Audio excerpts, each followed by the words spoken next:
Okay, everyone, we might get rolling. Welcome everyone to tonight's meeting of the Urban Planning Delegated Committee. Before commencing the meeting, I request that all mobile telephones be turned off or switched to silent. Thanks very much. My name is Councillor Westgold and I am chair of this committee. I will start by introducing my fellow councillors. Seated to my left at the horseshoe table is Councillor Jim Park, Councillor Felicity Sinfield, our Deputy Mayor, Councillor Nick Stavro, Councillor Lisa Hollingsworth, our Mayor, Councillor Di Gillies. And at the opposite side of the chamber, we have Councillor Cynthia Watson, Councillor Gary Thompson, Councillor Jane Addis, and Councillor Susan Bigger. I also acknowledge Manager at Governance and Legal, Mr. Brian Wee on my left, and Director of Urban Living, Scott Walker on my right.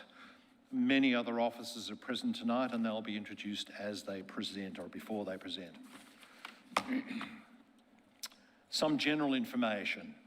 The Urban Planning Delegated Committee meeting is being live streamed on the YouTube channel, Council's YouTube channel, to enable public viewing throughout the procedure.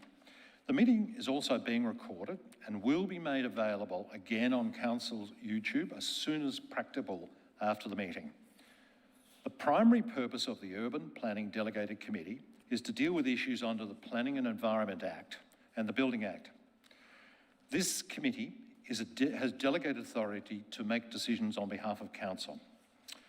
For those presenting this evening, and there are quite a few, when we come to the agenda item, it will be introduced by officers, and then I will call you one by one to come up to the horseshoe table and to address the council.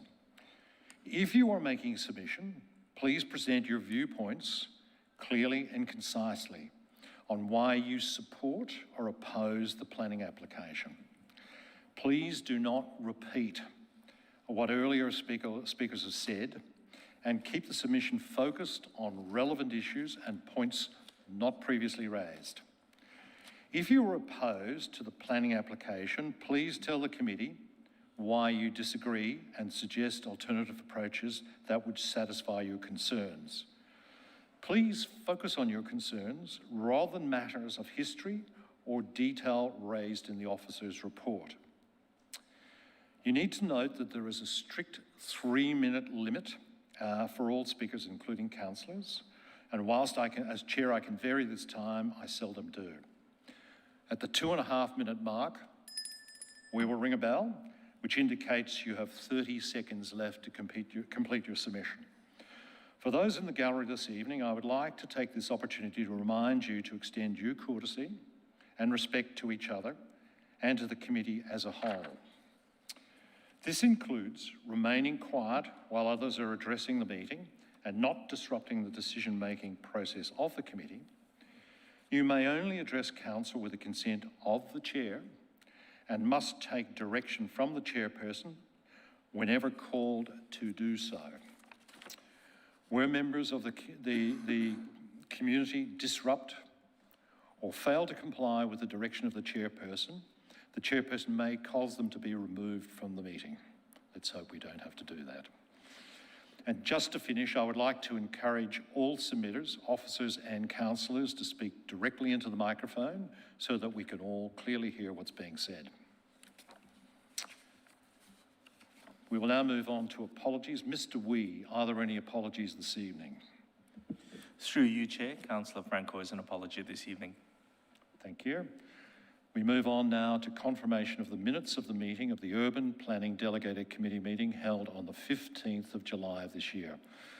Councillors, I'm seeking a motion to confirm those minutes. Councillor Gillies. So moved, thank you, Chair. Can I have a seconder? Councillor Bigger. Yes, I'm happy to second that.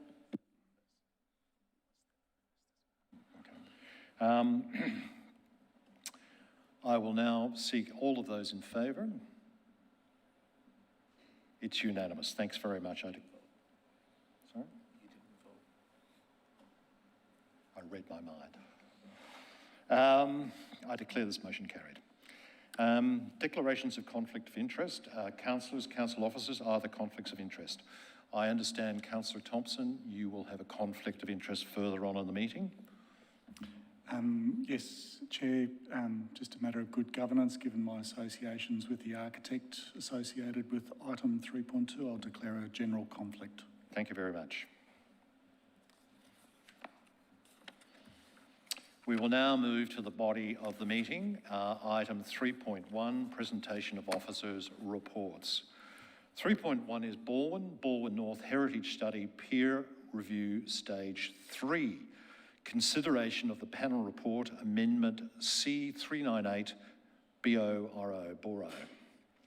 The officer presenting tonight on this item is Rachel Bryan, Strategic Planner. Thank you, and through you, Chair. Good evening, councillors, officers and attendees. The purpose of this report is to inform the Urban Planning Delegated Committee, UPDC, of the recommendations of the Independent Planning Panel appointed to consider submissions to Amendment C398 BORO, Balwyn and Balwyn North Stage 3 peer review, and to consider the officer's recommendation to refer the amendment to an ordinary meeting of council for adoption.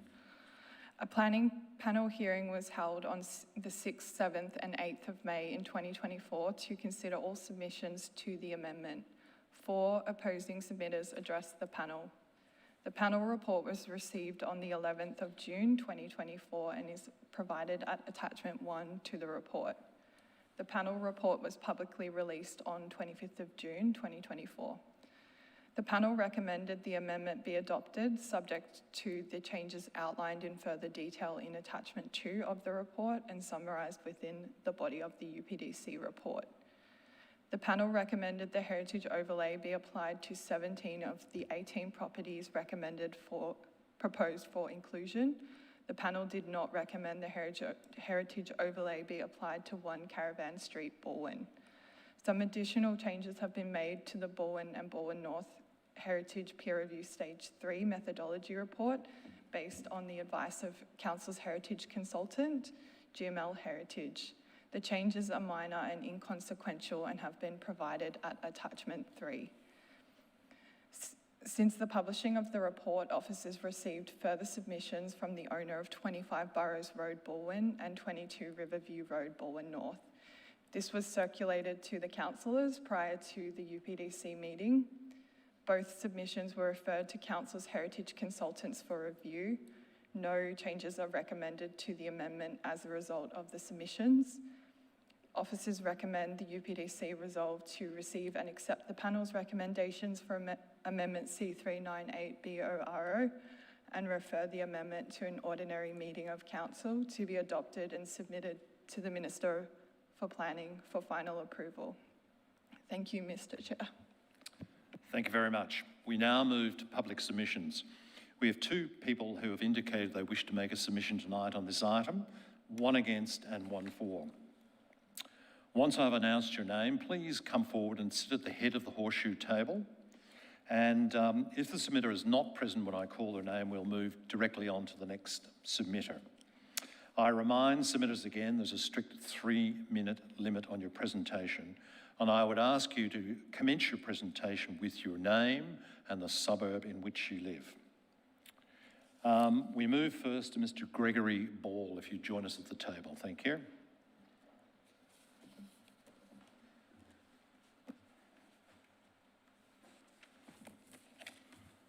Gregory Ball, Balwyn North.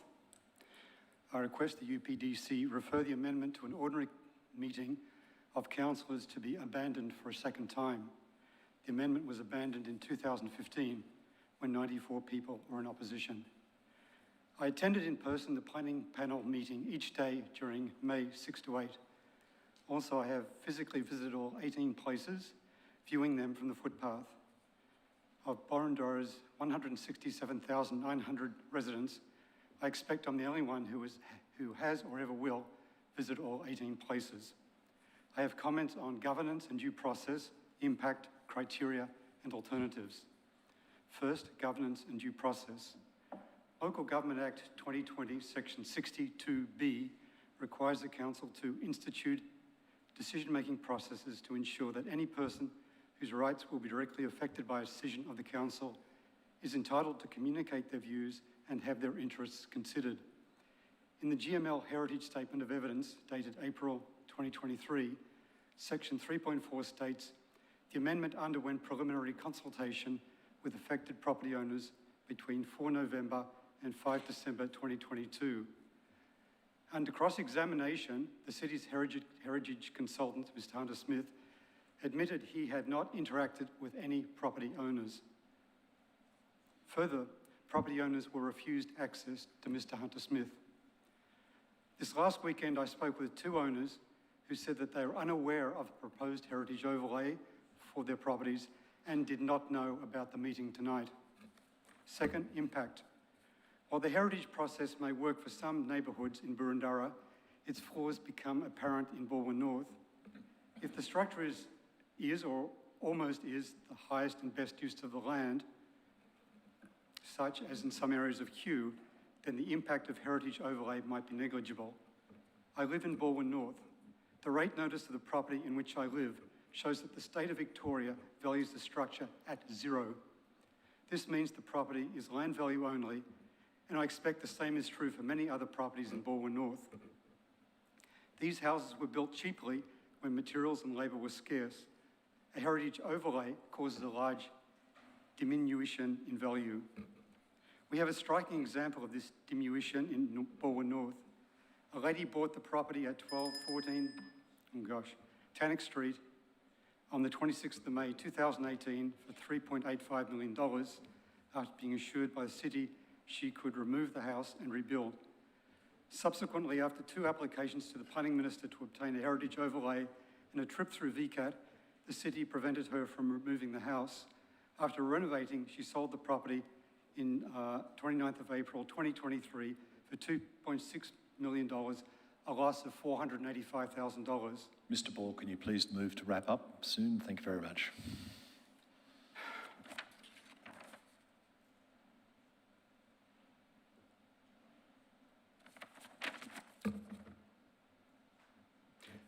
Unless I'm given more time, Your Chairperson, I think I should finish there. Thank you very much. Can you just remain in your seat to check if there's any questions from councillors? Councillors, are there any questions of this submitter? There are none. Thank you very much for your presentation. We'll move straight on to the next presenter, Mr. Ian Hudley.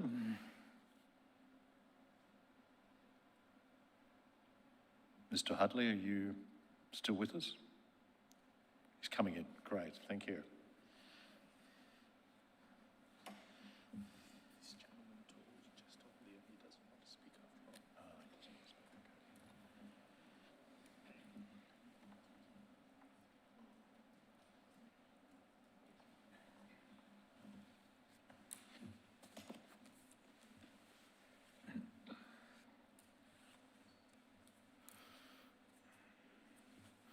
Mr. Hudley, whilst we know you well, we'd still like you to start with your name and your suburb. Thank you very much. Thank you very much, Chair. My name's Ian Hundley and I live in Balwyn North. My interest goes back at least to the 2015 report to Council on this issue, and then in 2020 when the Robin Boyd designed 12 Tannock Street in Balwyn North near the Council hub was under threat of demolition. It was saved, thankfully. A couple of years ago, I unsuccessfully sought council interest in protecting 1 Stephen Street in Balwyn North, designed by Rod McDonald, who designed several outstanding public buildings in Victoria and elsewhere. The house was lived in by his wife and himself up until fairly recently, but has now been lost to demolition. There may well be other dwellings in Balwyn and Balwyn North that are worthy of heritage protection.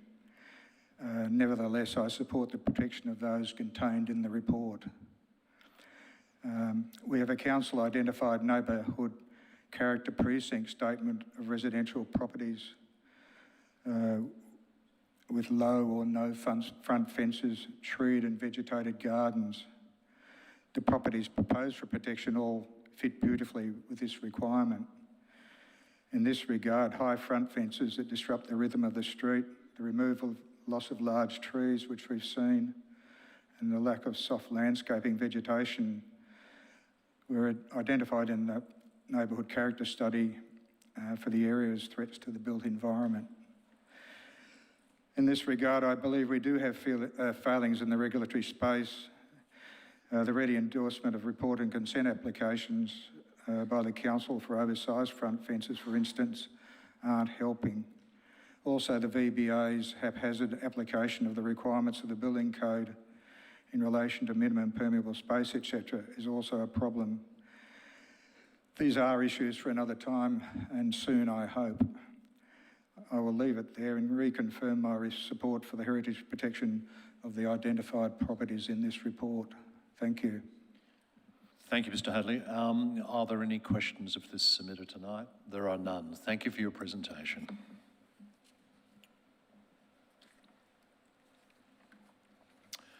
I will now return to officers to respond. Thank you, Chair.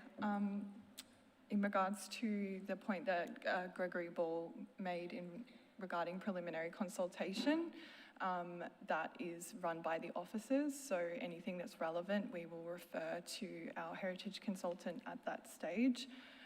All submissions that were required to be referred to our consultant were done so, in line with the process that we run every time. And in regards to the financial impacts, they're responded to in the report. Any other questions, please let me know. Thanks. Councillors, are there any questions of the officers tonight? Councillor Watson. Thank you, thank you, Chair. I just have a question regarding the concerns raised that the consultation with residents wasn't satisfactory. Could you perhaps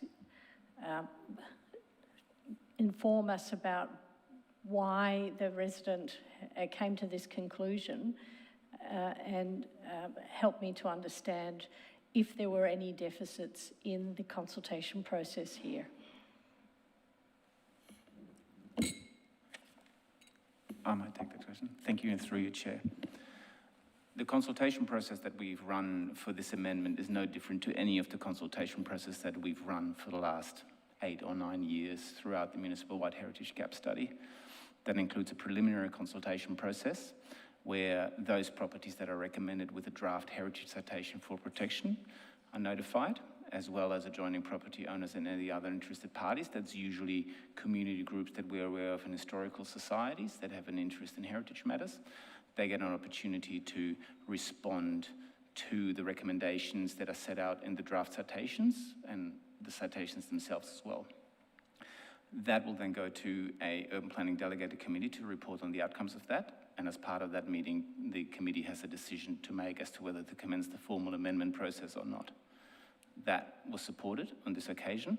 And then we have the planning scheme amendment process where there's a formal 1-month exhibition process where each individual property owner and occupier and adjoining property owners and interest groups as well, and anyone that may not fit that group but made a submission and provided feedback as part of the preliminary consultation are notified again in a formal sense through the statutory process of the recommendation and the draft citations. The owners and any submitters then have the opportunity to appear at a panel hearing if their submission is referred to a panel, which was the case in this amendment as well. They're invited, anyone that's made a submission is invited by Planning Panels Victoria to participate in the hearing process. On this occasion, I don't know exactly how many submissions we had, but 4 parties chose to partake in the panel hearing process. And then at every time there is a UPDC meeting, the owners and occupiers and any submitters get invited to present to the committee. And they also get an invitation to what will or might come next, depending on the outcome of tonight's decision, to the council meeting for the final adoption of the amendment. So at every milestone, the property owners receive written notification from council that we send out to whoever is registered as the owner within our rating system, and whatever information we have on file with regards to submitters. So the accusation that it was inadequate is, from an officer's perspective, unjustified because we actually go over and above the statutory requirement for notification. Thank you for your very comprehensive answer. And Chair, I'd like to foreshadow that we'd like to move a motion. Thank you. Councillor Addis. Thanks, Chair. If I could paraphrase what I understood Mr. Ball to be saying, it was along the lines of property owners were denied the opportunity to speak with Council's heritage expert. Can you help me with how people could have come to a conclusion along those lines? I'm not, sorry, thank you, through your chair. I'm not aware of us denying a request for property owners being able to speak to heritage consultant. Council officers are the contact point,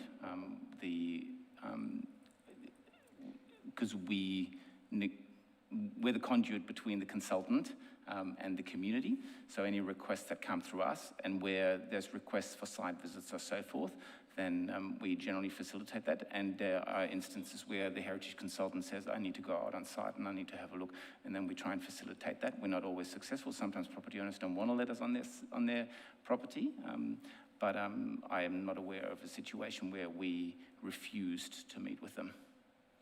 Thank you, that's helpful. Thank you. Councillor Hollingsworth. Thank you, Mr. Chair. Mr. Wilmison, just wanted to also ask with regard to the planning panel and the level of independence with the planning panel, and if you could indicate or clarify that there are no council officers on the planning panel? Thank you, and through your chair. Yes, the planning panel is appointed by the planning minister. In actual fact, it's done under delegation by Planning Panels Victoria. Council officers are not on the panel. We represent council, or we have an advocate representing council, and we are party to the hearing just like other submitters are. So we have no role other than presenting council's case to the committee, to the panel. Thank you. And the planning panel report recommendations, I'm just checking now, it appears to be approximately 50 pages long and quite comprehensive. Would you consider this report to be equivalent to typical reports that are received? Thank you, through. Yes, absolutely. Yeah, thank you. Councillor Thompson. Thanks, Chair. Through you. My question relates to 1 Caravan Street, Balwyn. I'm reading the panel's report and officers, heritage advisors, responses and those sorts of things.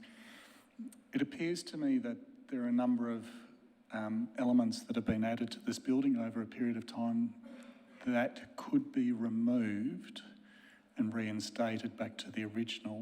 What's the premise for, 1, the panel rejecting this property, and 2, officers in the recommendation accepting the panel's recommendation?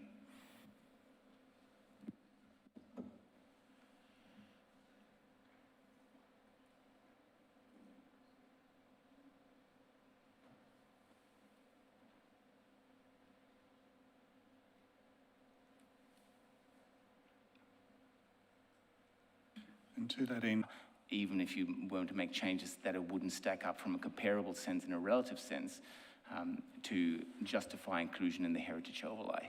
And that's why that is not here.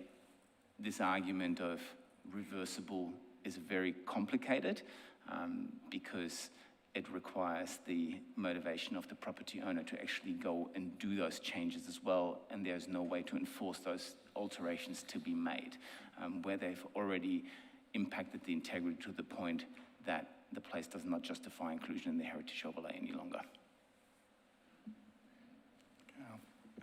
Thank you for that description. I guess when I read through what's been changed, like the inclusion of roller doors, there's a fence that screens the building. Those are very minor, but that's how the panels accepted that, and officers are in full comfort with the panel's recommendation. Yes, and it's supported by Council's heritage consultant as well. Okay. Councillor Stavro. Thank you, Chair. My question relates to some of the submissions were received subsequent to the reports being completed, and presumably the rationale was that purchases of the houses were bought later. Just for my understanding and the understanding of those in the gallery, what heritage considerations are tied up with the buying and selling of properties subsequent or in the process of a heritage study being made?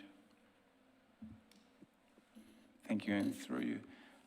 They're not a consideration. So the test that we apply in determining whether a property should be in the heritage overlay or not is whether it meets at least one of the HERCON criteria. And in the case of the properties that are recommended tonight to progress to the next stage, the panel has agreed with Council's Heritage Consultant's assessment that at least one of those criteria is met. The ownership of the property plays no relevant part in that, and even if the property changes hands along the way, that doesn't have an impact on that recommendation because it's linked to the house and the physical fabric that remains rather than who owns that property. As a follow-up then, could you then, describe how owners were to know that a property is under this process? Where a property is subject to a proposed planning scheme amendment, there is a document that's a planning property certificate report or something like that. I'm not exactly sure what it's called. That forms part of the Section 32 documentation of the sale of land that will indicate that there's a proposed amendment that affects this property, and that will give you the number, and then you can get the relevant information from council or by a simple Google search to find out what that amendment is proposed to do to the planning controls as they relate to that particular property. And if, depending on at what point, when the ownership changes and council records are updated, then correspondence will also be sent to those new owners as the registered owner of that property. Thank you, Mr. Luzman. Councillor Bigger. Sorry, thank you, Chair. Just to follow up then, just to clarify on your last point, Mr. Williamson, so are you saying at what point will that begin to show up on that documentation? Meaning at what point in our process will there be a requirement that a sale document include that information? Thank you, and through you, Chair. When an amendment goes to exhibition, so when an amendment has been authorised by the Minister for Planning, at that point, does it become an amendment that'll appear on the planning property certificate? And there is a requirement for that planning property certificate. That's not a council requirement.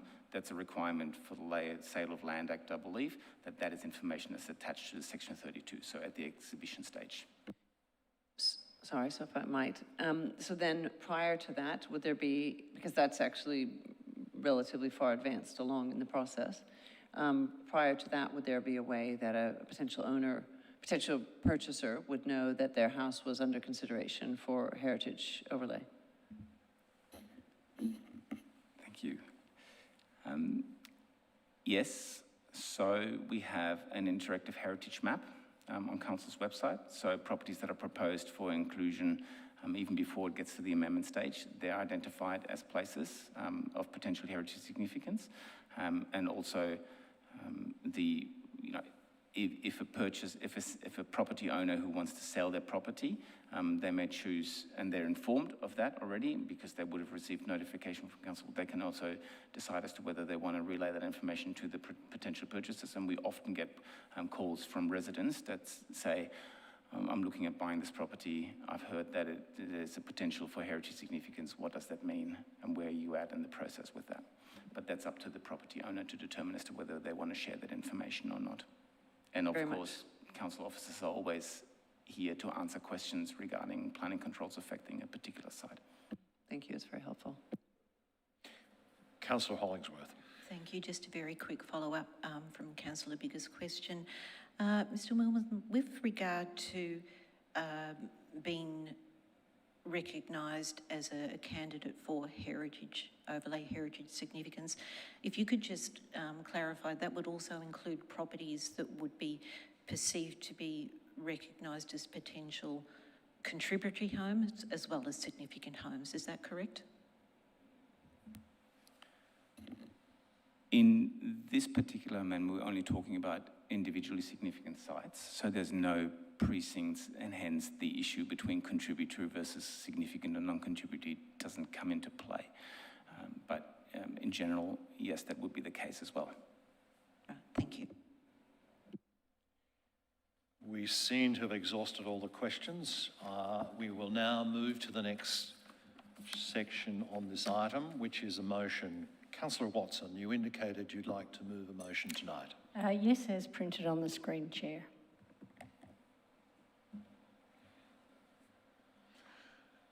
Do we have a seconder, or would you like a moment to read it first?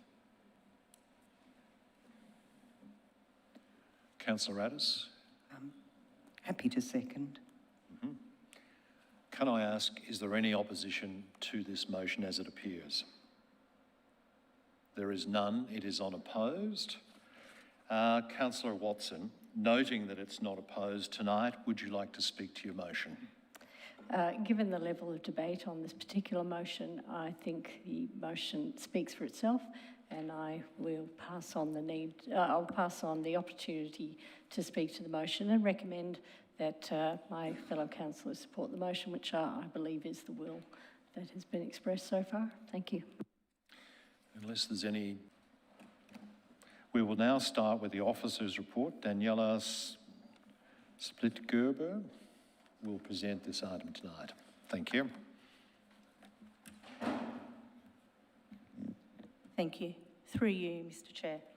I present UPDC item number 3.2 relating to planning permit application PP230038 for 81 to 83 Church Street, Hawthorn.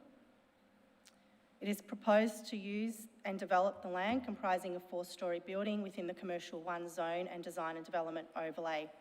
The proposal includes the use of land for an art gallery and dwelling and a reduction in car parking. A total of 30 objections to the application have been received. A cafe and art gallery will occupy the lower ground and ground floor levels. The cafe will operate primarily in conjunction with the gallery as an ancillary use. The art gallery will operate Tuesday to Sunday and have a maximum 20 patrons and 5 staff on site. Special event evenings will be conducted approximately 6 times a year. The first and second floors will be a residential dwelling comprising 4 bedrooms and will be occupied by the owner and proprietor of the art gallery and cafe. The development complies with the mandatory building height requirements and with overshadowing and overlooking standards. The overall massing and setbacks are considered an appropriate design response also. The provision of car parking is appropriate, subject to conditions, and overall it is considered the proposal is acceptable and is consistent with the site's location with a commercial strip. Thank you. Thanks very much. We have had an indication that 3 people in the gallery tonight would like to speak to this matter. 2 are against the officer's proposal and 1 in support. Again, once I have announced your name, I'd ask you to come directly forward to the head of the horseshoe table. But if no one shows up, we'll move to the next speaker immediately. Again, I'd also remind you of the strict 3-minute limit. And I'd ask you to commence your presentations with your name and your suburb. So I'll call Broderick Street to join us at the horseshoe table. Thank you.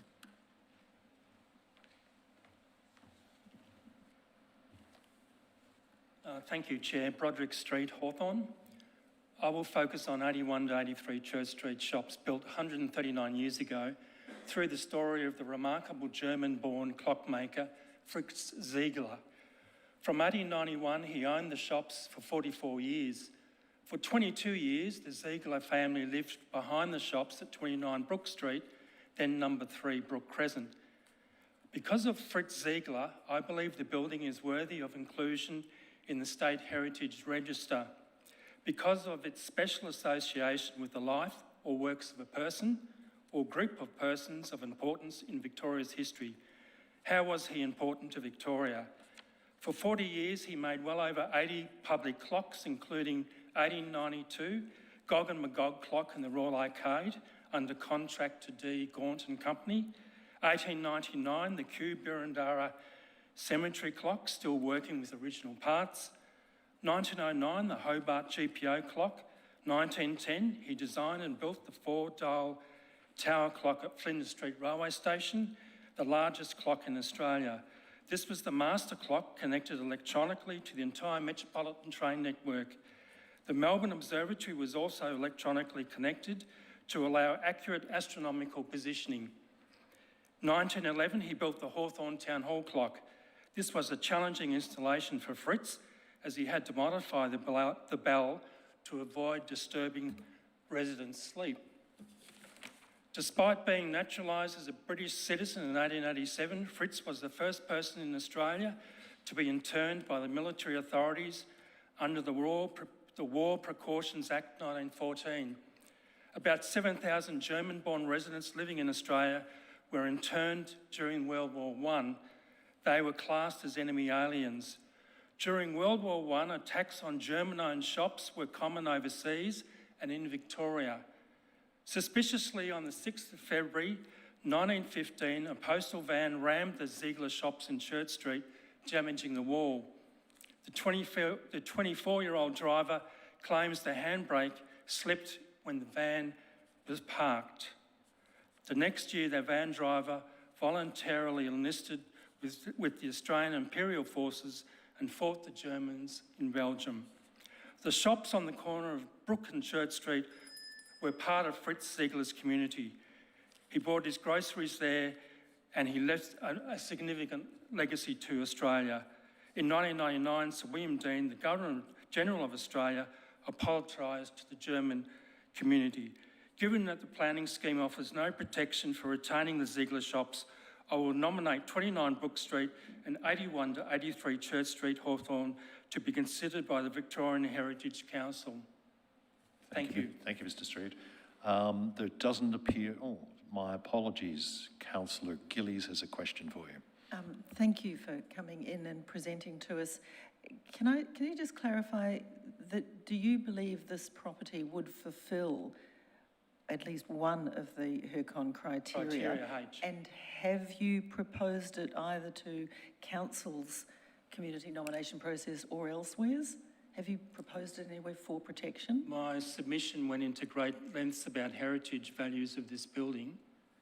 No, but have you actually put it forward in a formal process anywhere for heritage protection? Under Heritage Victoria, I don't have to.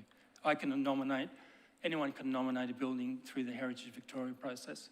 To nominate it to where? Whom? It's considered by the Director of Heritage Victoria, and then that goes to the Victorian Heritage Council for, if he agrees it's worthy under the criteria, and there are about 5, the Victorian Heritage Council then recommend it. Consider it. If they knock it back, they can then inform the council to take actions such as a heritage overlay. I think you're asking a question, has this been done or has it not been done? Have you done that? No, I don't believe I needed to. Thank you, Mr. Street. Answered the question. Thank you. Thank Thanks, you. Chair. Councillor Sinfield. Chair, while this is very interesting and it's a lovely history lesson, I'm not quite sure that it's relevant to the matter at hand, and I seek officer advice as to whether there's any room for a discussion about the retention of the current buildings there, or if we're simply looking at what's proposed in the 4-storey building. Let's deal with that now. Thanks, Chair. Yes, I think it's worth dealing with this matter now and just clearing this up. The property does not have a heritage overlay over it under the Burundara planning scheme.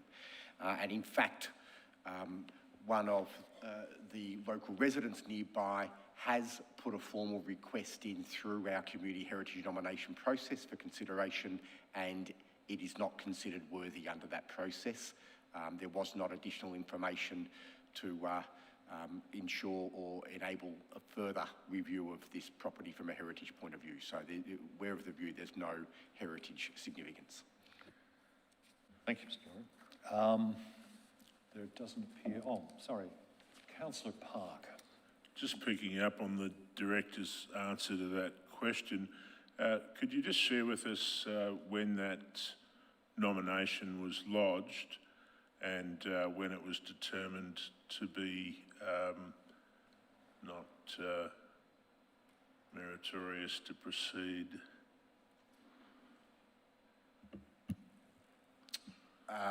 Through yourself, Chair, I don't have detail at hand about the formal date that it was submitted, but it was rejected quite recently, so that would be last week, in fact. So it was a recent process for consideration. And could you just outline what's involved in that process? Yes, absolutely, happy to, and it was something that I was actually going to spend some time taking us through for a later item that we have on this evening, but I'll just paraphrase and provide a very short summary of that process, and I might elaborate a bit further later on. Comments later. Do you want the answer to that now, or can we? Absolutely, it's relevant here, and it may well prove informative for later as well. Please. Chair, thank you. I'll provide a very brief summary of that process, and I might elaborate a little bit further a little bit later on. But essentially, a nomination is lodged with the officers via a form, or with council via a form, and then there is actually an initial review undertaken. The property is then, if it proceeds forward from that point, it is included on the council's geographic information system and would then involve notification to property owners, the nominator, that is proceeding to an assessment by council's heritage advisors. So there is then a process beyond that, if it is accepted as a potential heritage property, where there would be consideration and detailed assessment by the heritage advisor and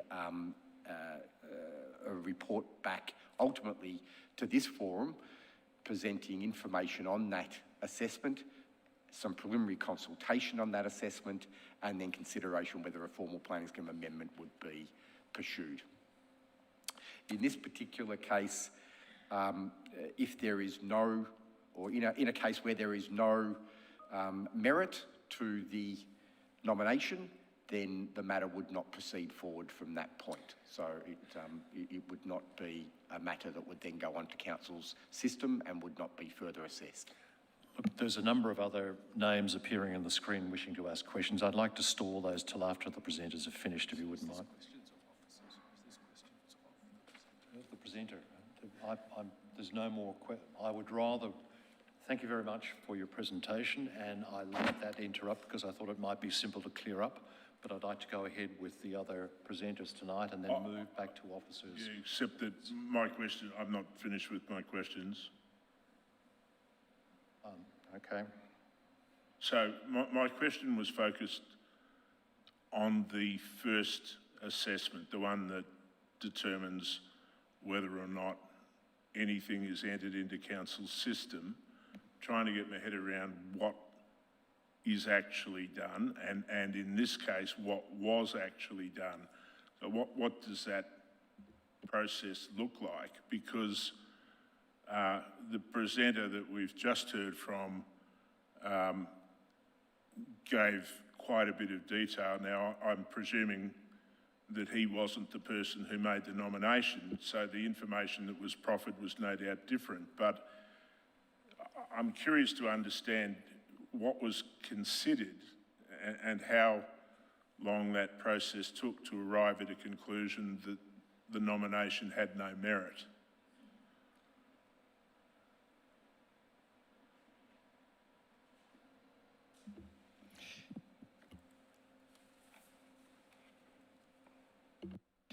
Chair, if I can just perhaps provide a further piece of clarification that officers are just providing for me now.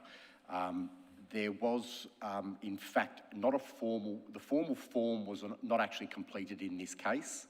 It was actually an email inquiry about the merits of heritage for this particular property. So whilst there wasn't a formal form put forward, there was a review to consider whether there was any merit or basis for heritage on this property by the team within the Strategic Planning Department.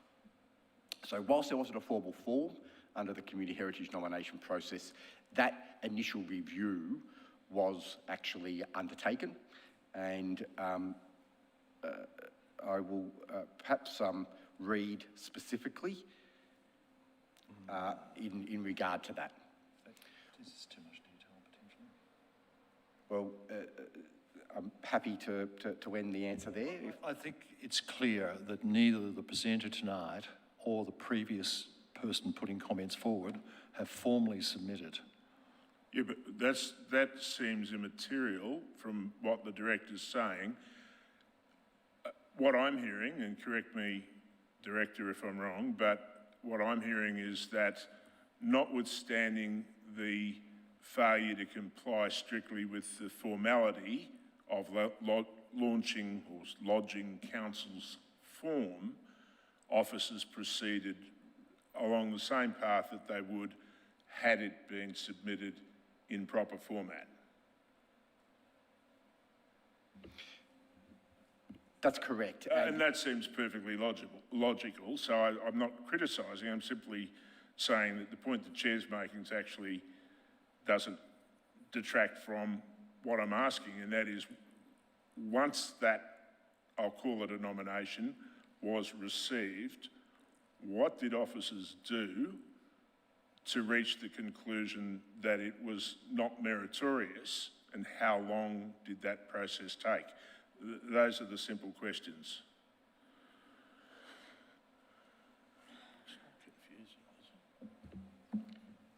Through yourself, Chair, it was a review undertaken by Council's officers, and I'm happy to quote specifically from the response back that advice provided back to the nominator or the person undertaking the inquiry to seek to nominate the property was advised that pursuant to Council's Community Heritage nomination process, we have undertaken an initial heritage review of the property and advised the following.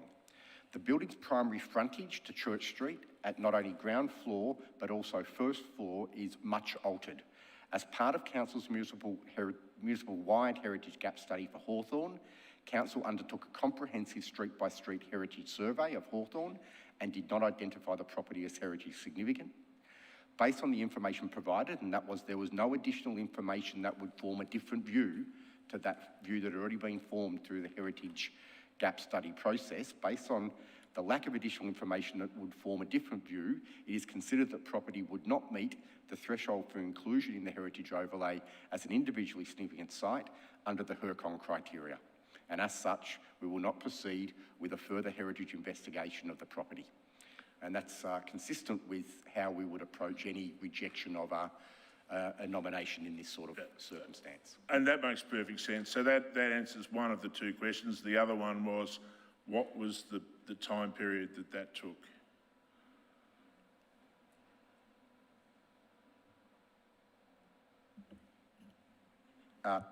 Through yourself, Chair, it would have been in the order of a week to 2 weeks would be the normal length of time.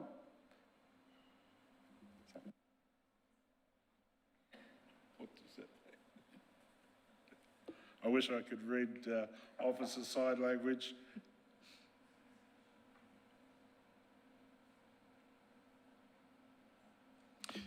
I'm being advised 4 weeks. Thanks. Thank you. We will now move on. The next presenter listed was Joseph. Oh, no, I want to move on to the next thing. Would you mind just keeping your questions to officer response times, if you wouldn't mind? Unless it's but there'll be a gap between Councillor Park's question, but I'll put a hold. Well, if you wouldn't mind, if you can come because I'd to like me to move on afterwards. and finish, because there's not far to go. The next presenter has decided not to speak tonight, so we'll move to the third. Philippa Dempsey, if you please come forward to the horseshoe table and make your presentation. Thank you.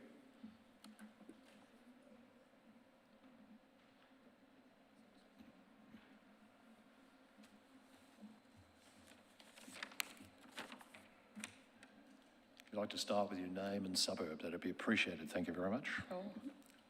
Hi, my name is Philippa DeMace and I'm the director of the Art Gallery, currently in Baldwin North. Art was created to offer affordable original art to everyone with its mission of inclusivity. We currently represent over 80 Australian artists. We offer a secondary art market which allows people to buy and sell pre-loved art, and are in our 6th year of our Unearthed Art Prize, which allows unrepresented up-and-coming artists an opportunity to develop their passion and career in the arts industry.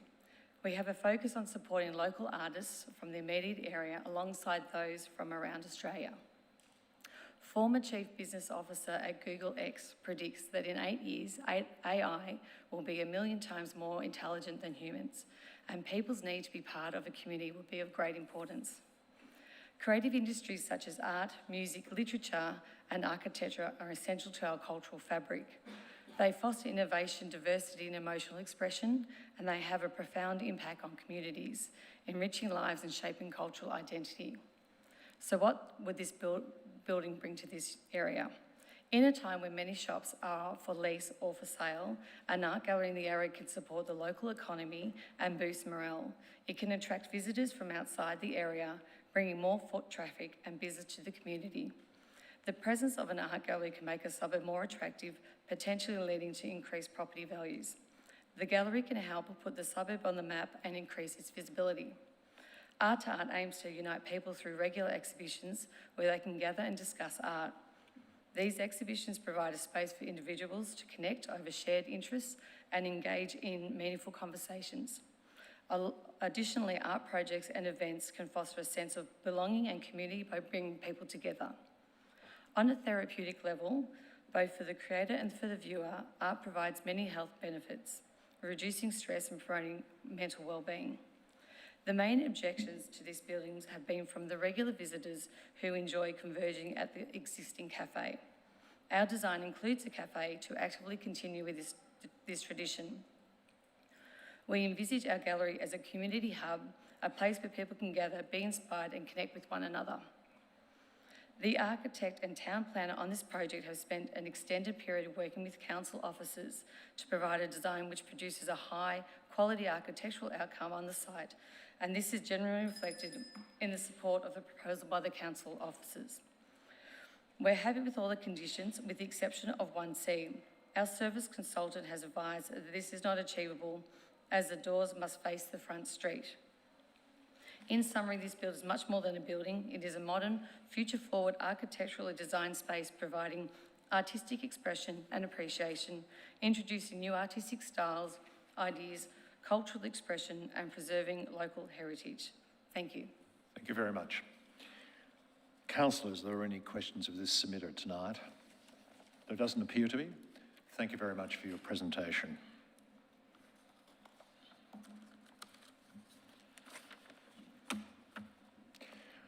I'm now in search of a motion related. Sorry, yeah, that is right. We've nearly covered that.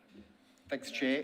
I think in regard to the first submitter, I think we've substantially responded to the primary issues there. Unless officers have anything further to add, then we don't have any further officer response.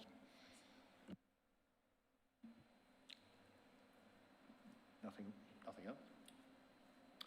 Okay. Councillor Stavro. Thank you, Mr. Chair.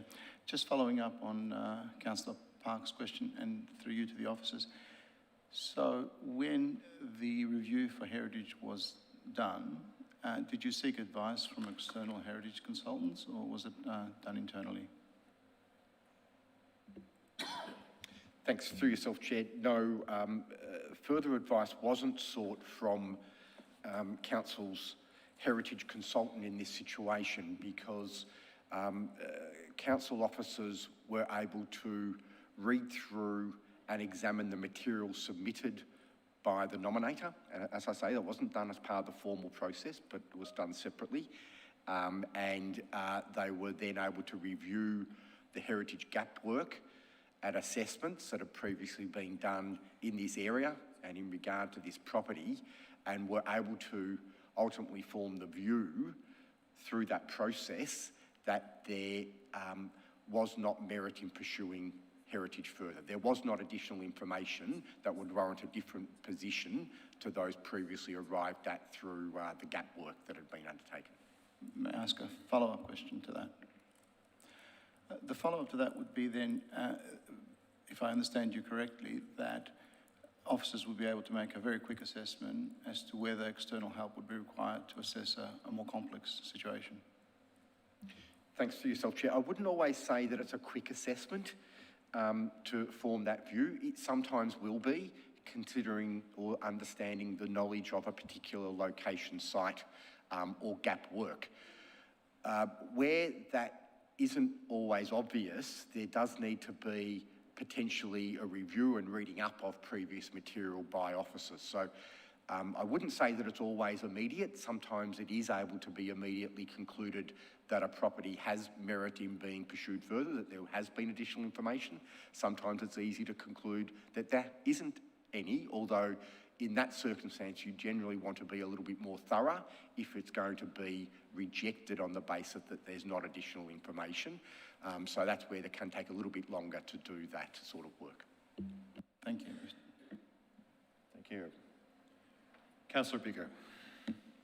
Yes, thank you. I just have a couple of questions. And one relates to the second presenter's comment about 1C.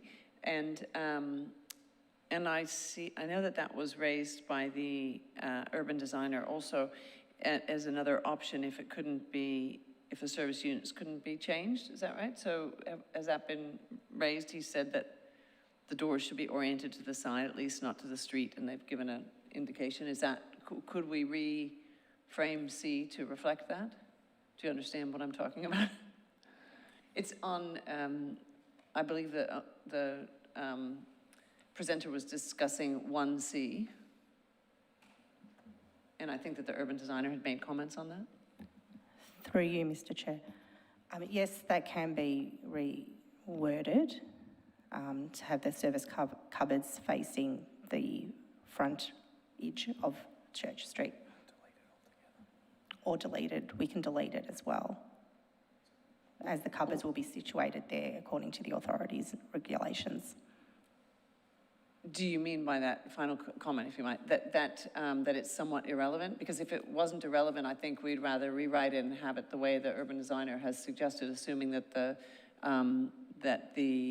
would be acceptable to the applicant, which presumably we could ask.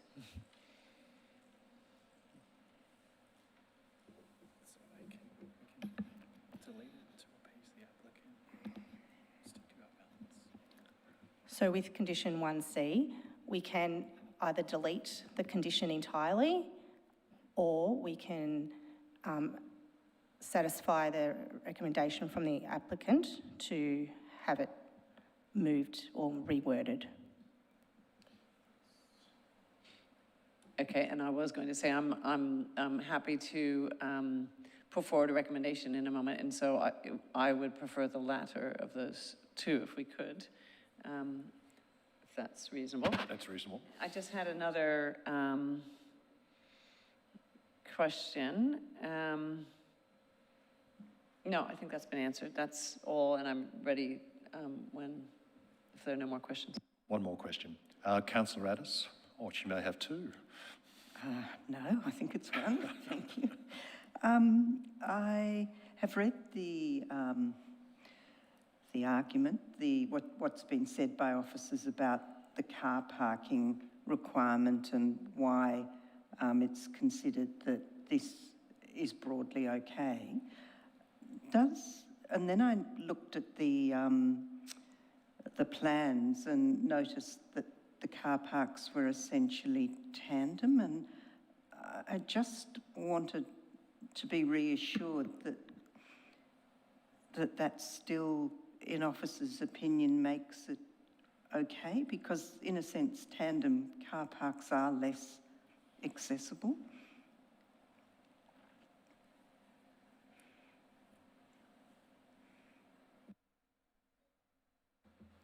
Thank you, through you, Mr. Chair. So the car parking arrangement will be used by the owner and occupier of the site, so the tandem arrangement is considered an appropriate arrangement as it'll be associated with the same occupants per se who were using those spaces. I'm sorry, it is two questions. Even though it'll be staff of the gallery, we would consider that because the owner is in charge of the staff, that makes it the owner? Yes, the car parking arrangement has been assessed by council's traffic engineers who are satisfied with the arrangement of the tandem parkings. Thank you. That appears to exhaust questions. Thanks very much. So we might return to you, Councillor Bigger, for a motion. Yes. Were we going to rephrase 1C? Are we clear what's being sought in regards to 1C? Yeah, through you, Chair, just to clarify, if we were to delete condition 1C, that would appease the concern that the applicant is raising before you tonight. So our urban designer has suggested that through condition 1C, we'd achieve a better outcome. The applicant is indicating tonight that they cannot achieve condition 1C. So you could delete that condition to appease that concern. If I might, I was actually thinking about it more from the urban designer's perspective, I suppose, rather than the applicant, because the urban designer seemed to say that if they could not move those cupboard doors to the other road, then they should be just flipped around the other way, a minor thing like that. But it just given that this was advice we've had, it seemed to me that it's reasonable to respect that. I'm sorry if I'm seeing like a pedant here. Through you, Chair, there's potentially a middle position where we could seek a better integration into that front facade, and we can forward that wording to governance now to display to you. Happy to wait for a moment till we adjust the motion. Thank you.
Doing it.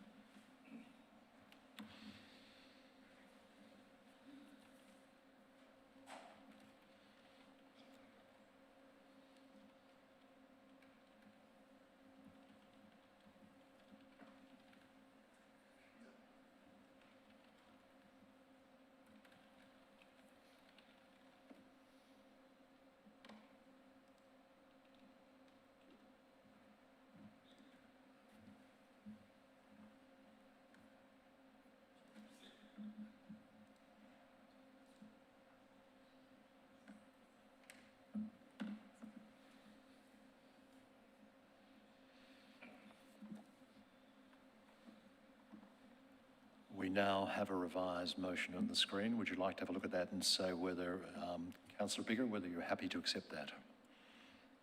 I am happy, and I'm happy to move that recommendation on the screen. Thank you very much. Do we have a seconder for this? Councillor Gillies. Thank you, Chair. Okay. Is there any opposition to the motion as it currently appears on the screen? Great. As this motion is unopposed, I return to the mover and say, would you like to speak to this?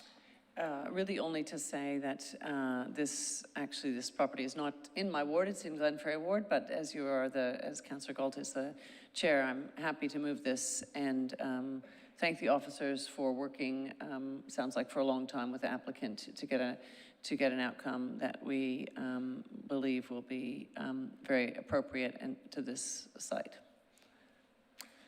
I will now move directly to putting this motion. All of those in favour?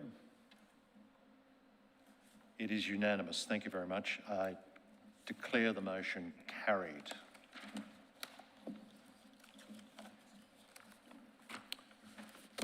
Okay, let's move directly on to, for all the patient people in the gallery, we'll move directly now on to item 3.3, the Community Heritage Nomination Process, Preliminary Consultation, Outcome Group Number 1. I'd like to start the officer presentation tonight with Mr. Scott Walker, who would like to speak first on that. Thanks, Chair. As alluded to previously, I indicated that I'd talk a little bit about the process that relates to the community heritage nomination process. And this council really went about considering how it might deal with ad hoc nominations for heritage in circumstances where there might have been additional information provided or even suggestions or indications that a property might have been missed during heritage gap work. And the heritage gap work, whilst it was intended to be quite comprehensive and fill in all of the gaps in areas that hadn't undertaken heritage reviews previously, it was meant to be quite comprehensive. There were some situations that arose where there may have been some information missed or properties missed. And the community heritage nomination process was really a way to provide an opportunity to fill that gap. And it took some time for this council to arrive at a final version of that community heritage nomination process, which was approved in May of 2023. So the community heritage nomination process has been in place now for a little over a year. The council allocated appropriate resources and ensured that staff were put on within the team, the strategic planning team, to be able to manage and deal with the nominations that come forward. We've had around 26 nominations to date under that process. One was brought forward to this committee early because there were some threats to the property. So under the nomination process, that was brought forward separately as an individual property. 8 are before you this evening for consideration. And there have been a number of others of those 26 rejected. I think there's 1 or 2 more recent nominations that are still going through their preliminary assessment stage. Filled out all the information on the form, and have they attached information that purports to be additional or new information that needs to be considered? If upon that very first initial review, yes, there's a legitimate package here, then the property is added to the council's list of possible heritage places and the owner is notified about that nomination. That new information is then assessed in a little bit more detail by officers.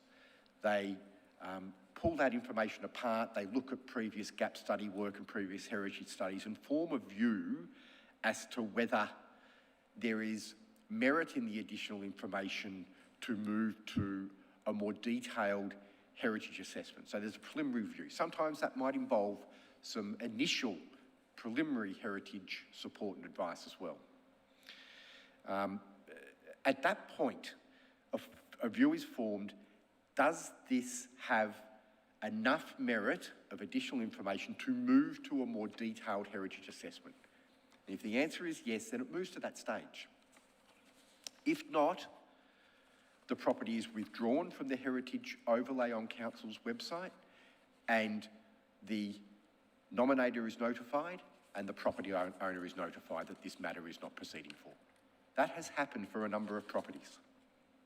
The 8 properties before you this evening, however, moved to the more detailed assessment, and upon that more detailed assessment, a view has been formed by that detailed assessment that heritage is warranted on those properties. Those properties then move through to a consultation period. Again, that's outlined in the community heritage nomination process, where we undertake that consultation, seek the views of property owners and others in regard to those properties. And those 8 have gone through that process. And that preliminary consultation process is now being brought before you this evening in accordance with that community heritage nomination process, with a recommendation to proceed and move forward with those properties. There are some adjustments. So the preliminary consultation has brought some additional information that's meant that we've needed to test a few things further and make some adjustments to what we're recommending, or the detail or nature of what we're recommending. And what will happen if you support and agree with those 8 properties, or a subset of those 8 properties, to move to the next stage, it will now move into the formal planning scheme amendment stage, where we seek authorisation from the Minister for Planning to proceed with exhibition of a planning scheme amendment. And then it would run the usual planning scheme amendment process, where there's exhibition, formal opportunity for nominations, any submissions, I should say. Those submissions come back to the UPDC for consideration and a decision as to whether they're referred off to a panel report, and then the matter's brought back before you for further consideration again. So that's the process, and that's what's been agreed, and that's what's actually occurred in this particular case. I might hand over now to officers to elaborate any further on this particular set of properties and how we've reached the position that we have. Thank you, Mr. Walker. Thank you, and through you, Chair. In 2023, Council adopted the Community Heritage Nomination Process, or the CHNP. And this process, as Scott outlined earlier, allows Council to accept, consider and process nominations of possible heritage places made by members of the community in an efficient, consistent and transparent manner. Council has considered 26 properties through this process, and the following 8 places were assessed by Council's heritage consultant as warranting protection in the heritage overlay and put forward as Group 1 of places. These comprise 23 Clapham Street, Balwyn, 50 Fitzgerald Street, Balwyn, 1 Maple Street, Camberwell, 141 Wattle Valley Road, Camberwell, 1360 Toorak Road, Camberwell, 21 Alma Road, Camberwell, 17 Raven Street, Kew, 25 Weybridge Street, Surrey Hills. Preliminary consultation with directly affected owners and occupiers and other interested parties was carried out from the 6th of May to the 14th of June 2024. Council received feedback from 67 parties, of which 53 were supportive, 7 were opposed, 5 were supportive for some properties but opposed for others, and 2 were not clear in their support or opposition for heritage controls to the properties concerned. Key concerns raised by submitters included perceived lack of general heritage, aesthetic and representative value, the condition of some of the properties, the use of the heritage overlay to protect house prices, a negative impact on owners' ability to maintain heritage properties, inaccuracies in the citations, properties having been altered, the heritage overlay covering the entirety of properties, the inappropriateness of including commercial properties in the heritage overlay, and a lack of consent from owners to include their properties in the heritage overlay. Additionally, in recent months, Council has also become aware of a campaign, including a website and letter distribution, that makes unfounded claims of bias in the community heritage nomination process. The process has been designed to be fair, transparent and consistent, and is based on the heritage merits of each place. The cultural and ethnic background of the participants is not a relevant consideration. Council officers and Council's heritage consultant reviewed all feedback received. Key issues are addressed in the UPDC report, and all feedback has been responded to in the table at attachment 1 to this UPDC report. In response to the feedback received, some minor changes to the heritage citations have been made for 23 Clapham Street, Baldwin, and 1362 Rack Road, Camberwell. All properties, all 8 properties, are recommended to be included in the heritage overlay. Officers recommend the committee adopts the heritage citations for all recommended properties and further recommend that the UPDC resolve to write to the Minister for Planning requesting authorisation to prepare and exhibit a planning scheme amendment to include the 8 properties in the heritage overlay as individually significant places on a permanent basis. Thank you, Chair. Thanks very much. Now, tonight we have 15 people in the gallery who have indicated they wish to speak, 10 against and 5 in support.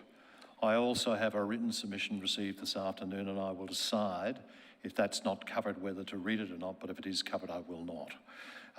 I'd like to take this opportunity before moving to submitters, just to remind you to please make a great effort not to repeat what previous submitters have said, and to please focus on your concerns rather than matters of history or details in the officer's report.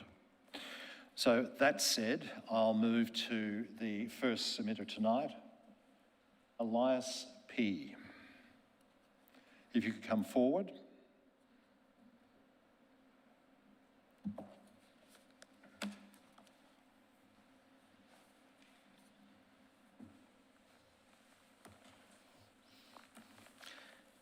Chairperson, councillors. Could you just start with your name and the suburb in which you live? Thanks very much. Elias Pappas, Baldwin North. Thank you. I'm a property owner with Burundurra and a concerned one. I am opposed to the officer's recommendations. I've been speaking to quite a few neighbours of late, and we are all concerned with this heritage nomination process. We are concerned as to the legitimacy and the motivation of this council. Item 3.1 tabled today is a Baldwin and Baldwin North study which has been ongoing since 2015. How can a normal heritage process such as this take years, if not decades, to resolve, yet under the nomination process, these properties are nominated, assessed and overlays are applied all in the space of 6 to 12 months? Is it political convenience? To me, it clearly indicates that this process has been rushed through for whatever reason and there hasn't been legitimate community consultation. The fact that consultation was conducted with only a cherry-picked small segment of biased individuals in the heritage clubs should not be taken as indication. Could you just focus on the issues in hand very much? As indication that the wider community agrees with these heritage nominations, let alone the process that council has adopted. It is worth noting that of the 8 properties before you tonight, they were recently sold. Clapham Street, Wattle Valley Road, Weybridge, Alma Road. Mr. Pappas, I'm not too sure that's relevant in your I presentation. think it is relevant, and I'll get to that. Since the heritage nomination process only started last year, how did council officers decide on these 8 properties? Were these the first 8 properties nominated, as there were over 30 other properties? We as ratepayers lack confidence in this process that you as councillors continue to support. It is beyond me as to why council officers have tabled all 8 properties today for individual heritage significance. This classification is usually only reserved for truly outstanding examples of heritage buildings. These properties today clearly are not. The speed at which these nominations were processed, along with the miscalculation of heritage value combined, indicate to me that this process has not been impartial. Council does not move this fast. Pappas, it's becoming inappropriate, the sort of things you're saying. Okay. Well, you might have to wrap this up if you don't continue. In every property in Burundurra that is on the market... Just on a point of order, I mean, it's not for me to make submissions for the public, but I think the mere fact that we might disagree doesn't mean that it becomes inappropriate. I've not heard anything from this submitter thus far that constitutes inappropriate. If a submitter wants to say that they've got criticisms of the process and then enunciate that, I think that's entirely appropriate. Thank you, Mr. Park, but it sounded... Councillor. Councillor Park, it sounded somewhat demeaning to me. It wasn't just the process that I'm nearly finished. It's the message that seems to be conveyed is do not transact in Burundurra. Should this group of nominations proceed, it risks undermining the legitimacy of the entire process. If councillors allow these properties to be targeted under this new nomination process, it leaves the gate wide open. Burundara property to be targeted, costing property owners exorbitant amounts of money to fight. Burundara does provide financial support to heritage clubs. Will council provide financial support to property owners who have to go through this entire process?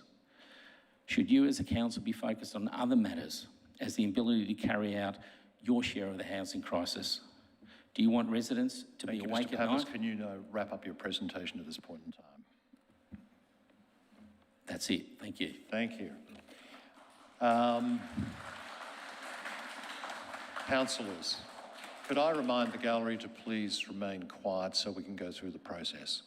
Councillors, are there any questions of this presenter tonight? Councillor Stavro. Thank you, Chair.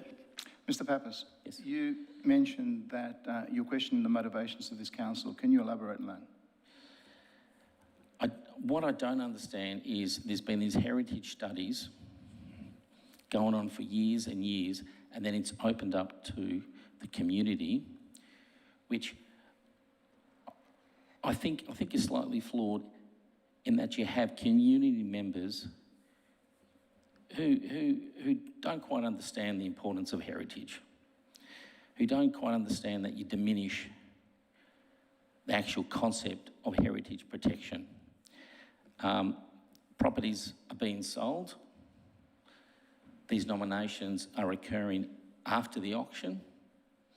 Then all of a sudden you have landowners who have to fight this, and we're not aware of this process. Not everybody knows that they need to go to the website of council every week, every few days, to basically look what's been nominated, what's at risk, or anything like that. I just think this gives a lot of grief to property owners. When you have these regional heritage studies, everybody's aware of it. I just think this system is completely flawed. Follow up, if I may. Fine. So am I to understand that you are not opposed to heritage value per se, but you're opposed to this particular process alone? Correct. So would I be correct in then thinking that you would be for the process that existed before this process? Correct. Thank you very much for that. Councillor Sinfield. Thank you, Chair. Thank you, Mr. Pappas, for presenting to us tonight. I'm wondering whether you have read the Community Heritage Nomination Process Yes. Explanatory Notes document, the 28 pages on our website. Yes. Thank you. No further questions. Thank you. Councillor Watson. Thank you, Chair, and thank you for your presentation. Now, you mentioned that half the properties have been sold recently. Could you perhaps explain a little bit more about what dates? Do you have dates as to when they were sold? I have approximate dates, basically what's available on the website, Google, etc. Water Valley Road was basically sold 19th of March this year. Clapman Street, 20th of October. Weybridge Street, Surrey Hills, I think it was towards the end of 2022, early 2023. Alma Road, I think, was towards the end of 22, possibly earlier. And then the other four were outside of that.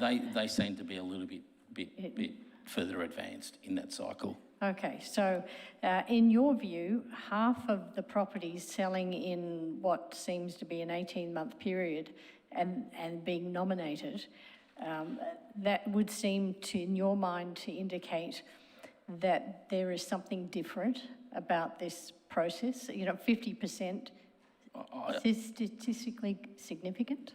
Well, I think it's significant from the point that it just provides an opportunity for surrounding neighbours, surrounding residents to create an environment where they might not like the prospect of where this property transaction is going. They gear up, they encourage council, they encourage the council officers. I just think it's flawed. So what I'm hearing from you, and correct me if I'm wrong, is that you feel that this process may enable neighbours who want to see their neighbourhoods essentially remain the same and intact, as in would be perhaps reflected in a neighbourhood statement, and are fearful and feel that a property sale brings potential change, and so therefore perhaps this process Chair, can is there a be question in used that? to keep that down? I think it provides the environment for that. Yeah. Where I think the process discredits everything else that the council is doing in terms of its heritage approach. And I think we have to be careful that we don't get to the point where we diminish the heritage value of what should be protected versus just to gain a few points here and there, tick a few boxes, we diminish that. Thank you very much. Councillor Hollingsworth. Thank you, Mr. Chair. Thank you, Mr. Pappas. I appreciate you were very open and direct with your presentation. Just following on from Councillor Watson's question and your response with regard to you believe the heritage process needs to be respected, can I ask, have you considered that often the heritage process cannot go through due diligence until it does undergo a review? Have you considered that if there was a property that had been missed through the system for whatever reason? I do understand what you're saying, but considering the extensive studies that council has undertaken in the various areas of Berendara, I think there's been ample opportunity to capture without putting the community through further grief, to basically wake up one day and find out you're going through this process. And this whole, with going to the panel committee, etc., a property owner may have to expend, it could be $30,000, $40,000, $50,000. So I don't know if we're comfortable with that process, considering the extensive study that Berendara has done in the past. I think it's a huge impost to put on these people, and people need to transact with confidence. Thank you. That seems to exhaust the questions. Thank you for your presentation, Mr. Pappas. Thank you for your time. I now call upon Mr. Mark Patel to join us at the table. Thanks very much.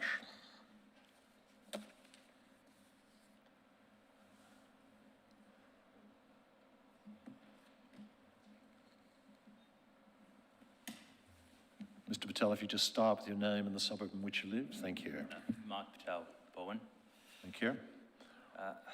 I'm a recent property buyer and I have concerns with this heritage nomination process. After winning an auction recently, it should have been the happiest moment of our lives for me and my family. However, people who claim to be neighbours, they started interrogating me about plans for the property. They then proceeded to make veiled threats by talking about potential heritage of the building and informing me how the property could be nominated for heritage protection. At the time of the auction, there was no heritage overlay in the contract, but now I live in fear that one of these vigilantes will nominate it for protection. If I get one of these frivolous nominations, such as the ones that are tabled today, it will cost me $100,000 in legal costs and years to fight. It's not fair that these neighbourhood vigilantes can make frivolous nominations without any repercussions, yet it's going to cost me and my family greatly. I've put everything into this property purchase, and I have a young growing family. I don't have the luxury of fighting a costly litigation over several years. The heritage process should be fully impartial and should not be in the hands of the neighbourhood Gestapo roaming the streets and intimidating people like myself. I implore the councillors to see this divisive new policy for what it is. This heritage nomination process may have originally started with good intentions. However, it is now being used to threaten property owners like myself. The division it encourages turns Burundara into something that is far from the city of harmony that it prides itself on. Thank you. Thank you. Councillors, are there any questions of this presenter tonight?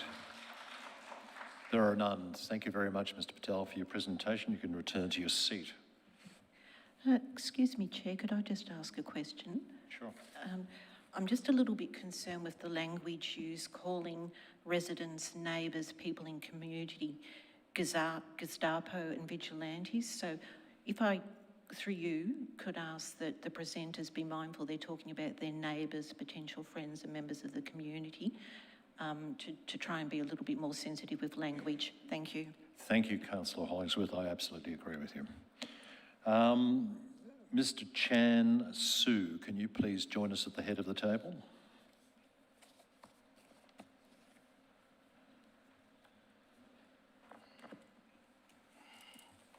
Hello, Chan Su from Balwyn North. Thank you.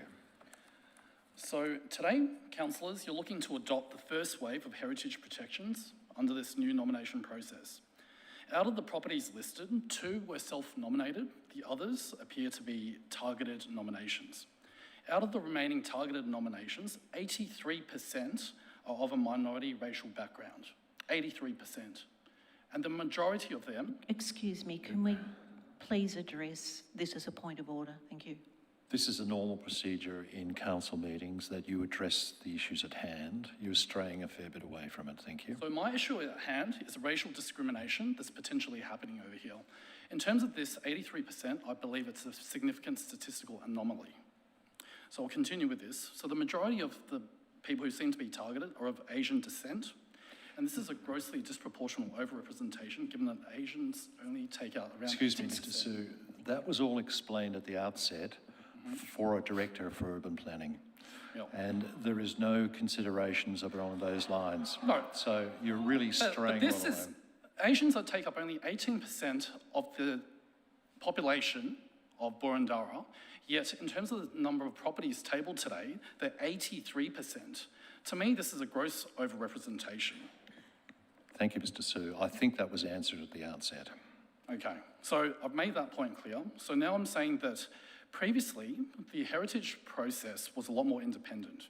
You'd have independent experts who periodically go through the entire council looking for the best examples of heritage protection or heritage buildings worthy of heritage protection. They were independent experts, their names were on the reports and was on the public record. They didn't know who these property owners were when they do these reports. Now, under this nomination process, you have people who know who the owners are, right? Whether or not, there might be differences in whether or not we agree if they're being targeted or not, but nevertheless, these people making the nominations now, they know who the property owners are. They're able to operate under the cover of darkness. Their names are not on the public record, which I believe they should be. Excuse me, Chair, I do need to interject again and call a point of order, if I may. I do agree. Thank you. I find this very defamatory and insulting, and if I might just also add that community nominations, whether done by property owner or non-property owner, is based on the property, and at times they do not know who owns the property.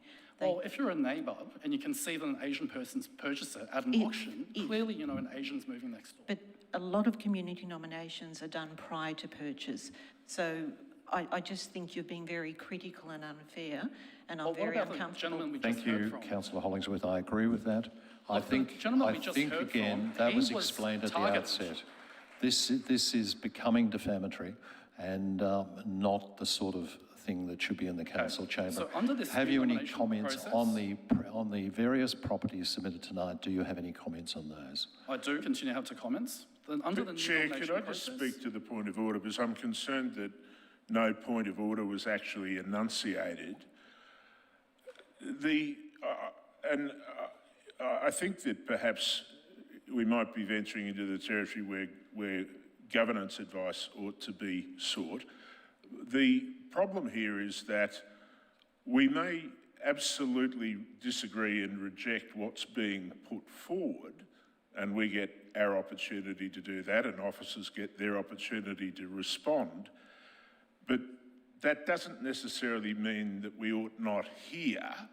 I mean, where does somebody who wants to say, well, look, this has happened, these are the facts as I see them, it appears to me that it's racist or it's discriminatory or whatever. If they can't actually enunciate that concern, whether it's valid or not, and you know, for the record, for what it's worth, I don't think the concern is valid, but I just don't understand, you know, the suggestions that anything that this submitter's said are defamatory. It's just wrong. He hasn't defamed anybody. He's making a point with which many of us will disagree, but he surely must have the right, unless he falls foul of the governance rule numbered 83, he ought to be allowed to be heard, surely. Thank you, Councillor Park. I will take a moment with governance on that.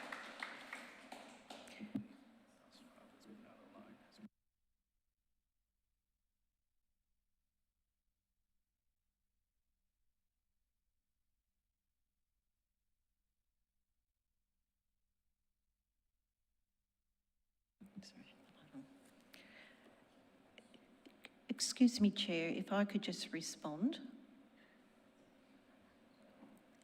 Just for clarification, I was referring to Division 15, Clause 83.111, where it may be reasonable to consider to be a defamatory, derogatory, indecent, abusive, offensive, irrelevant.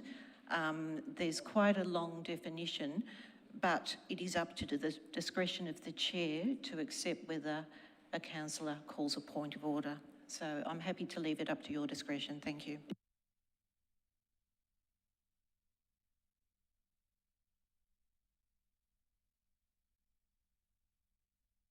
Governance, if you'd just mind being quiet for just a moment. Thank you very much.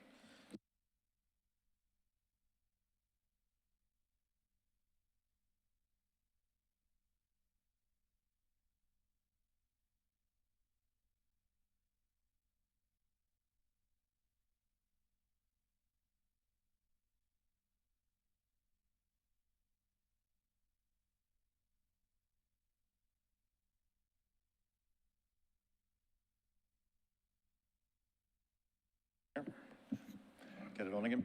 My concern was it appeared to be criticising officers in a process that they normally follow. But if you're presenting them as pure statistics, we will accept that. If it strays into the defamatory territory, we will come back and stop it. And but for guidance, I'm advised that the rules we're falling under is 89.6. Thank you. But if you'd like to proceed with your presentation, Mr. Su, we'll go from there. Oh, just press your button. Can I also request from the Chair to claw back some of my time, given the interruptions? We've given you time. Okay.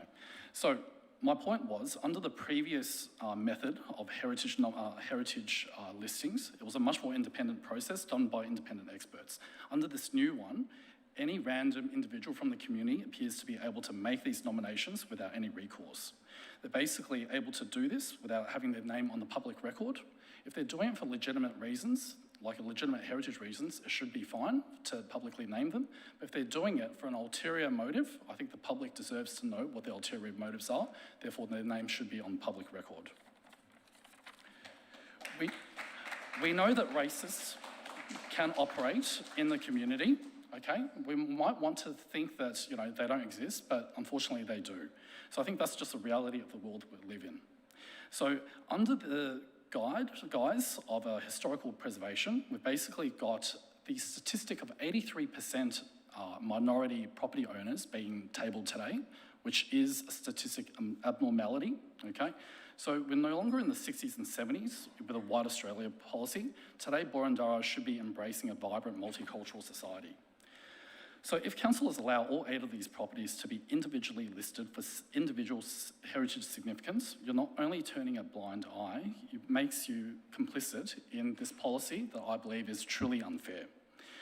You can make excuses and pretend that there's no racism that exists within the society, but 83% being minority property owners today is not right.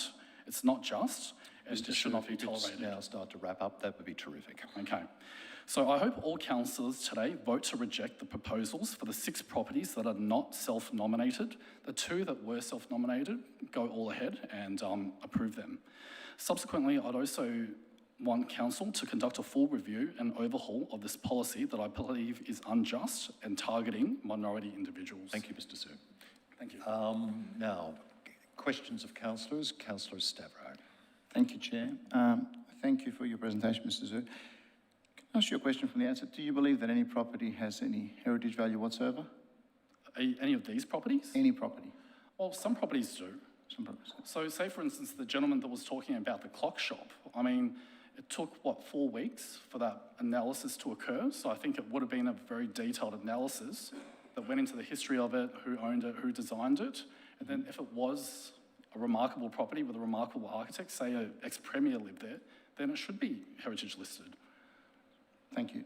As a follow-up, if I may, so when you say the percentages that you say, do you believe that out of the thousands of properties that we have put forward and have been heritage nominated across the city of Boroondara, the majority of those belong to minorities? Is that what you're saying? I'm not sure. So basically, I've just looked at these 8 properties that are listed today. I've done my own title searches on all of them, so I know that my statistics are correct. I've read the report that the council officers are presenting. 2 of those 8 are self-nominated. Of the other remaining 6, there is 83% that are racial minorities.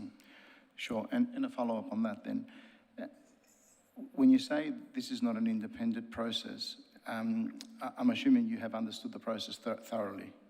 My understanding is that, say for instance, the first item tabled today, I understand that it's gone through rounds of community consultation, rounds of heritage experts making their submissions, and the documents being available to the public.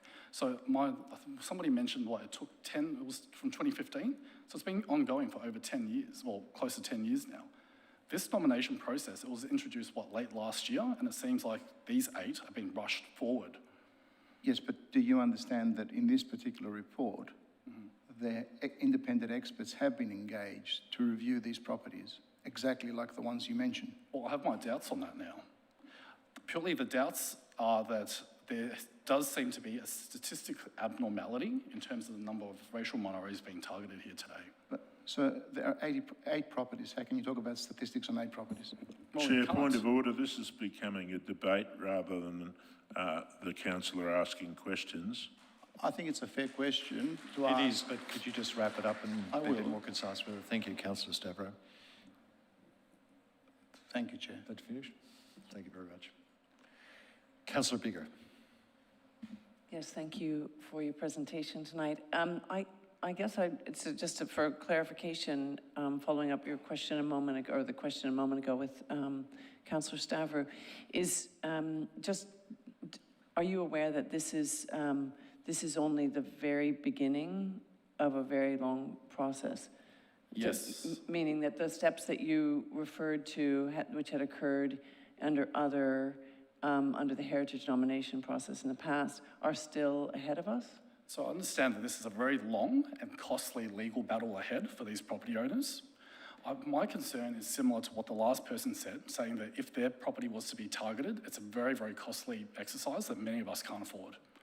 Yeah, well, and I think officers probably will speak to that, but I suppose it is a worthy reminder about that there were a number of properties that that have been nominated that are not being considered, that have been turned down, right? It wasn't a lengthy process. You understand that?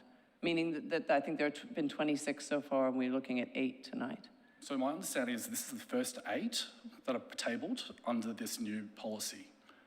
It's just, I think my understanding, officers will be able to, well, let's leave that to officers to respond to clarify that, because it's going to be important that we make sure that we all are working from the same set of facts. But thank you very much. Thank you for your presentation tonight. Thank you.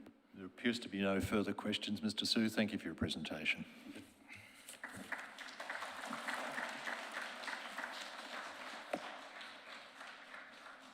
I now call upon William Bromhead to join us at the table.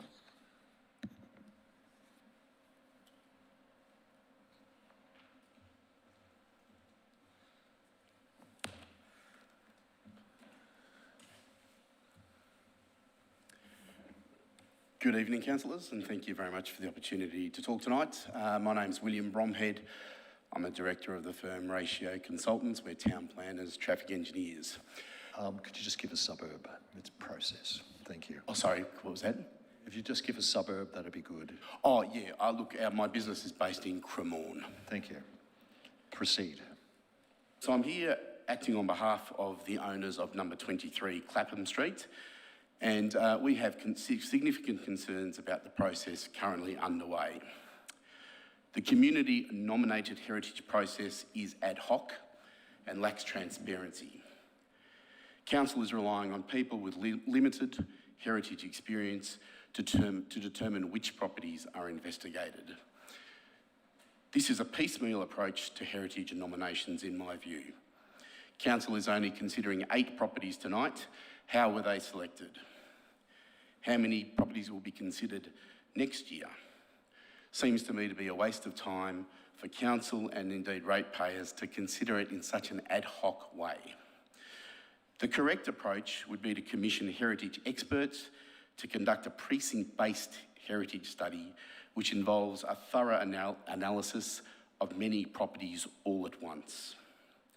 The current process serves to create uncertainty and confusion with a nomination process that, in my view, lacks transparency, where the owners of land, particularly new purchasers, are excluded from any dialogue about their property's potential listing.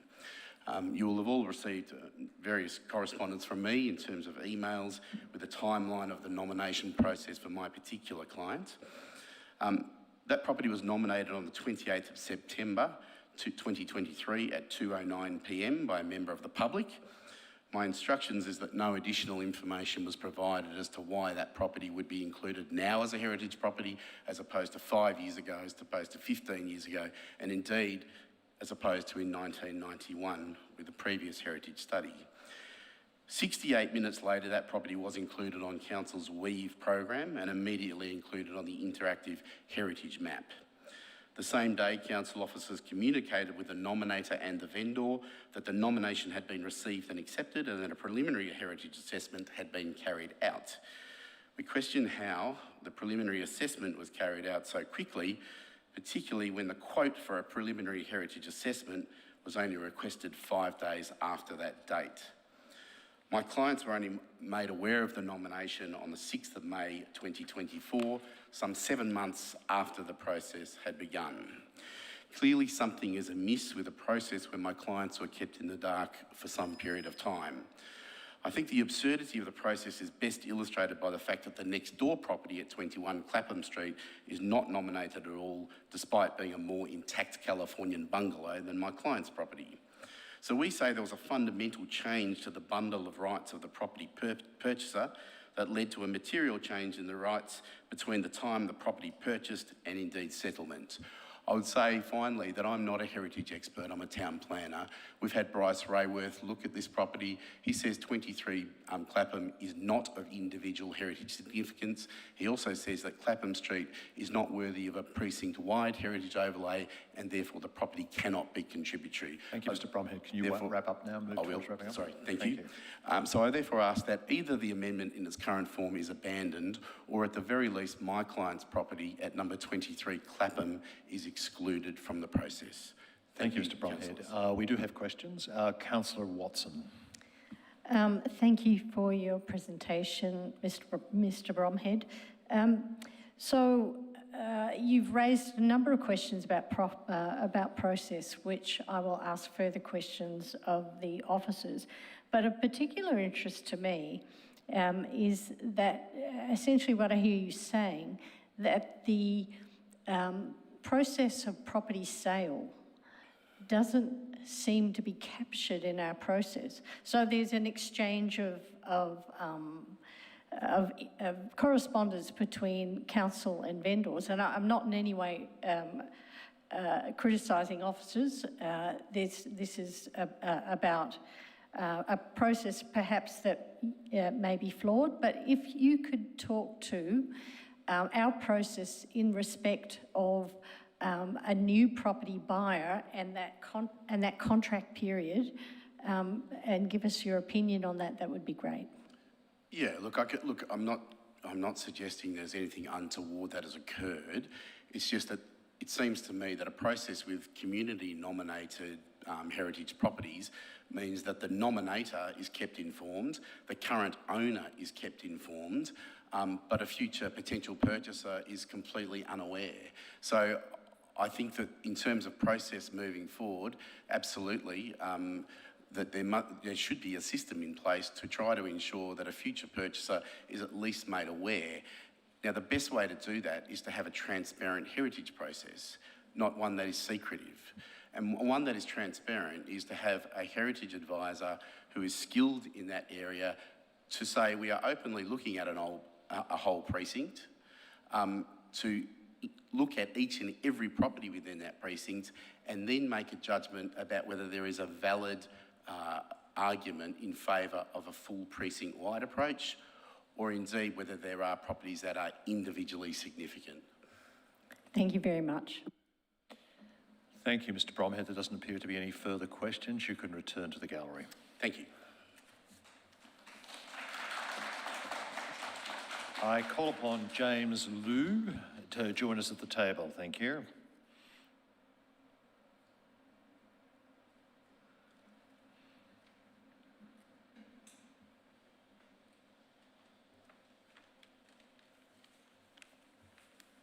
Thank you, Chair. James Liu from Bowen. Thank you. I live very close to several of the properties nominated in Bowen. All 8 properties are recommended for individual heritage significance, which is ludicrous. This is the highest possible level of heritage protection used in Victoria and is usually only reserved for the most exemplary heritage building in the state.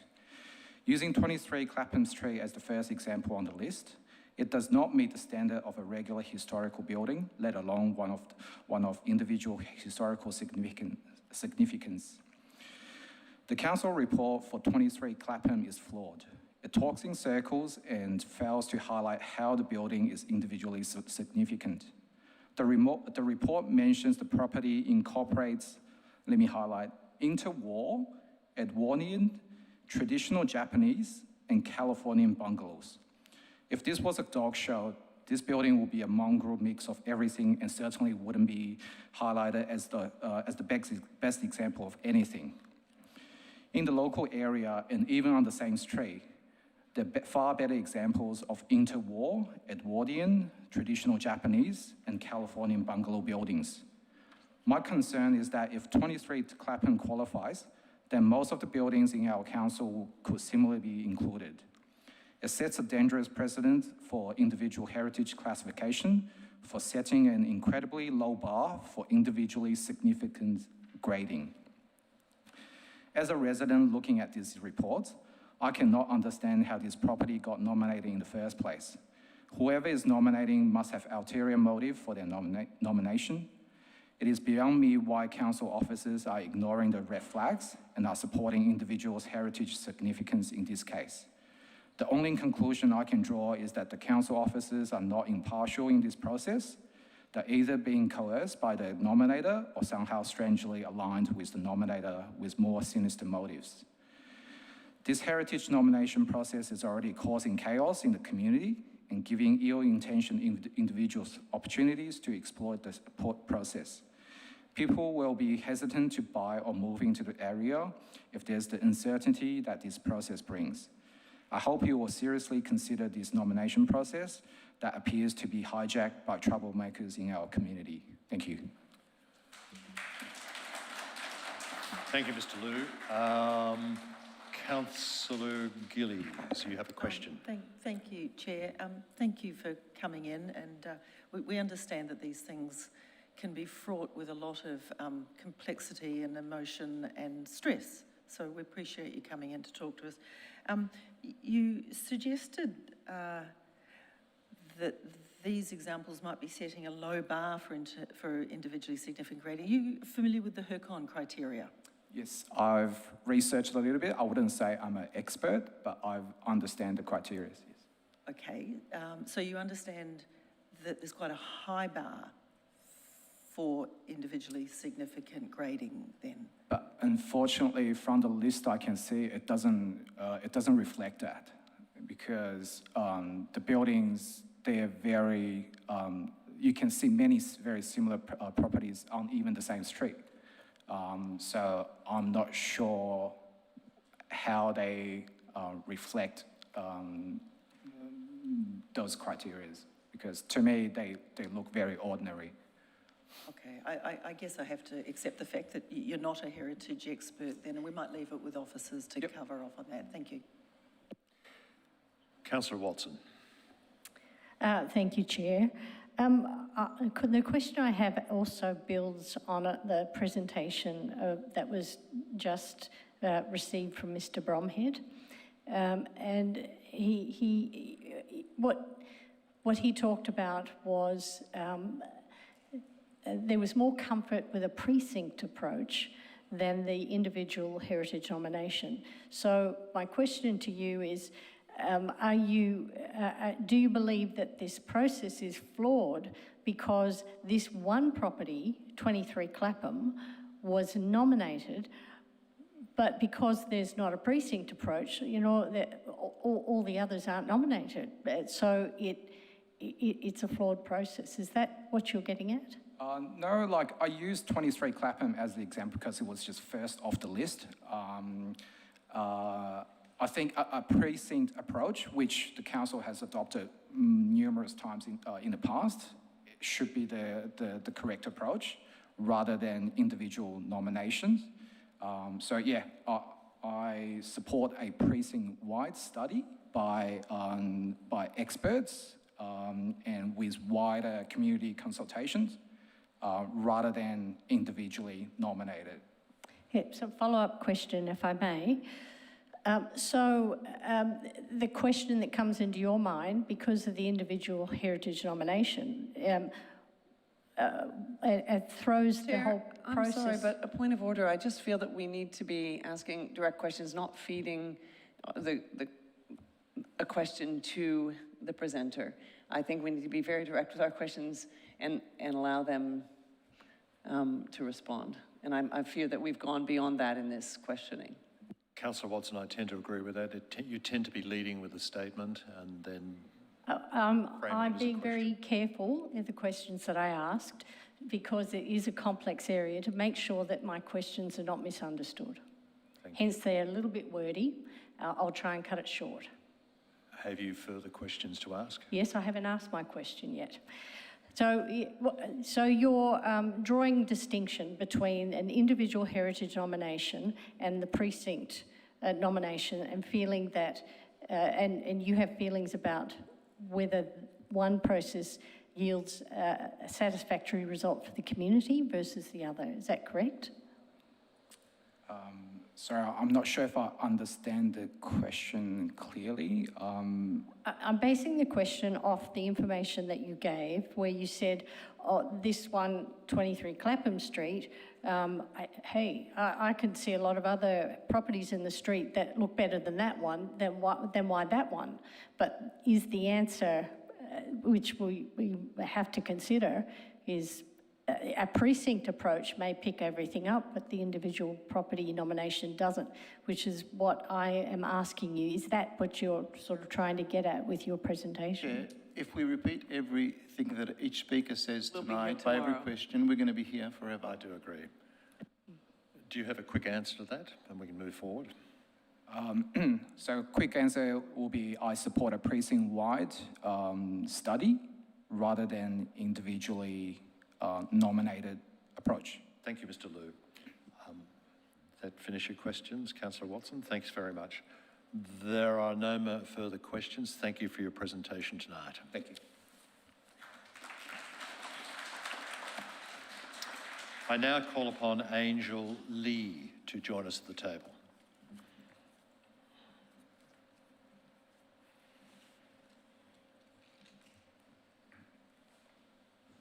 Hello.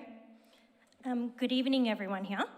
I did have a presentation written out, but given that everyone has repeated my points, I will respect your wishes and not repeat them.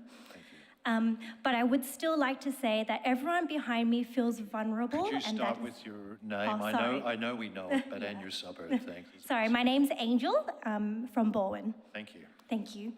So I just want to repeat that I agree with all the speakers before me and even your introduction of all the issues of this process.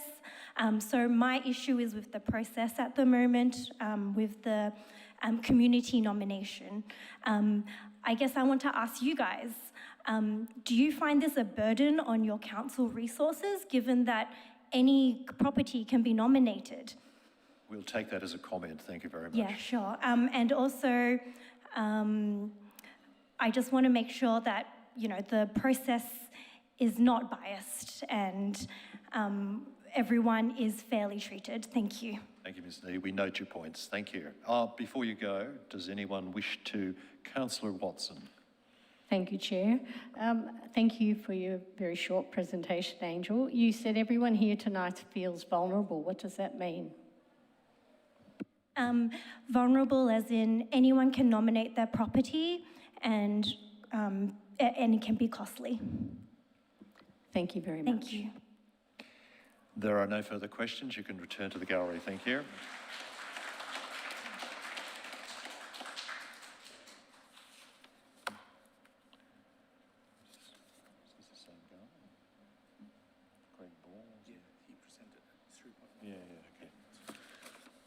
Mr. Gregory Ball.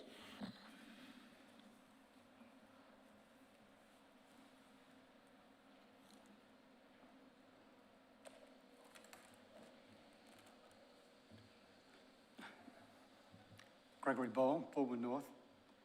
I have two comments. One is on process and one is on one of the properties. When I read the process, I did read the explanatory. Mr. Ball, could you just bring that microphone close to you so everybody in the gallery can hear as well? Thank you so much. And one thing I did notice in the version I read is that the nominator is to be disclosed to the owner of the property. When the council officer went through the process, I didn't hear him mention that at all. So, Chair, you may wish to ask the officer, once I'm done, whether if and when the property owner is to be notified of who the nominator is. On page 474, it says here for 23 Clapham Street that apparently the owner is not aware of who the nominator is. With respect to the property, I actually did want to speak on 23 Clapham Street, Baldwin. I didn't realise it was going to be addressed by so many people tonight, but it's described as a California bungalow, and I've lived in California. I've seen hundreds or thousands of California bungalows, and this does not look like a California bungalow to me. And in the council's response to the submitter, I read it as that the council's heritage consultant agrees that it's not pure California bungalow, but a mix. I don't believe this property rises to the level of heritage significance, and I recommend it be deleted from the heritage overlay. Thank you, Mr. Paul. That's your presentation? Yes. Councillors, are there any questions? There doesn't appear to be any. Thank you very much. You can return to the gallery.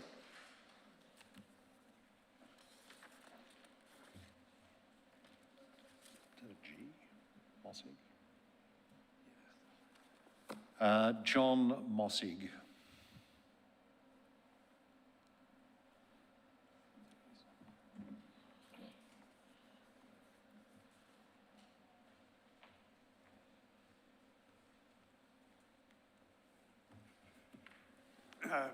John Mosig of Kew.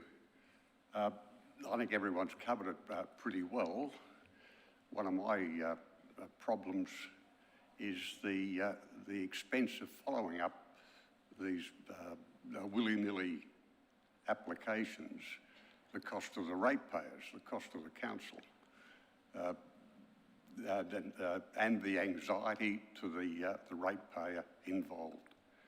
I think it's quite disgraceful. that this should even be considered. I'd also like to bring up a matter of the council permitting buildings to cover the entire block. I know it's not part of the process, but I've got the mic and That's not part of the matter tonight, thank you. Okay. That's it. Yep. All right. Everything else has been adequate. All right. There doesn't appear to be any questions of you tonight. Thank you very much for your presentation.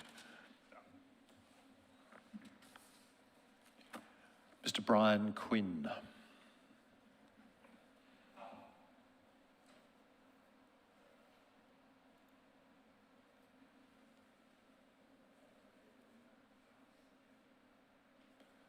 Is Mr. Quinn still with us? Pass. All right, thanks very much. We'll move on to the next presenter, Angela Mad.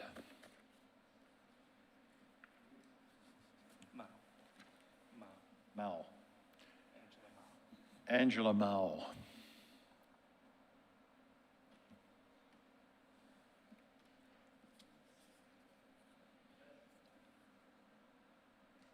She's gone too.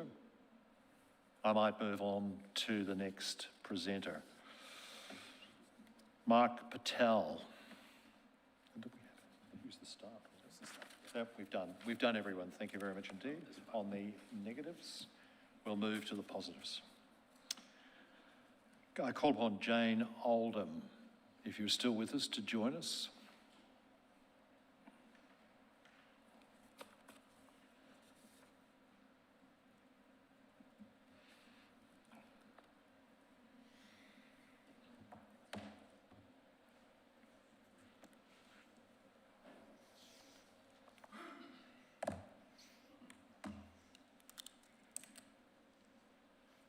If you could just start with your name and suburb, thanks very much.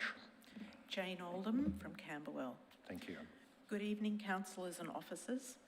I should like to add my support to the officer's recommendation that council seek the Minister for Planning's permission to prepare and then publicly exhibit the planning scheme amendment for each of these 8 places. I was unable to make an online submission during the preliminary consultation period. To me, the 8 statements of significance speak for themselves. As to each place's own individual significance, they're assessed against the HERCON heritage criteria, and it is a high bar for any place to meet. I support the findings in the report, and in the interests of time, will not elaborate. The 8 reports and proposed statements were undertaken or were work done by expert heritage consultants external to council, just as they would have been if the places had been identified by council's regular heritage work. The 8 places being considered tonight demonstrate that unless the community can make nominations for council to investigate, Boroondara risks losing irreplaceable heritage places like these. These 8 places before you tonight were accepted for further independent expert investigation, either because the place's heritage significance had not been looked at before, or because the nominator presented council with new information relating to heritage significance. Old architectural plans found in a drawer may reveal the name of an architect, or it may become clear that a place was lived in by a prominent local person. Across Victoria and Boroondara, many heritage protected places were the result of nominations by community members. Such nominations in Boroondara are not new. Currajong on Auburn Road, the Boyd House is another important example from the last few years. Tonight, I renew my support for Boroondara's community nomination process. The process adopted in 2023 simply formalised an existing practice and put it into a framework that was more thoroughly considered, explained, more timely and more transparent for owners, nominators and anyone else interested. I was reminded today when I reviewed the explanatory memorandum that the process itself, or the framework, was modelled on Heritage Victoria's own community nomination process for state-listed heritage. Burundara's is thus built on a strong precedent. Finally, the heritage assessments have demonstrated the individual heritage significance of the 8 places before you tonight. They were independent assessments made by... Ms Oldham, could you move towards wrapping up? Thanks very much. I can. Made by heritage consultants on Council's panel. I recommend that councillors take the next step towards the heritage significance being tested publicly and ultimately these places being protected. Thank you very much. Councillors, are there any questions of this presenter? There don't seem to be any. You can return to the gallery. Thank you very much. Thank you. I now call upon Mr. Richard Arbom.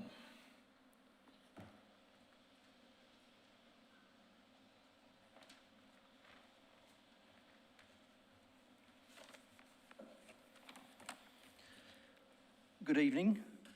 Thanks for letting me talk. My name is Richard Arbon. I live in Camberwell. I support the council officer's recommendations.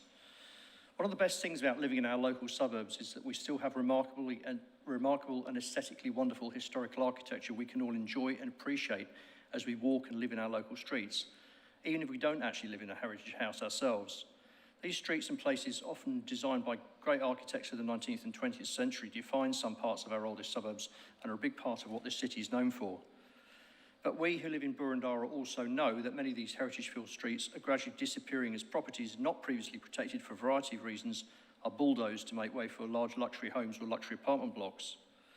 And it's a simple case of maths to work out that most of them will be gone within 10 to 20 years at the current rate of demolition.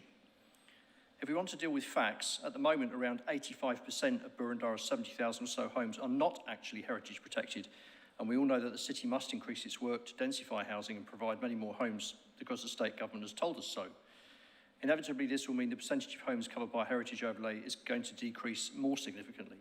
So, protecting a few more high-grade heritage buildings each year is not going to impact the growth of housing in Burundara at all.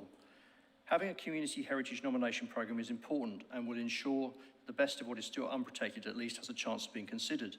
Many countries around the world who've been protecting buildings for longer than Australia also use community heritage nomination programmes at local council and national level to ensure their heritage is identified and looked after as their cities grow and develop and as the decades and centuries pass. So it's a prudent thing to do if we care about our cultural heritage, which hopefully we do, which in effect belongs to all Melburnians and Australians present and future. The properties being considered tonight have all had independent heritage studies undertaken, and several were designed by significant Victorian architects like Jorgensen and Fuchs, who've had a huge influence on Melbourne's architecture. They will meet the heritage criteria used by the Victorian Heritage Framework, and the opinion of the heritage experts used to undertake the heritage assessments for council will be peer-reviewed by planning experts at a planning panel. People across Melbourne and Victoria and in Burundara have, ever since heritage protection started, been involved in making community nominations. Community has to drive heritage protection for now and for future generations. I've never heard of a community a generation or two later reported as saying, oh, we wish we'd have never protected that historical, that beautiful piece of architecture, we should have demolished it instead. Typically, it's quite the reverse. I congratulate council on their work, and thank you for letting me speak. Thank you very much. There doesn't appear to be any questions of you tonight, so you can return to the gallery. Thank you.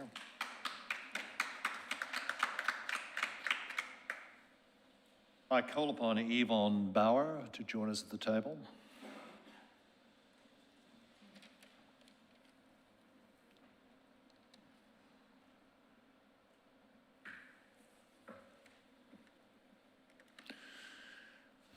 Thank you. My name is Yvonne Bowyer. I live in Surrey Hills and I'm the Secretary of the Surrey Hills and Mont Albert Progress Association. Our association supports all of the recommendations of officers in the report, Community Heritage Nominations Process, Preliminary Consultation Outcomes, Group 1. We thank all those involved in preparing this comprehensive report and the extensive community consultation that took place from 6th of May to 14th of June 2024. We also support the Community Nomination Program, which Council introduced in May 2023, that is consistent with Heritage Victoria's approach and is based on strict heritage criteria. Importantly, we believe this new system moves away from the previous ad hoc approach where individual properties were put forward for heritage protection, which often stalled, usually because of an imminent threat of demolition or development, and were outside a legitimate and careful approach of assessment, as is now occurring. We encourage the ongoing implementation of these programs to identify and protect properties in Boroondara that the community values. Thank you for the opportunity to speak tonight. Thank you very much. Just if you remain in your seat for just 1 second. There doesn't appear to be any questions. You can return to the gallery. Thank you.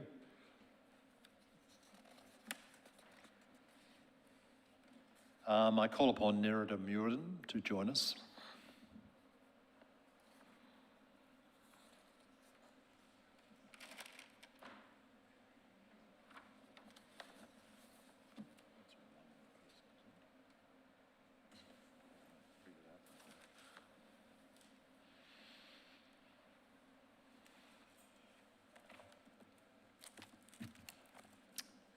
My name is Nerida Muirden and I live in Camberwell.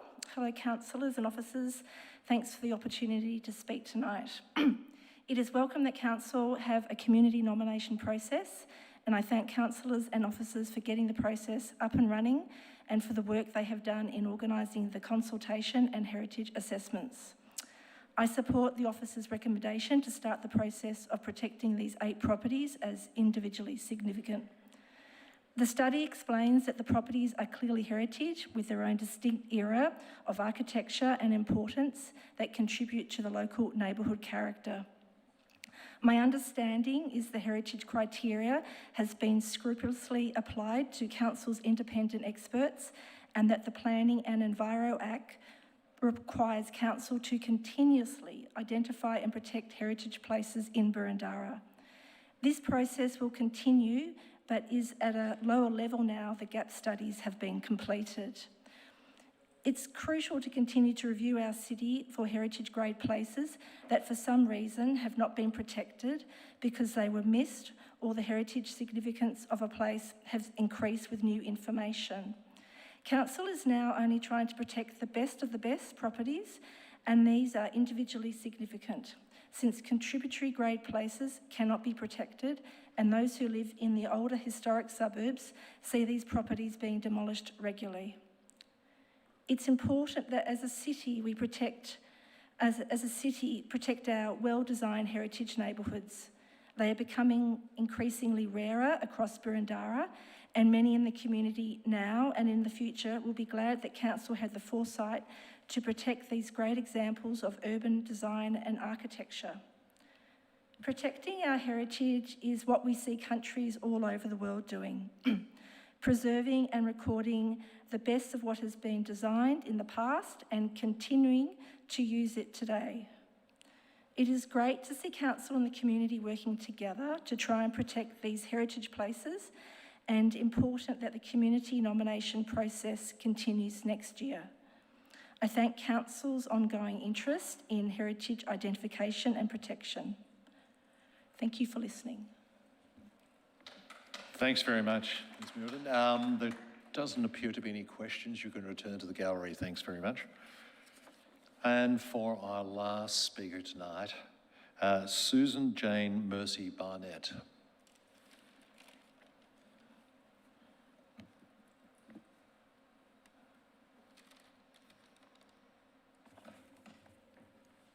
Good evening, councillors and officers. My name is Sue Barnett, and I'm president of the Surrey Hills Historical Society. Could you just give us suburb? Yes, I live in Mont Albert. Thank you very much. Tonight I represent the views of the Surrey Hills Historical Society, but also speak for Balwyn Historical Society, whose president is in the gallery, and the Canterbury History Group, who could not be here tonight due to another commitment. The 3 societies wish to record our support for the Council's recently adopted Community Heritage nomination process the application of which has resulted in the 8 properties being nominated for heritage protection tonight. We support the nominations on the basis of the properties, not the owners, of whom we have no knowledge. As can be seen from the detailed individual reports compiled by council officers and heritage consultants, these have been compiled rigorously and objectively, assessed against the 8 well-known established HERCON criteria.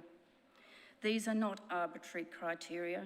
These have been adopted for assessment of heritage values by Heritage Victoria and indeed across Australia through the Borough Charter adopted in 1992. With this document applied across Australia, being validated by ICOMOS, the International Council of Monuments and Sites. We are on a par with what is happening internationally, as has been said before. These provide a standard measure by which all places, regardless of their location, can be reliably assessed and ensure a consistency of approach. I would make the point that in relation to precinct-wide studies, due to the time and expense involved with these, they can and do miss significant properties, thus leading to the gap studies and indeed to these individual community nominations.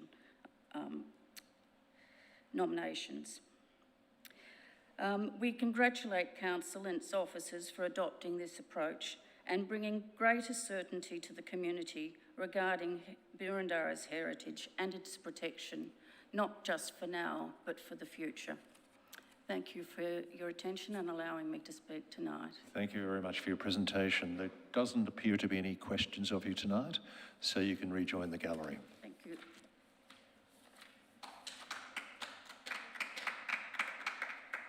That completes the submissions tonight, public presentations. I will now return to the officers for matters arising.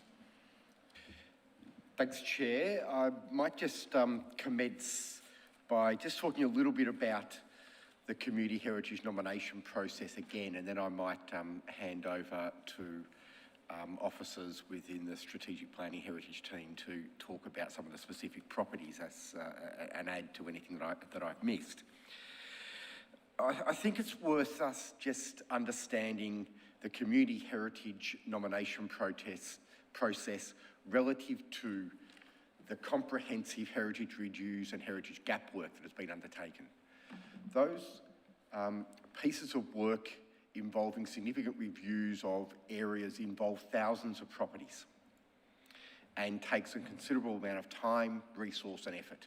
And Council funded that work and completed, in fact, the heritage gap work in 2022.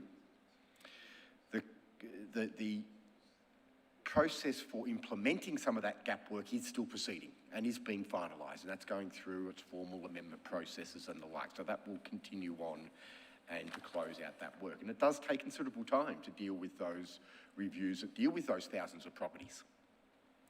The Community Heritage nomination process is not instead of or replacing those comprehensive reviews. It's additional to, and it's to deal with the few situations that arise where there has been additional information that's been revealed or come forward, or there may have been an error where a property was missed. As you can imagine, thousands of properties being undertaken in those reviews, there will be occasions where informational properties are missed in that comprehensive work.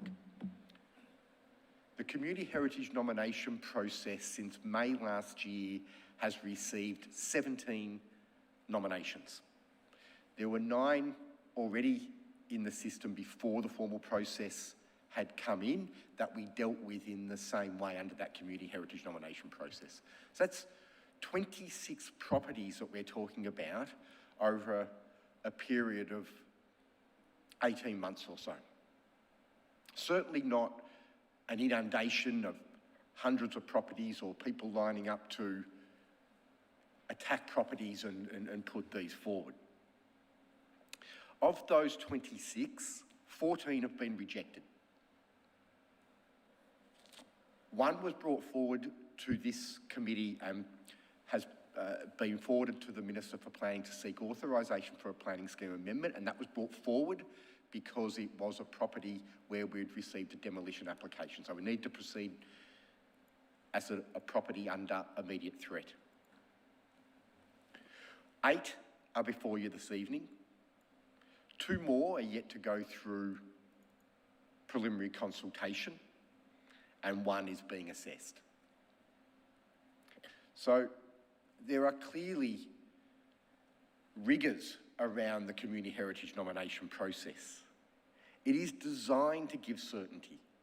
It is by its very nature timely, so that those property owners where we don't believe there is heritage know quickly and know that their property is not going to be taken forward. Those where it is going to be brought forward because there is merit, there is new information, we want them to know, and we want them to know early. It's founded on transparency. And it is about the process. That's the important part in this. It's about the property and it's about the process. It's not about the background of the owner or the nominator. That's irrelevant. I know there was a suggestion that the process requires or suggests that the nominator details will be provided to an owner. That's not part of the final process. We don't believe that's part of the final process, and I do stand to be corrected on that if there's information that I'm not aware of, but in the process we've just checked again, that is not part of that process. The process is set up to ensure that nominations without merit do not proceed, and I mentioned the 14 that are rejected. There is a comprehensive process where there is some merit in a potential heritage on a property where we do seek independent heritage advice. And you've got that advice that's summarised and provided before you this evening for the 8 properties that we are recommending move forward. And what we are recommending is to move forward and commence a process that is founded under the Planning and Environment Act to seek authorisation from the Minister for Planning, and if the authorisation is granted, to exhibit a planning scheme amendment to give a formal opportunity for landowners and other parties to put in a submission. Those submissions will come back to the council, will then go to a panel, will then come back to council again. There is a sequence of steps involved in a formal process that has full transparency, and all parties get to put forward their case for ultimate consideration by an independent panel. Now that's what happens with the heritage gap work as well. And interestingly, the heritage gap work that's undertaken, or any other comprehensive heritage review, the landowners will not know their property has potential heritage until the preliminary consultation is undertaken. So, in fact, the community heritage nomination process has greater transparency for a landowner because they know right at the start when a nomination is accepted to at least undertake that preliminary assessment. So, in fact, that point that a landowner knows is actually sooner in the community heritage nomination process than it is in the gap work. The gap work would lead you to the same point that we are today. Preliminary consultation for 4 weeks and then a report to a UPDC to decide whether to seek authorisation. So in that sense, what happens at this point from the preliminary consultation and moving forward is exactly the same. I'll now hand over to officers if they wish to add any additional points to the comments that I've provided and specifically around any of the individual properties.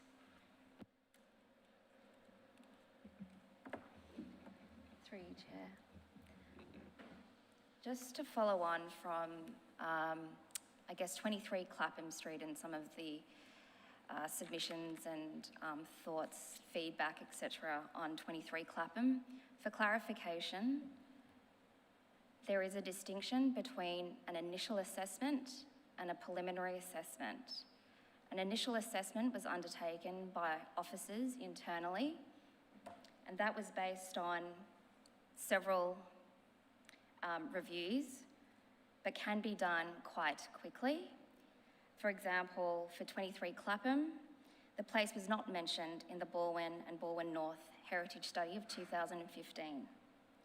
The place was not included in the council's subsequent gap studies, so that's a municipal-wide heritage gap study.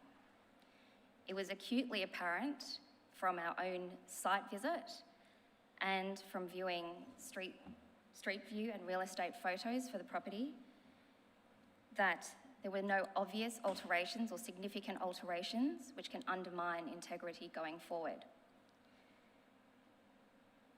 The nomination provided new information, and in the totality of all that, we considered it suitable for preliminary assessment, which involves seeking advice from a heritage consultant.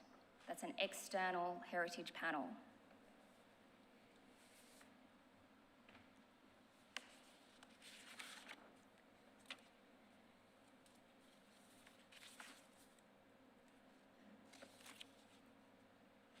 In terms of timing,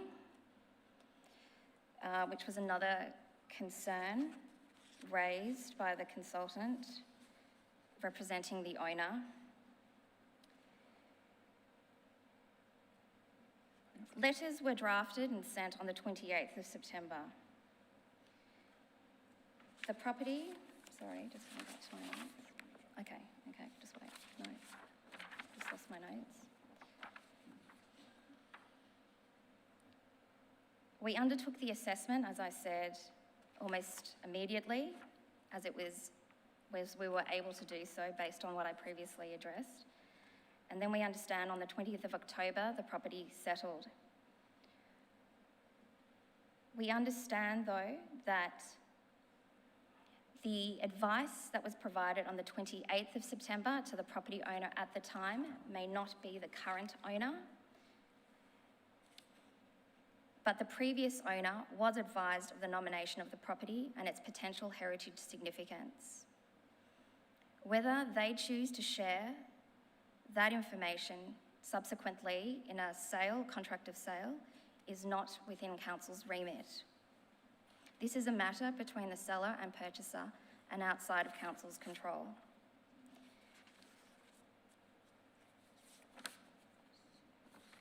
Council continues to clearly and transparently send letters to the owners, registered owner of a property, to advise of a nomination and the process going forward.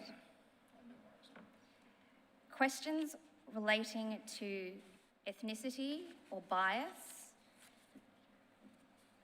are not something that we believe are accurate, so therefore inaccurate, I should say, as we are not aware of owners' ethnic backgrounds, and we proceed based purely on whether or not the property has heritage significance. And I think that's all I need to say about 23 Clapham Street.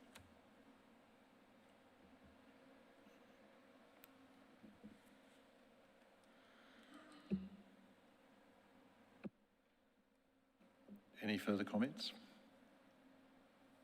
Thanks very much. I will move to questions of the officers. Councillor Sinfield. Thank you, Chair. I have a couple of questions. I'm wondering if officers might be able to enlighten the council and the community to that end why the municipal-wide heritage gap study indeed had gaps.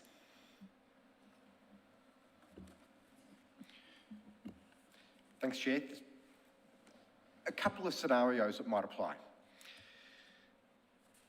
The consultants that have been engaged by council for that heritage gap work are engaged on the basis that they will undertake a thorough assessment of all of the relevant properties. But there are thousands of properties. And what the heritage consultants are doing does not necessarily go into depths about individual properties to the level of uncovering every piece of information that might be appropriate or applicable for that property. So there are situations where some properties, and it's usually only very few, some properties may be missed. Or there may be information that reveals itself at a later point in time that wasn't available or privy to the consultants at that time. They didn't have that information available at that time, and therefore that has become available at a later point in time. So it's about the additional information and information that wasn't considered in that gap work. It's also important to understand that whilst the heritage gap work was quite comprehensive, not every single location across the municipality has been covered by that gap work. And through you, Chair, I'm wondering if Mr Walker would exercise his professional judgment and perhaps enlighten us as to whether he believes our community's appreciation for properties changes over time. Through yourself, Chair, and I think this was something that was considered in the community heritage nomination process. What length of time do we need to revisit or consider again a nomination or a property for heritage? Because the perspective on heritage does change over time. Now, it doesn't change year to year. We are talking it changing over decades, but yes, it does change. And that is something that can be a factor in revealing new information and new considerations. Thank you, Chair. I've got no further questions, but I'd like to foreshadow a motion. Councillor Watson. Thank you, Chair, and I also would like to foreshadow a motion, but I understand that there's a certain precedence in how we operate in the chamber with regards to foreshadowing motions. So at some point in time when we finish questions, I'd like to beg the indulgence of councillors and suspend standing orders when we reach that point. So my questions regarding, sorry, I'll just put my phone out of the way. My questions start with the point in time, and I'm asking for some clarity here, because officers mentioned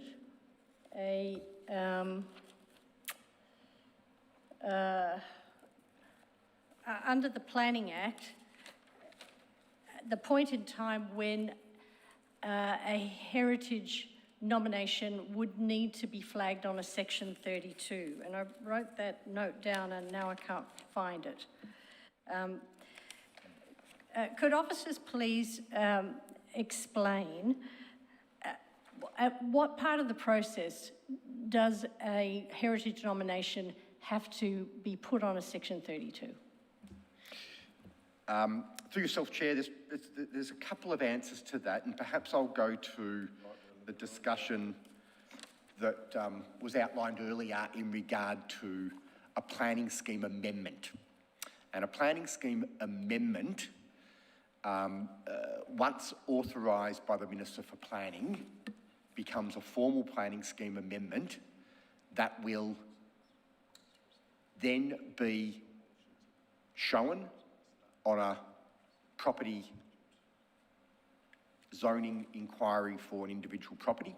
So it will show on that inquiry and it will then be required to be included within a Section 32. So that's at the planning scheme after it's been authorised, and we commence a public notice process of the planning scheme amendment itself.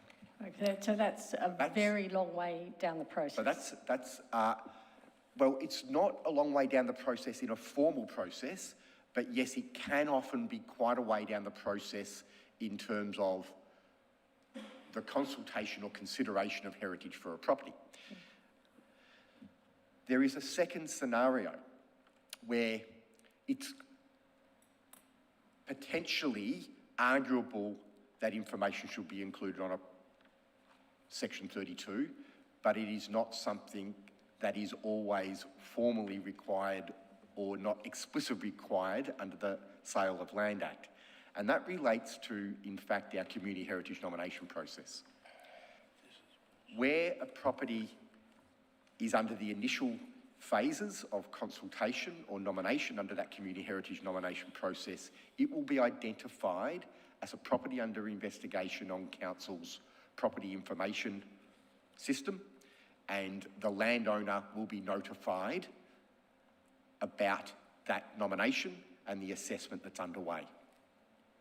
Okay, It is an open question as to whether there is an obligation on that landowner to then notify or include information about that potential heritage or that investigation on the Section 32. That's an open question as to whether that is an obligation.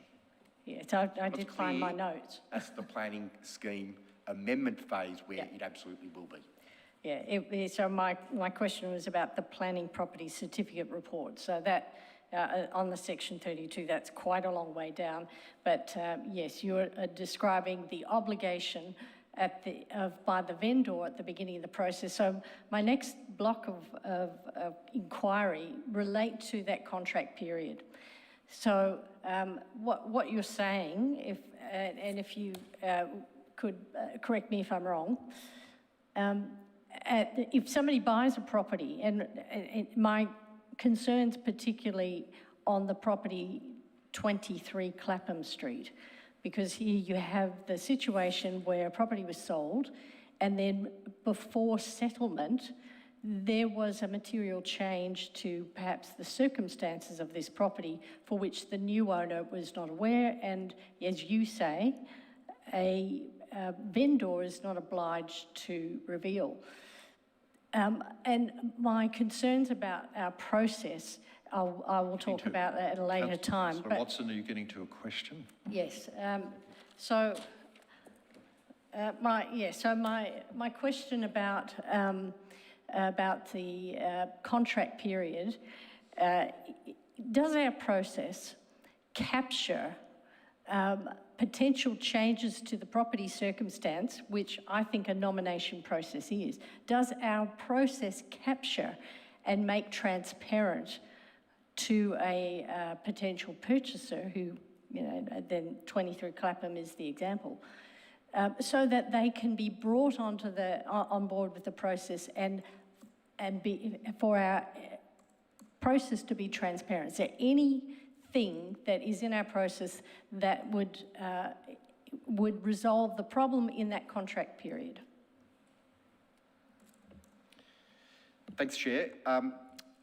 The community heritage nomination process involves notifications of owners of the property at different points through the process. That ownership may change. A property may be subject to contract of sale. Information around those contracts, those potential sales, those sales are not available to the strategic planning team through that process. It is only when a property does ultimately change hands that when there are subsequent notifications to the owner, the new owner will receive those notifications. There's an expectation built into the process around an owner that is selling a property that clearly has been notified and made aware of a community heritage nomination to advise purchasers of that nomination. And in fact, that has occurred when properties have been for sale and nominations have occurred. That very process has occurred where an owner has notified prospective purchasers of that pending nomination. So that's worked very, very well. And owners have really fulfilled their duties and obligations in that process. It's not something that council has control over.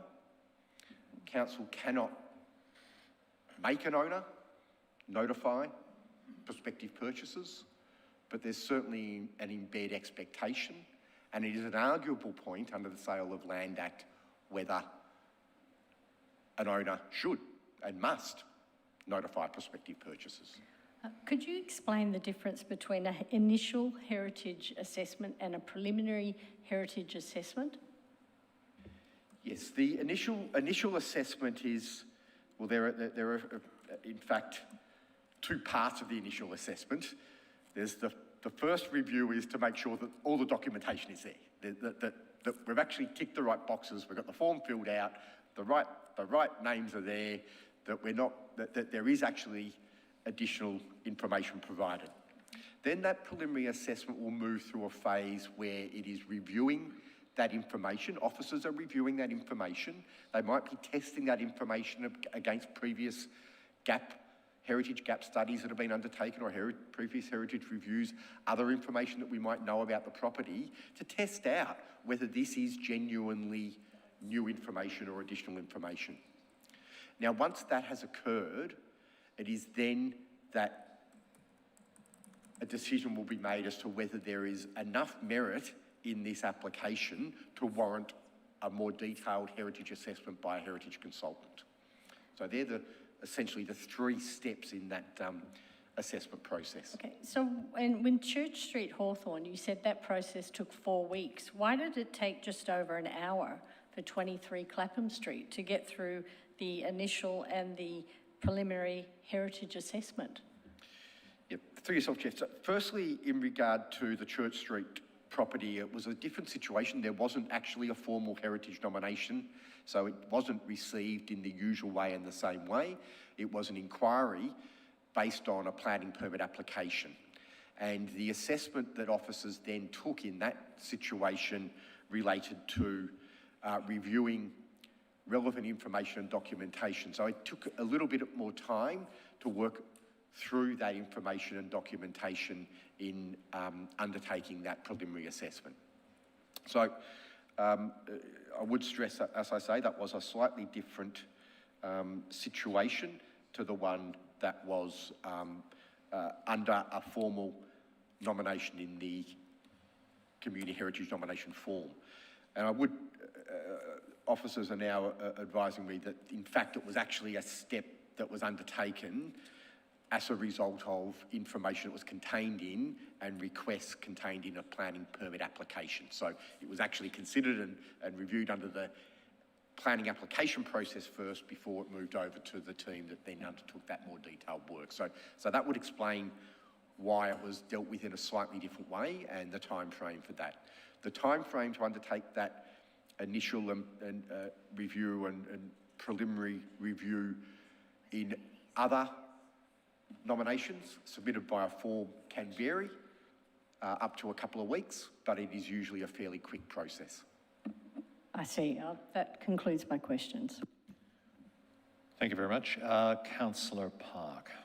Thank you, Chair. I'd just like to go back to what the Director said about there being some argument about what needs to be disclosed in Section 32 and whatnot, as I found that confusing.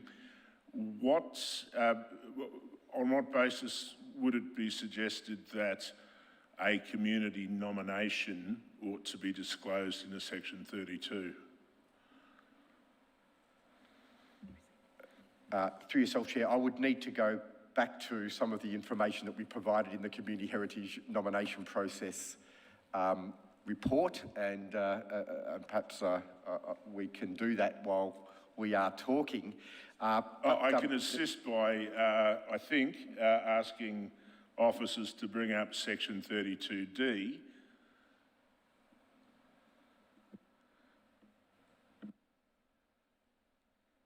which immediately sprang to mind.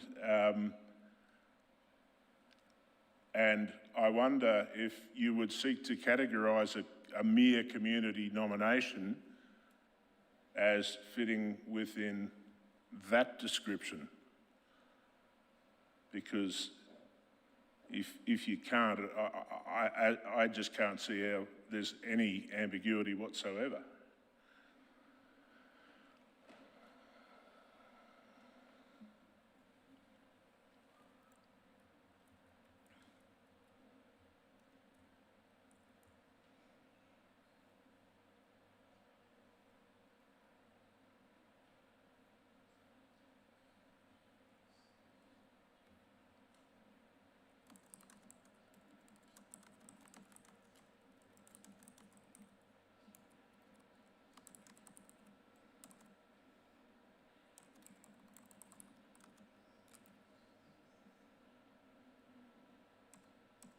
I perhaps could ask a more simple question.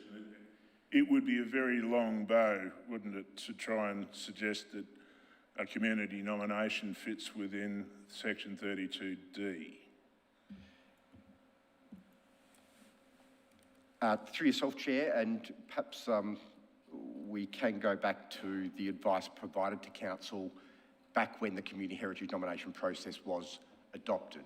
And the advice there was probably similar to the advice that I indicated, which was we believe that there may be an expectation that owners under section 32 are required to advise purchasers about the nomination. Surely no competent lawyers just said, we think, you know, it can't be a vibe, it's got to be based on law.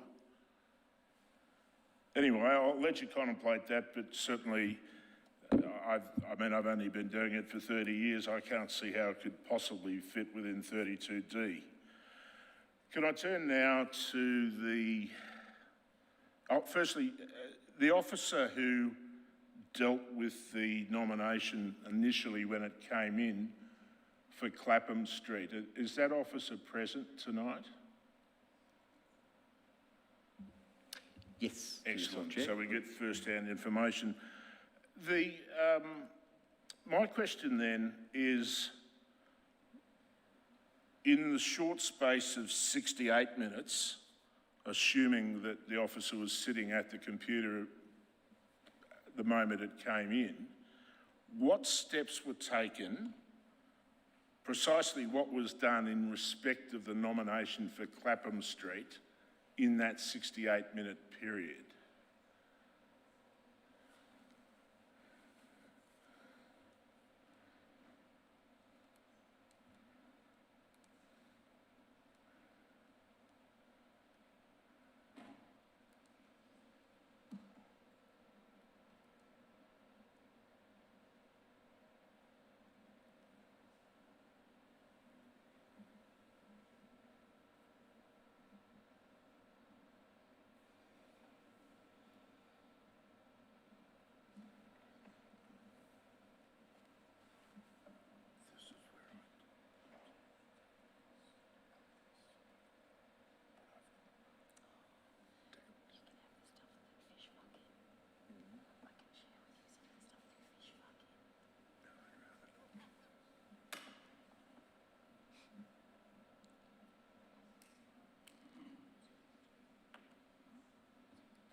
Okay. Through yourself, Chair, happy to provide some advice based on the officers.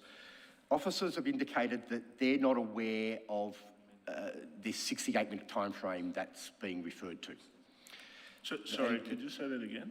Officers are not aware of a 68-minute time frame being the period in which the nomination was received and that the notification or e-assessment that was undertaken, that took a longer period of time than 68 minutes. Could I just seek clarification on that point? So I think in the interest of transparency, this is critically important. The information that was provided to us, I think by Mr. Bromhead, was that it was 68 minutes, and that information, as I understand it, came by way of a response by council to a Freedom of Information request. And I understood that, and please correct me if I name anyone who says no, you're misunderstanding, but I understood that Councillor Watson asked of you, Mr. Walker, this afternoon, whether you could confirm that information, and that she was told that you did confirm that.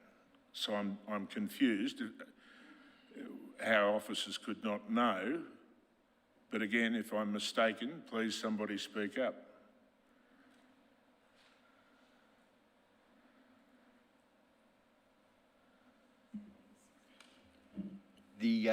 through yourself, Chair, and perhaps I would need to revisit that discussion with Councillor Watson about what it was that I was actually confirming.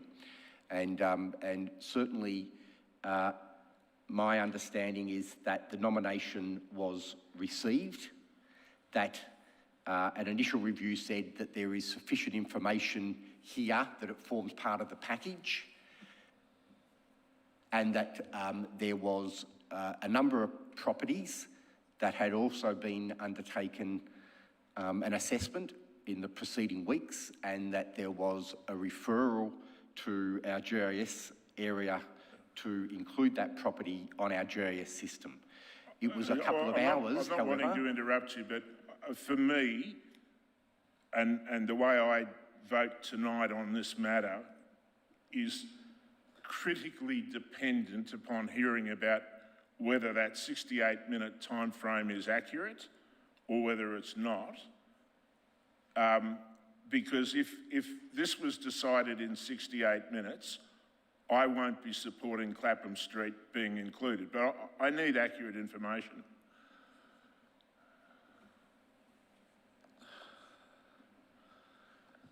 Chair, if it's helpful, I've got the time of the 68 minutes that came via FOI, and I can inform officers of that time if that is required. Councillor Watson, the CEO, would like to speak at the moment. Thank you, Mr. Chair. I just want to, perhaps in an effort to assist Councillor Park's inquiry, ask whether Mr. Walker can confirm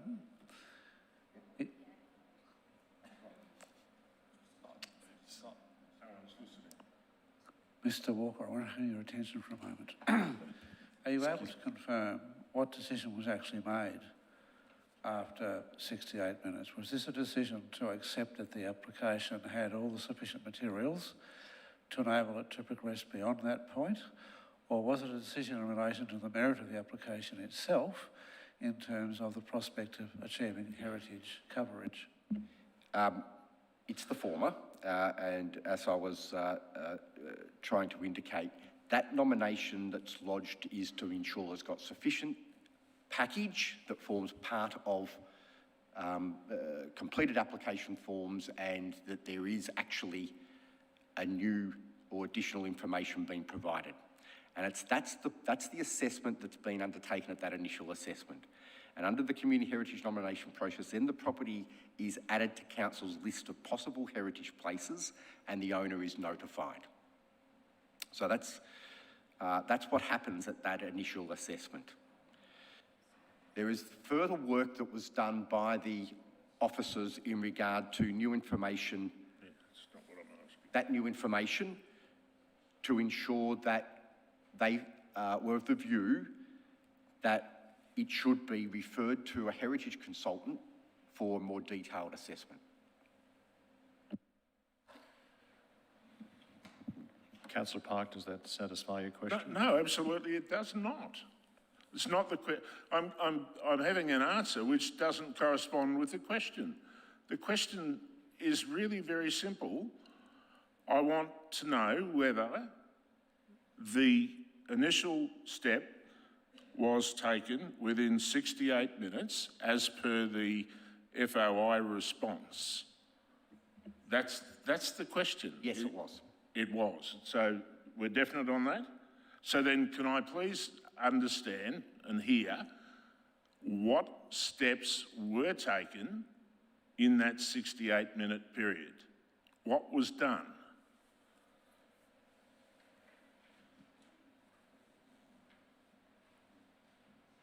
And I assure you, it's not just idle curiosity. We're trying to demonstrate a transparent process. So that's what I'm asking. What happened in that 68 minutes?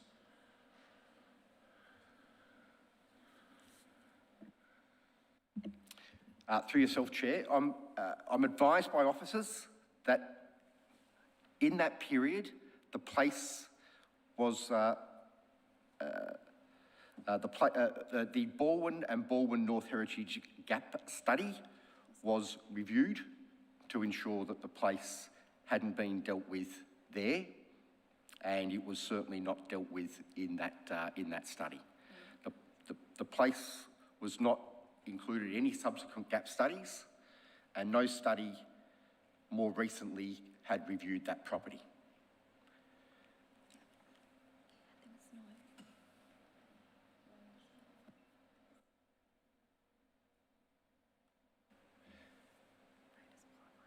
There was additional information provided as part of that nomination, and there was nothing in that nomination that would say it disqualifies and should not proceed forward to a further detailed assessment by a heritage consultant. And it's for that reason that it was registered on the council weave system and identified as a property that has a community heritage nomination, and that the landowner was notified and the nominator was notified. All within 68 minutes?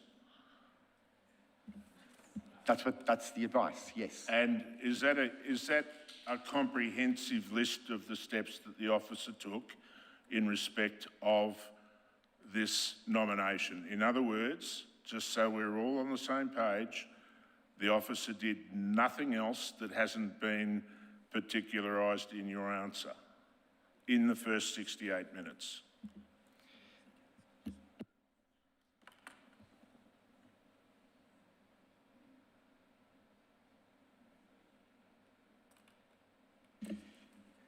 Through yourself, Chair, officers are absolutely confident that they undertook the correct steps, undertook the right reviews, and that it was a very easy nomination to form the view that it should be referred to a heritage consultant because of the information that was contained in that nomination, because of the fact that there was no previous study that had reviewed the property, that there was no previous heritage review or gap study that had looked at and reviewed that property, and that was easy to conclude by reviewing those previous studies. So is actually quite a straightforward matter to form a view that there is additional and new information here that has not been looked at before, and that should get referred to a heritage consultant.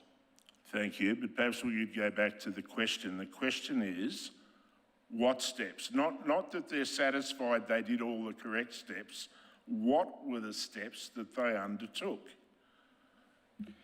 Chair, this is starting to feel like harassment. Well, it's not harassment. It's a simple question that repeatedly isn't being answered. I mean...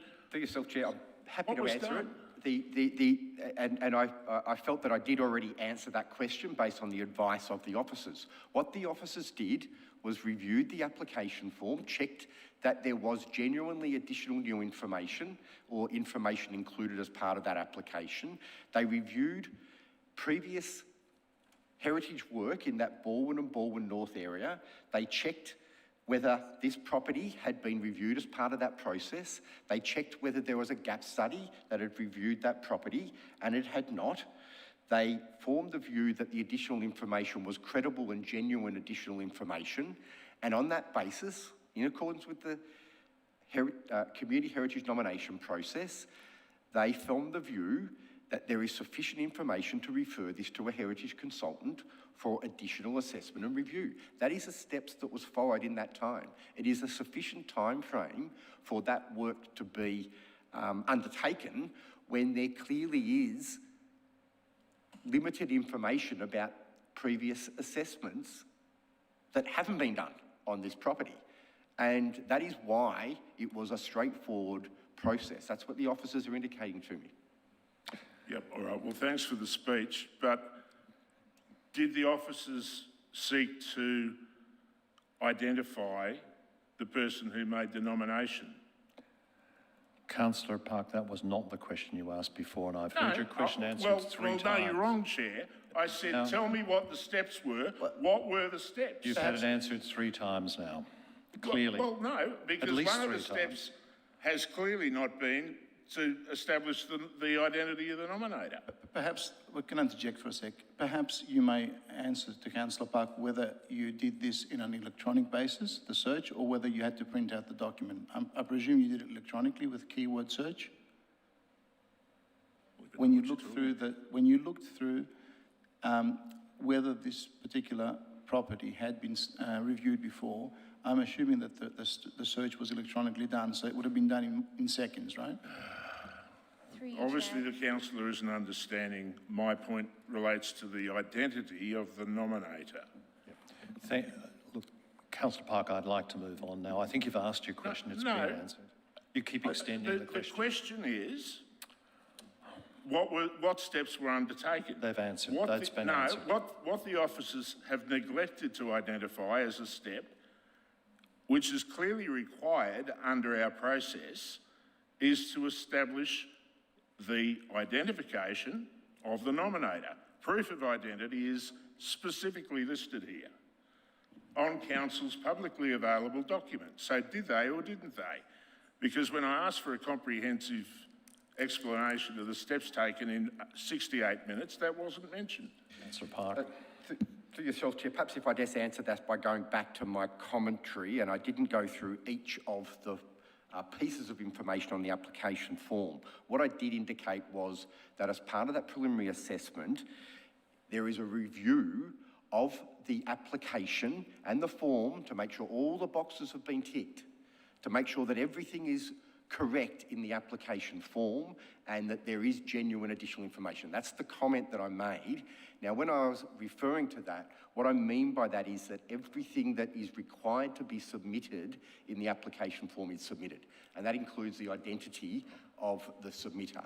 And in fact, in this situation, officers are well aware of the person that lodged the submission. So they lodged proof of identity? They have that information as part of the application, that's correct. That was checked, that all of the information required to be submitted as part of the application was submitted. Councillor Parker, I think your question has been answered. That happened within 68 minutes. I'm going to move on now. That's quite a straightforward process to read an application form, check that it's been completed correctly, and check that the documentation required as part of that is there. Thank you, Mr. Walker. Right, thank you, Mr. Park. It's been answered. My next question is that following that, once you've determined that the application is genuine and has the required information, it gets entered where? So the application gets registered into Council's Weave GIS system. Is that an internal system? That's not an internal system. It is an internal system. However, there is a public component to that, so that any person making an inquiry on Council's online heritage section of the website will be able to obtain information about any property entered into that system that has a heritage investigation underway. So it becomes a publicly accessible database. And is that consistent with the process that we document, which says add the property to Council's internal list of possible heritage places, etc.? That it specifically refers to internal, but this has obviously gone external. I'm just having trouble understanding how that comes about.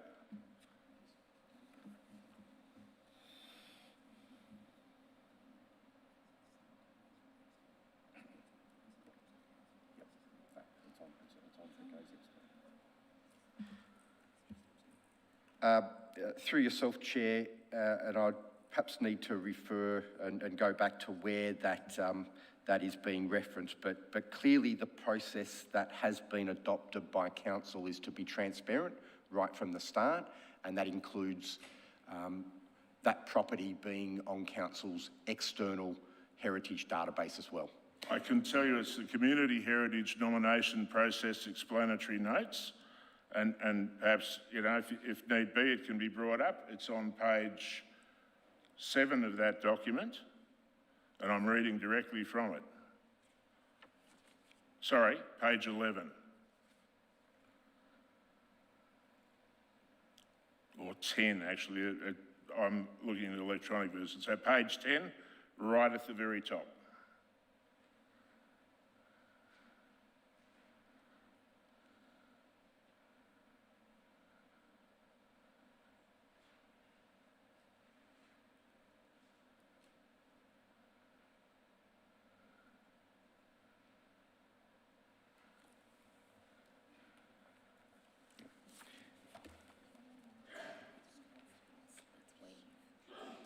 Yes, but that says internal.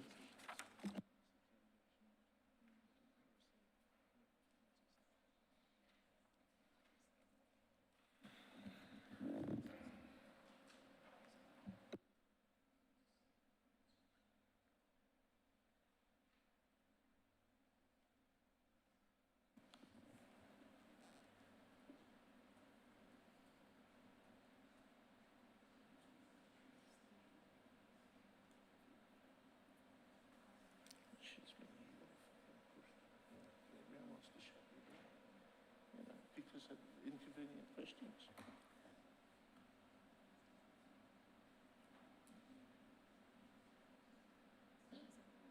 Well, James was the same. I mean, at the end of the day, answer the question.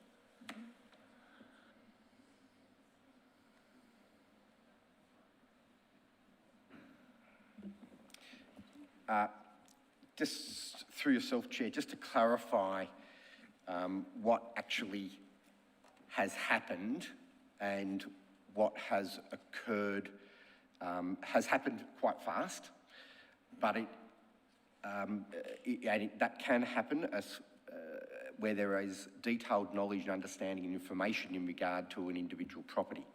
And perhaps if I'm able to refer you to the flow chart on page 4 of the Community Heritage nomination process,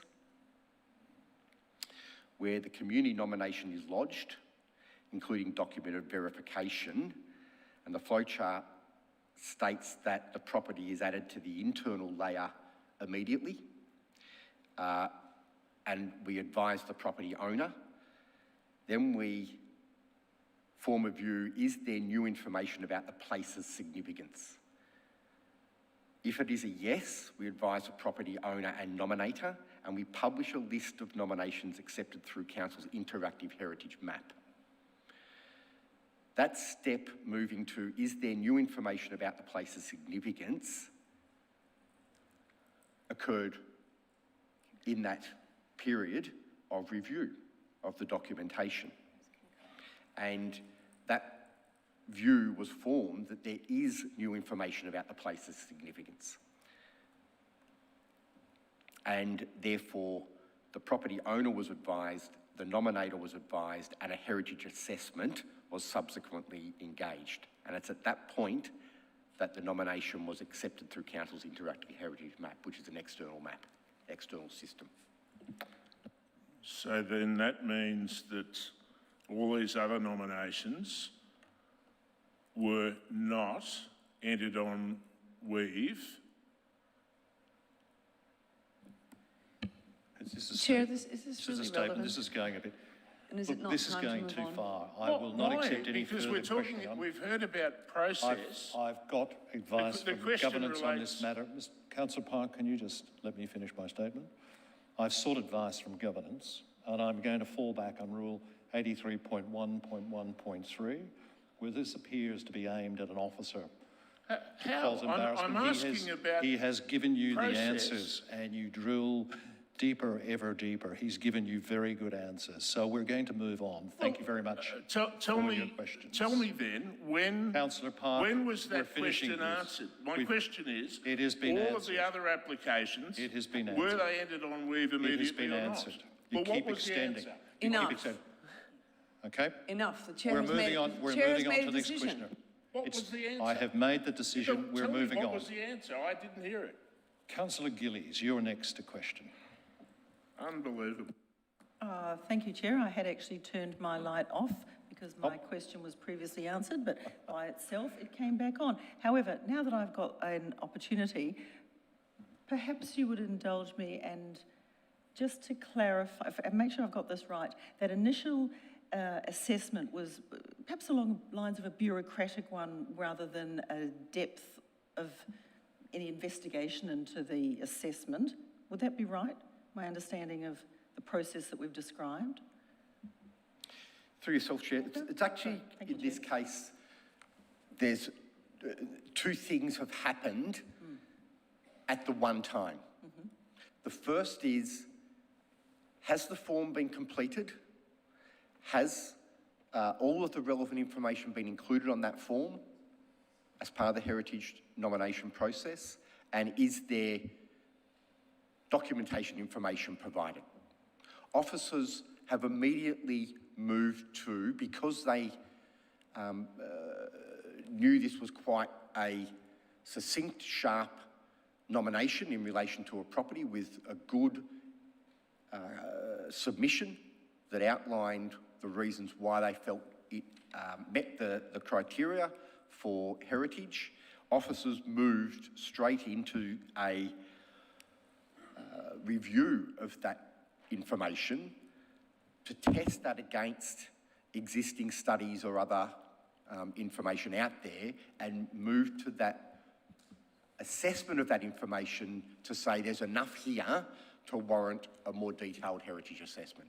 So they actually did both. They did the bureaucratic step, which is that absolute first step, and then moved to that more detailed step straight away. Okay, because thank they you. could And in this situation. Impressively, it was quick, but it was impressively. So can we be comfortable in assuming that the other 7 in this shortlist followed the same process? Through yourself, Chair, I will hesitate on that and say yes. Some of those 7 may have been nominated before we actually received the community heritage nomination process, and some of those involved a much more time-consuming review of documentation information, because there were some quite deep heritage assessments and studies that were available or previously undertaken in relation to those properties. So in some of those cases, it may have taken days or weeks to get to that initial review to say, yes, there's enough here to refer this to a heritage consultant. So some of them are deeper and longer and take a little bit longer. They certainly don't take months. They're certainly in the days or weeks. Thank you. One more, if I may, Chair. My original question was going to be along the lines of what sorts of reasons in those first filtering steps, what are the sorts of reasons that would eliminate a property from being further in the process? Because we've had a few things from the gallery, we've had a few things in some of our responses and questions here. I just wonder if you can pull some of that information together to help us all in the gallery have a clearer understanding of what are the sorts of things that you very quickly in the first flushes of assessment remove a property to end up with the 8 out of the 26 we started with. Thanks. To yourself, Chair. There could be a whole range of reasons. Firstly, there actually is no additional submission or additional information that's been provided. It may be that information is provided which is simply a repeat of information that's been provided previously. It may be information that repackages or puts forward information that has already been covered or considered in previous assessments and reviews. So there's a whole range of different aspects or components where it may be not able to be proceeded forward because of the lack of genuine additional information for a property. Thank you, Chair. Thank you, Mr. Walker. Councillor Bigger. Yes, thank you. I have one question on Clapham Street and then a few a little bit more general ones. So just, may I ask whether there had been, or whether you know, whether there had been inquiries about this property in the lead up to getting this formal community nomination? Was it already on our radar, I guess is what I mean? Through yourself, Chair, no, it was not on our radar before then. So there hadn't been any previous inquiries? Okay, thank you. A second was just that, and I apologize if I missed the officer response, but I know that several of the presenters had talked about the view that if the property was nominated, that it could lead to, or would lead, inevitably to a significant cost for them. And I don't know that that was actually addressed by officers. Could you address that point that was raised by a number of presenters? Through yourself, Chair, yes, there can be some cost for a property owner if they seek to obtain their own heritage reviews, they seek to obtain representation and inputs into a process. Absolutely, there can be some potential costs for a property owner. But those potential costs would apply whether a property is nominated for heritage via a heritage review of an area, a gap study type piece of work, or a community heritage nomination process, or some other planning scheme amendment process that alters the planning controls or guidance to a property. So there can be, if a property owner chooses to engage in the process in a comprehensive way, there potentially can be cost. If they don't choose to engage by obtaining expertise and other inputs, then they can provide input and commentary on the process in a very cost-effective way with no cost at all. They're certainly welcome to submit to that process, attend council meetings and attend panel hearings without expending any cost. There's no automatic cost, in other words. It's the cost as if they choose to get independent support. Okay.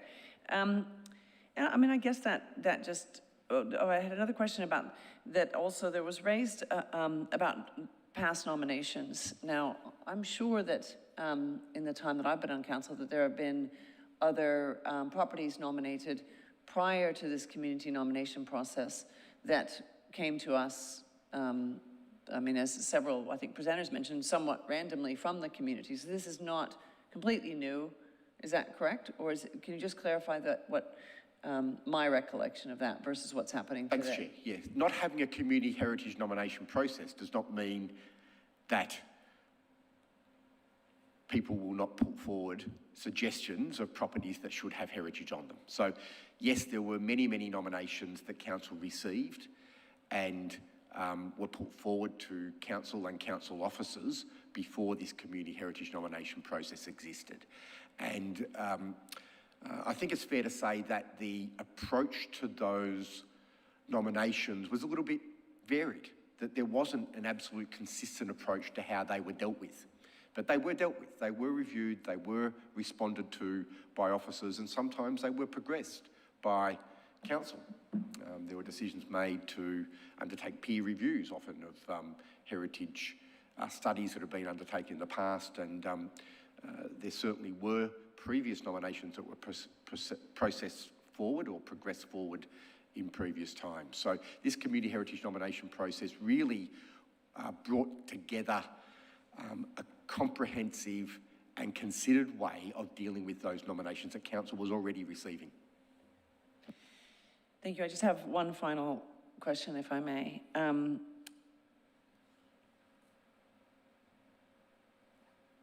that is that one of the presenters, Angel, talked about the vulnerability that people feel in this process, and I suppose expressed that vulnerability as the sense that anybody could make a community nomination about their property. And I'm interested to know what officers see as I suppose, the protections for homeowners if somebody is doing this for, vexatious or nefarious reasons. What is the, how quickly will that be stopped if there's nothing to see there? Thanks. Happy to respond to that. And I think I sort of made the point a little bit earlier. The community heritage nomination process is actually quite a strong gate to prevent vexatious and frivolous nominations being put forward. It actually sets some rigour to consider whether there is genuinely new information put forward. And if there is that genuine additional information, there is a process then of involving independent heritage experts. So a property does not move forward unless there is genuine basis for that nomination and for there being heritage on that property.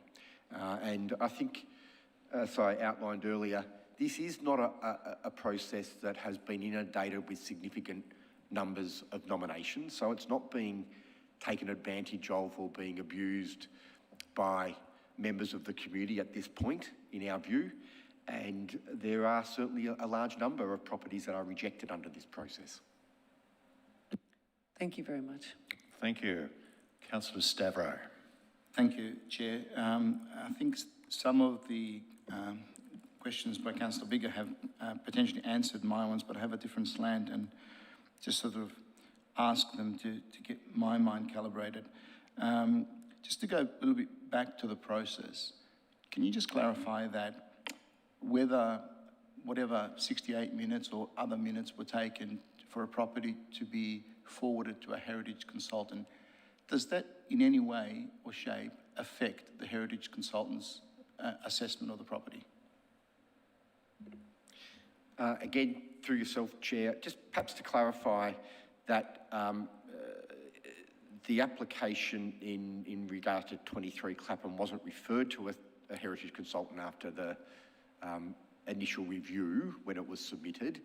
It was a position reached by the officers that there was sufficient information based on their review of the information and existing studies and other information available, that there was sufficient information to refer it to a heritage consultant and therefore to list it on Council's heritage interactive map and to advise a property owner and nominator that it would proceed forward. The heritage consultant, when we refer it to them for the detailed assessment, is aware that we have formed the view that there may be enough information here for them to consider. So they do have that preliminary knowledge and information.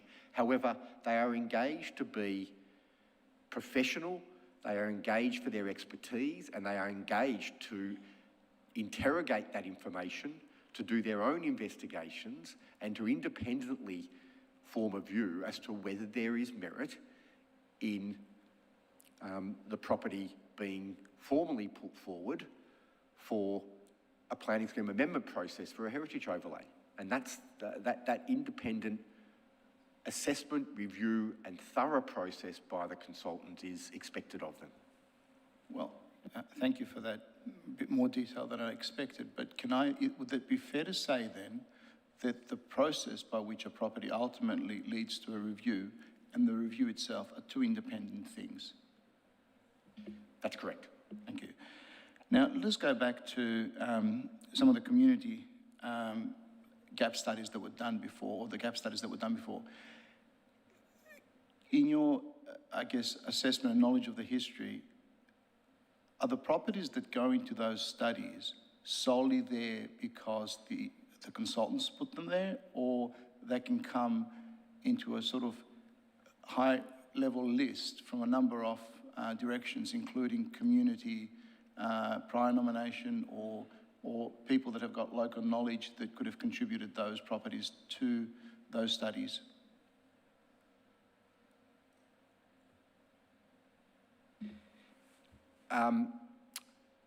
The pieces of work have been engaged at different points in time, and I'm perhaps not the best person to give a detailed explanation of how each of the gap studies has been undertaken, but the usual process is to engage the consultants to undertake their own independent piece of work. However, any information or knowledge that council officers have or have obtained or have received along the way in regard to that particular area or location is provided to the consultants. Thank you for that, and that's very enlightening. And just a final question, and I think you may have answered that with Councillor Bigger's questions.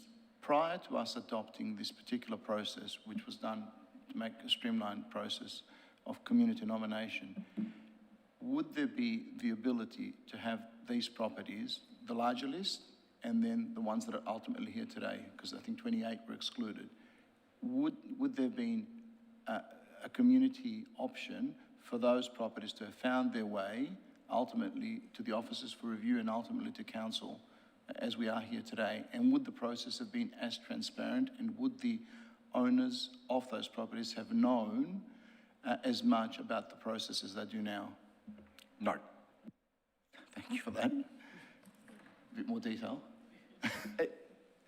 As I indicated earlier in responding to Councillor Biggar, the previous situation that Council was confronted with is receiving nominations or forms of nomination from various members of the community in different forums, via letters, via emails, perhaps in submissions to planning scheme amendments that weren't concerning the particular properties, perhaps in objections to planning applications.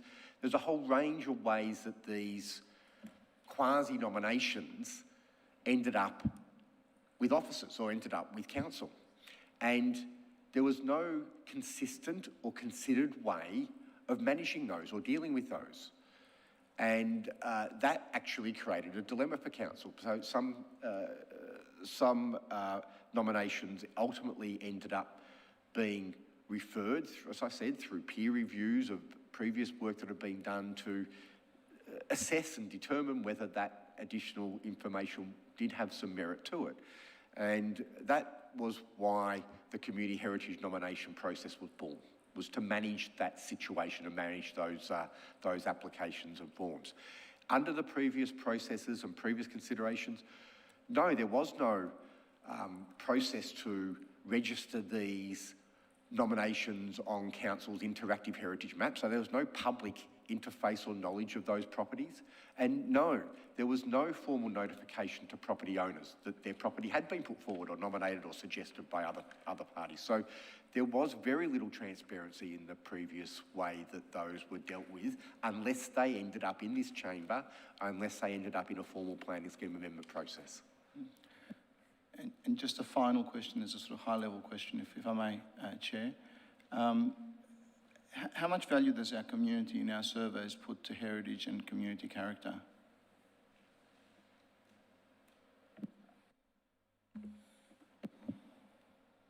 I think the question was around how much value does the community place on heritage, and I think the reference point for that would have to be council's community plan, and the community plan has heritage and neighbourhood character of one of its 7 key themes. So I think that tells you that this council and community places a very high value on heritage and character. Thank you, Mr. Walker. Thank you, Councillor Stavro. Councillor Watson. Thank you for your indulgence, Chair. Just picking up on something that was said by Mr. Mr. Walker. It's getting late. You talk about how we had community nominations and there was no process to deal with them. And now we have a process to deal with them, and you're saying that what has changed is that we now have a process to deal with them. Correct me if I'm wrong, but hasn't there been a substantive change where now we advertise this process, which essentially means we invite these nominations, whereas previously we didn't? Is that correct? Through yourself, Chair, that is correct. We now do have a process that enables people to submit an application or a nomination. However, what's been built into that nomination process is some rigour. So there are some expectations placed on a nominator to make sure that they're not putting forward a frivolous or vexatious or silly nomination. They've got to provide genuine additional information. They've got to provide some details about themselves and why they've put it forward. So the rigour in having a process has actually filtered out a number of potential nominators from putting forward a nomination unless that has got some genuine basis to it. And then the process itself filters them out again as officers review them, and then the further detailed heritage assessments are undertaken. And as I said, earlier, since May last year, when this community heritage nomination process was formally adopted by council, we have only had 17 nominations submitted. That's not a huge number. That's not trawling of across the municipality to try and drag in more and more heritage. It's actually only been a genuine submission process, and many of those, or number of those, as I indicate, have been rejected as well. So, Yeah, one more question, if I may. You talk about when what officers are looking for is new information. So thinking about 23 Clapham Street again, are you making assumptions when a property isn't in that original gap study that it was missed? Could not the other reason for it not being included was that the consultant believed it wasn't worthy to be mentioned? And in which case, how do you describe information as new? That's my question.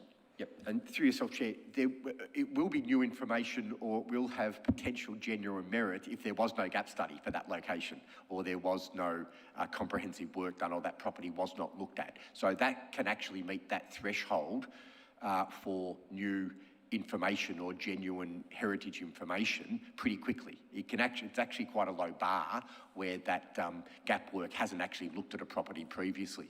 And in this particular case for 23 Clapham, that was the position that we're able to reach pretty quickly, because there was no previous work that had actually reviewed this property.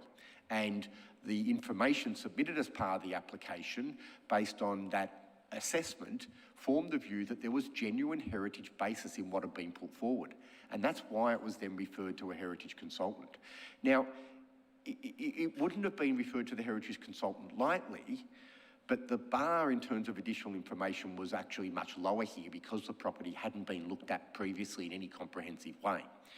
Now, the heritage consultant here has done the more detailed heritage work and clearly formed the view this is a genuine heritage property. It has merit to be covered by a heritage overlay, and that's why we have put it forward to you this evening with a recommendation to proceed to a formal authorisation process and amendment. One more question. The consultant that was used for this community nomination process, is it a different heritage consultant than we used for the heritage gap study, or is it the same? Through yourself, Chair, it's a different consultant. So the consultant used here is independent of previous work that's been undertaken elsewhere. Thank you. That appears to have exhausted questions on this matter. I'm now going to return to Councillor Sinfield, who proposed to move a motion. Thank you, Chair. I have circulated by email a slightly adjusted version of the officer's recommendation. And so when officers are ready to put that on the screen, I'll enlighten the planning team of the minor adjustment that I've made. I seek to include the addresses of the properties included for clarity and transparency, rather than referencing them as the 8 properties of Group 1. And I've added a 7th clause there to receive a report reviewing the community heritage nomination process. Do we have a seconder for that motion? I'd like to propose an amendment to that motion. We need a seconder first before you can do that. Thank you. Do we have a seconder? Thank you, Chair. Councillor Gillies. Is it opposed? It is opposed. I would like to propose an amendment to that motion. All right. Councillor Watson, you can put forward your amendment at this point in time. Thank you. I'd like to remove 23 Clapham Street to that list, and that is my amendment. Do you have a seconder for that proposal, amendment?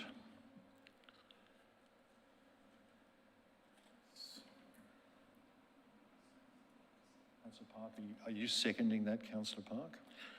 I am seconding it, but proposing for the mover's consideration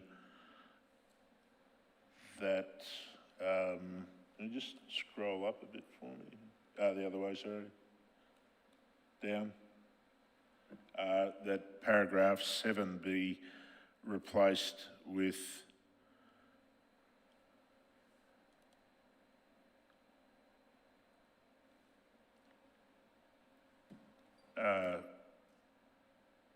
resolve that the community heritage nomination process is suspended until the new council term, subject to a councillor review of the process with no further consideration of any nominations.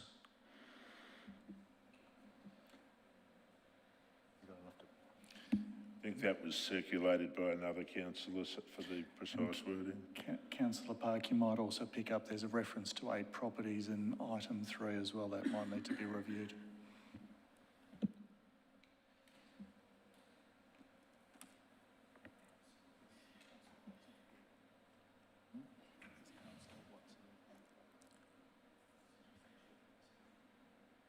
Councillor Watson, do you agree with that amendment? I'm happy to support that amendment.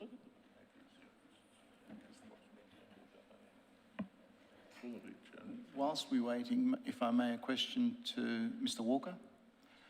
If the suspension goes through, what does it mean practically speaking? Oh, Chair, that's out of order. It's a question.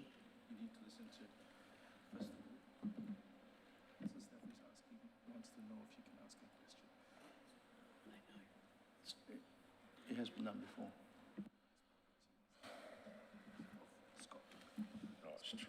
What is the question about?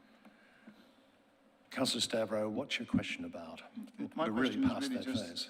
not to understand this new addition. I mean, it could be a good addition. It may not be a good addition. The question is, Mr. Walker, if it goes through the suspension, what does it mean practically speaking about from now till the new council is appointed? What does it mean if there was a property that was about to be demolished and no submission can be made, etc., etc.?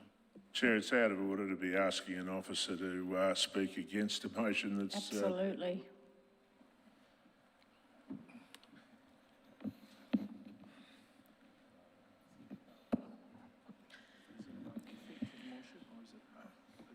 You're seeking to establish what the effect of this modification could do, and it could be serious in the case where a demolition was proposed. I will allow that to be answered. Oh, of course you will. Thanks, Chair.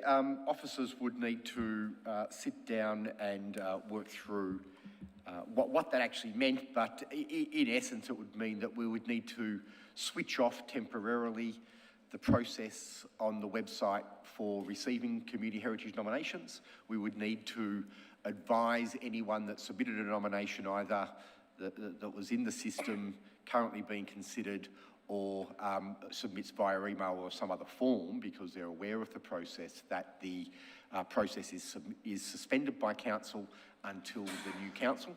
So we would simply need to advise that that has been a decision of the council and not proceed forward with any other work in regard to those nominations until that point in time.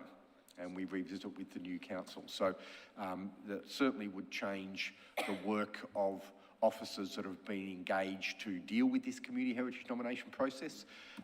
However, having said that, there is certainly substantial heritage strategic work that is still underway and would still be able to proceed.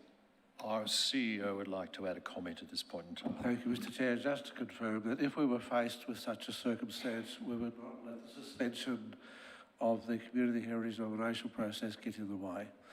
So if we were facing a serious issue like a property of value being demolished, we would still take whatever required action is to ensure council and the community's best interests are served. Councillor Park, item 3 still references... Yeah, I'm just about to, if I manage to get an audience, the reference in paragraph 3 will need to be yeah, amended. Thank you. So, Councillor Watson, are you happy with those amendments? Yes, I am. Why don't I just see the very top of the, yeah, 8 or 7 or 8, whatever the final paragraph is. We'll just need a slight amendment as well. Instead of council, it'll need to say, just, I think, resolve. It talks about the UPDC at the beginning, doesn't it? Yeah, so in fact, resolve's already there. So if we go back to paragraph 8, suspend the, is probably the best way to write that. So the sentence would start with suspend the community, pretty.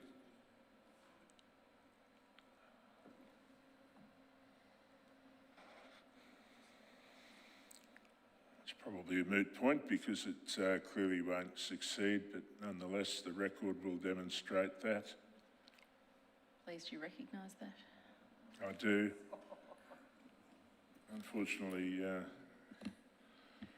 I believe in the first point still needs to be 8 properties, because it is 8 properties, is it not, that are considered? And then we're only down on 4. The suggestion is that they adopt 7 of those, I believe. Yes. That's correct, Chair, and while we're working through the mechanics of that motion, I do think that the best way to proceed forward would be to split the motion to ease the burden of debate on those points contained in the motion on the screen, and therefore propose a short adjournment to discuss the mechanics of that with officers. So you're moving adjournment at this point in time. Happy to second that adjournment. All in favour? 5-minute adjournment. Thank you. So splitting the motion, councillor can suggest that you split the motion. It's your Motion on the screen. Councillor Watson, Councillor Park, can you confirm, without moving to the next step, that this is what you intended to be there? Yeah, I'm happy with what's on the screen. Councillor Park? Yes. Okay. Any opposition?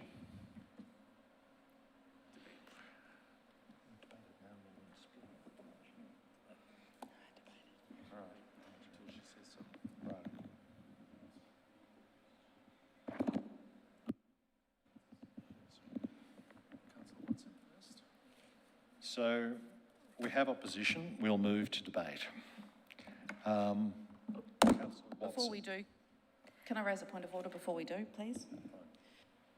Section 28(3) of the governance rules, I would suggest that clause 7 is diametrically opposed to the clause that I put in there. A suspension of the community heritage nomination process is vastly different to allowing it to continue while receiving a report.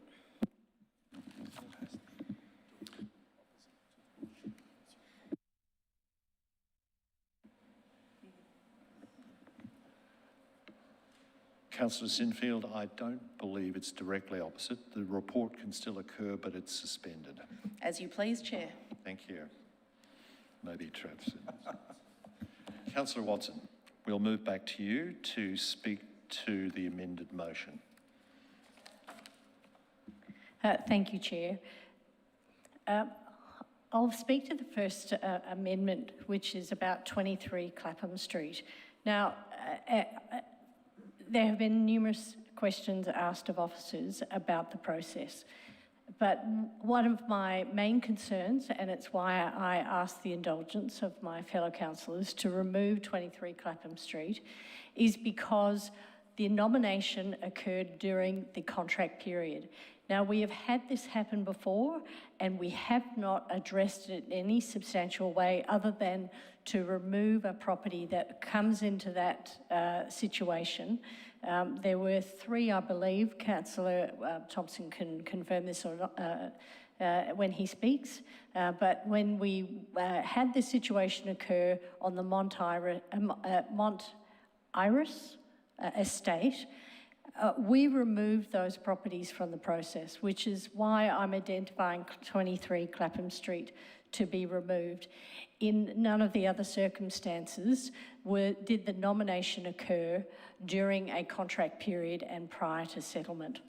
I won't review the dates again, but other than to make note that of the key dates of the property was bought at auction on the 22nd of July and it settled on the 20th of October, but the nomination process began on the 28th of September, which is clearly inside the contract period. The other amendment that is before us, which was proposed by Councillor Park and I accepted to suspend the process, is because I have serious concerns about this process. Never have I sat in this chamber and heard community members come in and use language like, and I wrote it down, heritage vigilantes. The process is racist. It lacks transparency, a piecemeal approach, perhaps more standard types of language. The nomination process is causing chaos in the community. Now, our processes shouldn't do that, and neither should our processes make our community feel vulnerable. We need to review this. I think suspending it so that that review can be completed is absolutely essential. Dare I say that it is perhaps negligent of us to ignore these pleas from our community to say, hang on, something's wrong. We've heard this in some quite emotive presentations tonight, and I thank our community for coming in and presenting, but to ignore their concerns and the type of concerns they're raising, I think is something that I can't ignore it, and I was very happy to accept Councillor Park's recommendation that we suspend and review and come up with a process that our community can say it's fair, it's transparent, and I'm happy to participate in it. That's what I seek from a process. This process doesn't deliver it. I'll leave my comments there. Thank you, Councillor Watson. Councillor Park, as seconder, do you wish to speak now or reserve your right? I'll reserve my right, Chair. Thank you. Councillors, does anyone else want to speak at this point in time? Councillor Thompson. Thanks, Chair. Look, I'll be supporting this motion as well. There's never a good time to introduce a planning amendment, a planning overlay, a change of zone. But we are elected here to balance up both the heritage side of things, but also procedural fairness. And in this instance, 23 Clapham Street, I think it is appropriate at this juncture to excise that, giving a little bit of procedural fairness to those that are affected by that. As Councillor Watson's indicated, we have done this previously at the Mont Iris estate down in Ashburton, Glen Iris. I also feel appropriate to support the last item, which is the suspension. This is not an extensive delay by any means with the council elections in October. This could be reconsidered again in November.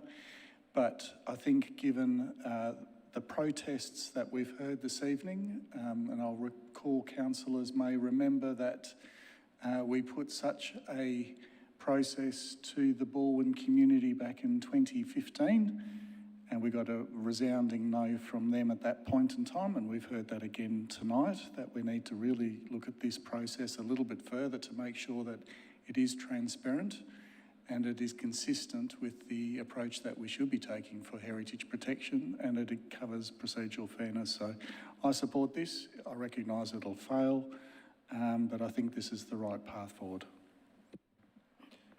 Councillor Radis.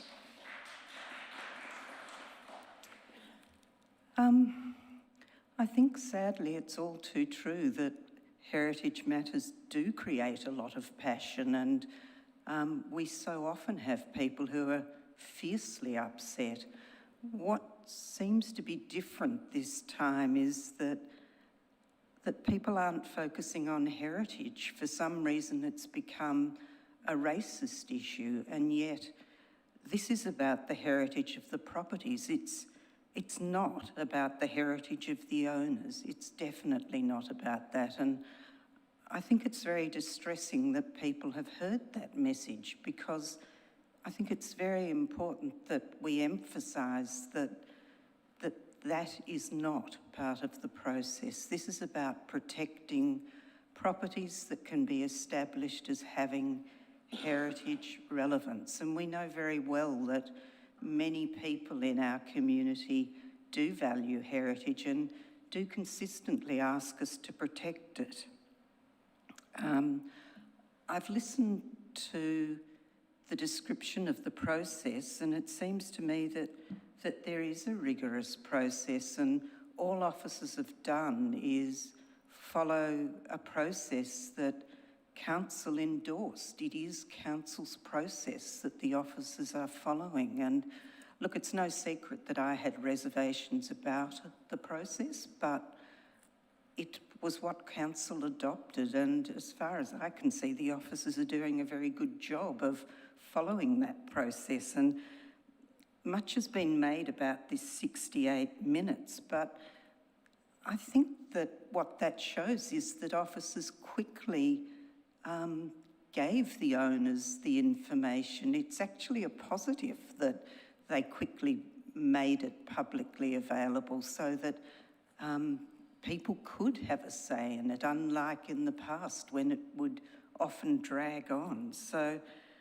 and I suppose the other thing I think is that removing one property doesn't make it go away. Somebody can nominate it again tomorrow, just as any property can be nominated again tomorrow, and then the whole process starts again. So it doesn't in any way protect owners. This is the way heritage works. And yeah, I understand it feels very unfair. Many of us in here live in heritage houses, and I think we celebrate the specialness that carries, that it's in a way an honour to be a custodian of a heritage property and to try and preserve it for the next generation. So that's all I'll say. Thank you.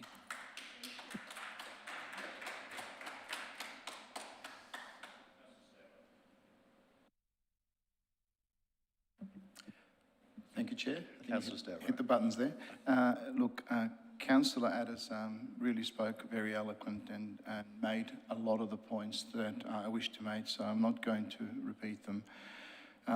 Look, I totally understand the passions that are raised in the community, and when we certainly don't agree with an outcome, I think we seek a reason why that outcome is not arrived correctly. That's human nature. We can't change that. And I understand Councillor Watson wanting to stand up for her community. However, when we come here in council, we really try to put processes in place and try to apply those processes consistently. And really those processes ought to come at the end of what we hear from our community deeply desire, and they have repeatedly tell us how important heritage and neighbourhood character is to them. And this process is intended, and as Councillor Addis said, to do that in a much more transparent way and in a way that people feel that they may not agree with the outcome, but a due process has been followed. On that basis, I can't support the motion on the screen. And when it comes to point 7, I really can't support the suspending of the heritage nomination process on the basis that we've had a debate tonight. A lot of the discussion was not on heritage issues, it was on issues side to heritage, and that was a telling point. But most importantly, this process was adopted by council, debating it multiple times, discussing it in many ways and really highlighting those issues that might become issues which we understand no process is perfect. So after having gone through all that, to just drop it on a single night like that, that to me would be policy on the run, and I can't support that even more than the previous statement that I make. On that basis, I cannot support that motion. Councillor Sinfield. Thank you, Chair.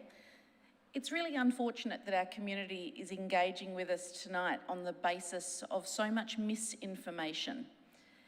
It's really unfair of somebody amongst our community to be spreading this flyer with misinformation for our community. It is not a new policy, it is not racist, and it's not weaponising heritage.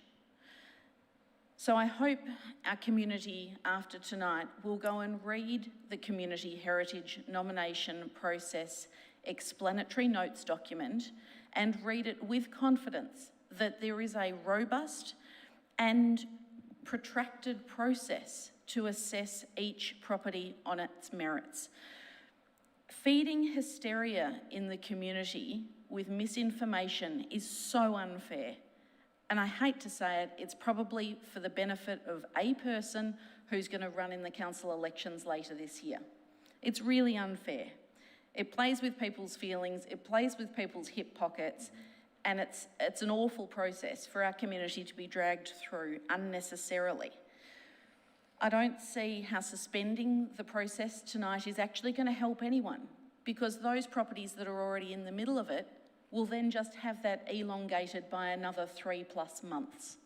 So it doesn't help those currently in the process, and it actually doesn't help our community more broadly in not being able to receive any additional nominations at this time.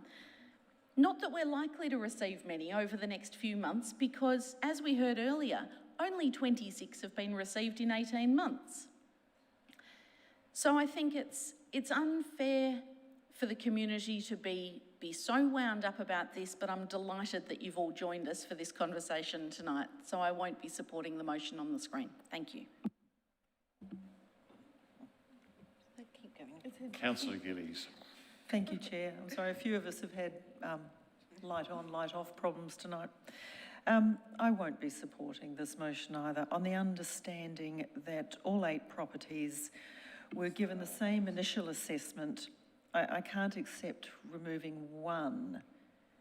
Now, I understand that there are some points that maybe differentiate that one slightly, but this is not the formal process. There will be opportunity for that case to be examined on its own merits separately. At this stage, I don't believe extracting it adds anything to our process in the way of value. I don't see the need to include a suspension of the process in the motion. As we do with all our processes, we review them as a matter of course anyway, so that will happen. And I won't reiterate all the comments that others have made, but it is very disappointing and saddening for us too to hear fears being expressed in the way they have tonight, fears that many of which are based on perception. So I hope tonight people have, and we do thank you for coming in tonight, and we know it takes courage, and we know it's not easy, but we are here and we are listening, but we also need people to understand that this is a process. This is not about the owners, it's about the properties. And I just hope that we have helped in helping people to see the process in a more understanding way tonight. Thank you, Chair. Councillor Hollingsworth. Thank you, Chair. I echo the comments of my councillor colleagues that have just spoken in opposition to the motion put before us. I personally have found tonight incredibly offensive, upsetting. I've never sat in this chamber before and been accused or implied that we as councillors, council officers, or our community are racist. And that to me was incredibly disturbing. As Councillor Sinfield, it has created hysteria amongst our community. We as councillors have had a lot of emails and contact, very difficult to respond to such a huge volume.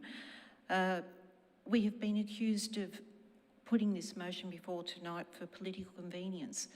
I can only speak on behalf of myself, and I just want to make it clear that for me, nothing here is about political convenience. It's about representing the best interest of our community. And in 2020, when this council was elected, one of the first initiatives that we introduced, unitedly supported, was a Heritage Advisory Committee. Because in the past, we have been concerned of what could have been perceived as ad hoc heritage nominations, or not a defined process that was very transparent and easy for our community to articulate. We worked for 2 years, 2.5 years, to actually get to the stage where we'd gone through a very, very rigorous process to be in a position to be in the chamber to adopt the nomination process. So it's not something that we considered lightly, and my recollection is that we supported that process unanimously. And I stand by the process. I agree, there's always opportunity to review, and some of the comments we've heard tonight may give us an opportunity to review in due course. But I support the heritage nomination process, and I thank the officers, as we can see in the chamber here this evening, their commitment, their professionalism, their diligence, their knowledge, the way they have articulated responses to members in the gallery and responded to councillors' questions. I thank you for all that you have provided with information this evening, and I will leave it there. Thank you. Before moving back to Councillor Park and Councillor Watson, I notice it's almost 11 o'clock at night. I'm seeking a motion to extend the meeting. So moved. Councillor Sinfield? I'm happy to move such a motion. Seconder? I'm happy to second. Second, Councillor Bigger, thank you. We will. All of those in favour?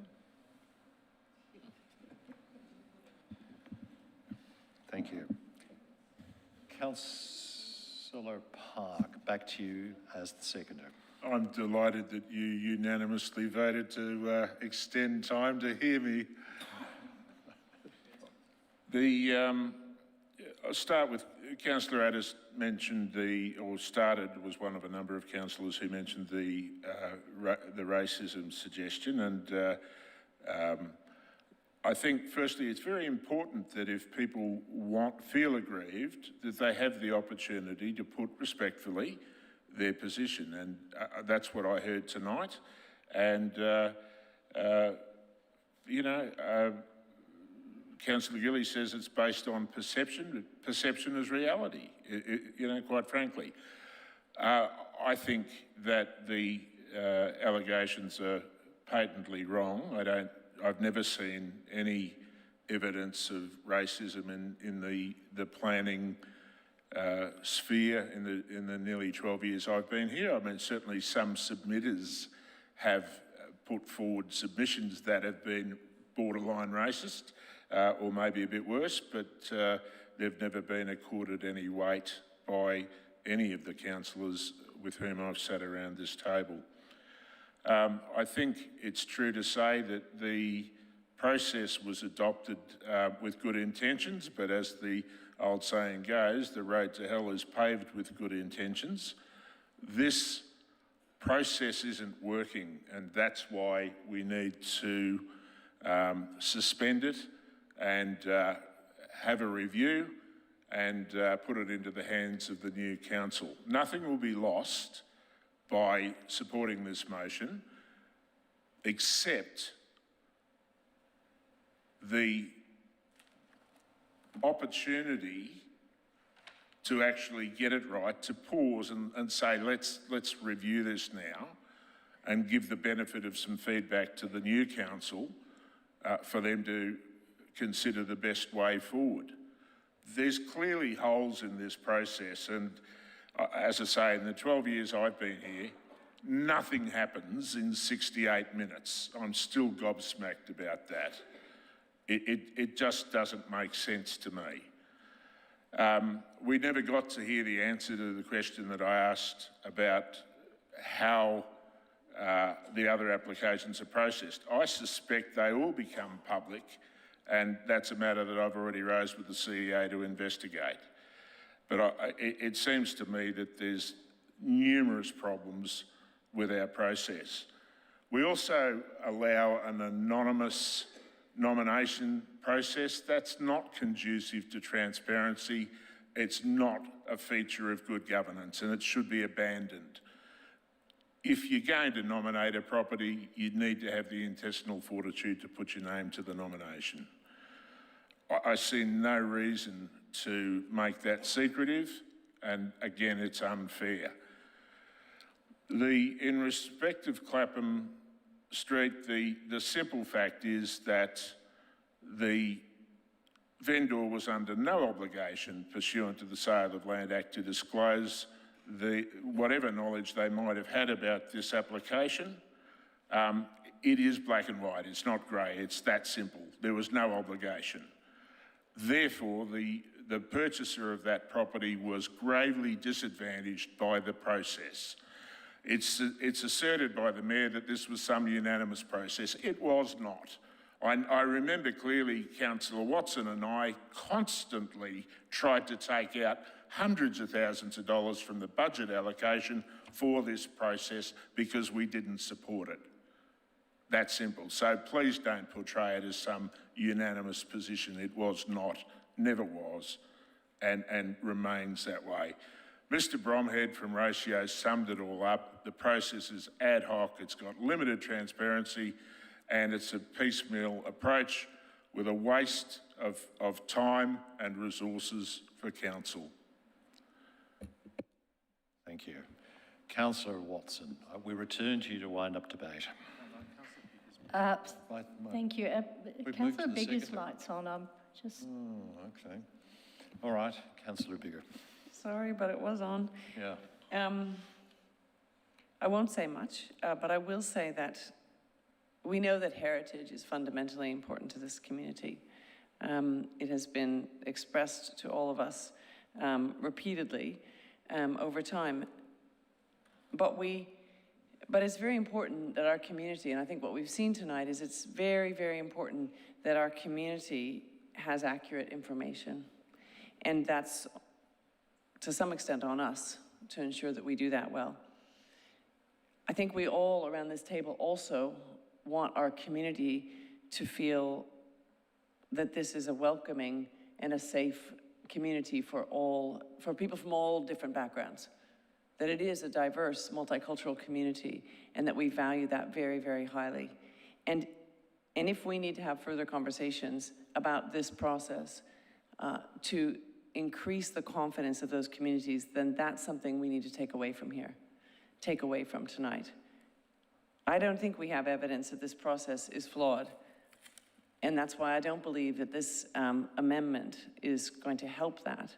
But I do think that what tonight has shown us is that there's obviously a need for us to communicate better about this process, because I do know that it is fundamentally important to the people around this table and to our community, that we are a welcoming community, a safe community for people from all different backgrounds. And so as we think about trying to protect things that matter to many of us in the community, and heritage matters to people from all different backgrounds. It's not something that matters to only one group of people and not another. But obviously people want to feel, and we've heard that tonight, that the process is fair and appropriate for them. So how we work that out, how we communicate that is, I think, very, very important. Thank you. Thank you, Councillor Bigger. Councillor Watson, we'll now return to you to wind up debate. Thank you, Chair. What we heard consistently tonight from our community was not we don't value heritage. It's there is something wrong with this process. Speaker after speaker sat there and says, I value heritage, but we prefer the precinct approach, not the approach that's been outlined in the community nomination process. Our community are intelligent people, so for Councillor Sinfield to categorise it as they've been whipped up by, misinformation, I trust in their intelligence to be able to figure out what is information and misinformation. And many of our presenters sat here and said, I've done research into this, and this is my conclusion. None of them waved this around saying, oh my goodness, I got this in my letterbox and now I'm running in terror to the council meeting to tell you how I feel about what I've read. None of them did that. They all presented in a very considered manner, and I think that they were very considered in their language. They characterised this process as racist. They felt vulnerable. They were concerned about vigilantism and the effect that that would have on their process, not being able to afford to be able to fight heritage nominations as property owners. This should give us pause. And I urge councillors to support Amendment 7 to suspend the community heritage nomination process, and let's talk about it. Councillor Park was absolutely right. Many of us have opposed and spoken against and asked for changes to be made to the process that we are now seeing the results of. It has never been unanimous. And I'll close my remarks with 23 Clapham. And I go back to say we have removed properties before because of because of procedural fairness. And there is no doubt, everyone sitting around this table, we have all bought properties, and you buy it based on that Section 32, assuming a certain amount of property rights and responsibilities based on the planning scheme.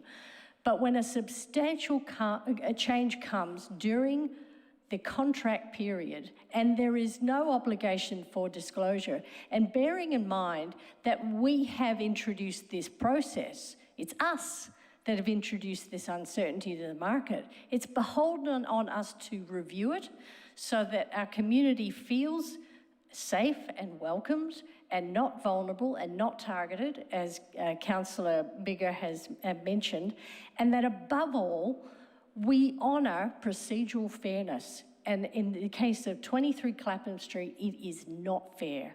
So I leave the decision now and the debate in the hands of my colleagues for the vote. Thank you, Chair.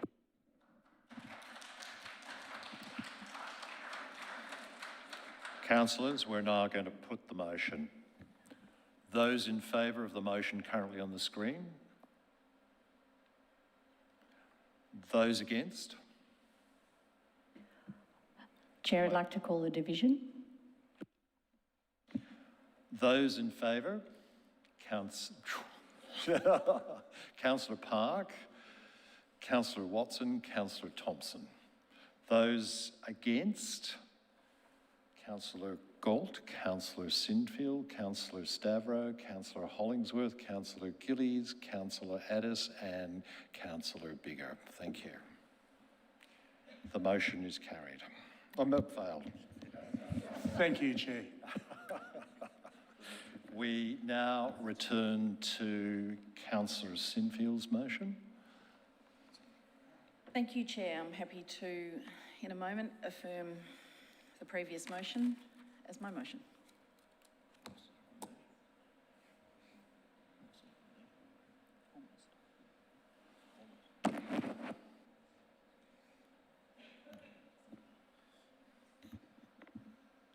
That is my motion. That is your motion. Do you want to scroll? Can everyone see it? Do we need to scroll down? There's no changes further down. There's the addition of clause 7. Addition clause 7, okay. Fantastic. All right. Is anyone opposed to this motion? Oh, seconder, sorry. I thought you had one before. I think we have a seconder. Previously, but just to be clear. Are you happy still to be the seconder for this? Thank you very much. And just confirm there is opposition. Thank you. Councillor Sinfield, do you want to speak to this motion now? Thank you, Chair. I do briefly, and I think it's important to reflect that the Burundara Community Plan 2021 to 2031 originally when consulted with the community in 2017, 11,000 people were spoken to, and then when it was reaffirmed in 2021, nearly 5,000 people were spoken to. And through that process, we have learned, and Strategy 4.1 within that has been devised because our community says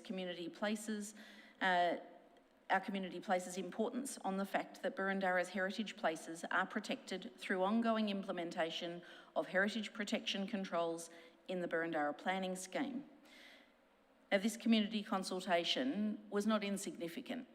It was really important and it went really wide. Now, Burundara celebrates over 15,000 heritage properties in our city, and the completion of our municipal-wide heritage gap study and the Heritage Action Plan in 2016 led to 5,500 more properties being added.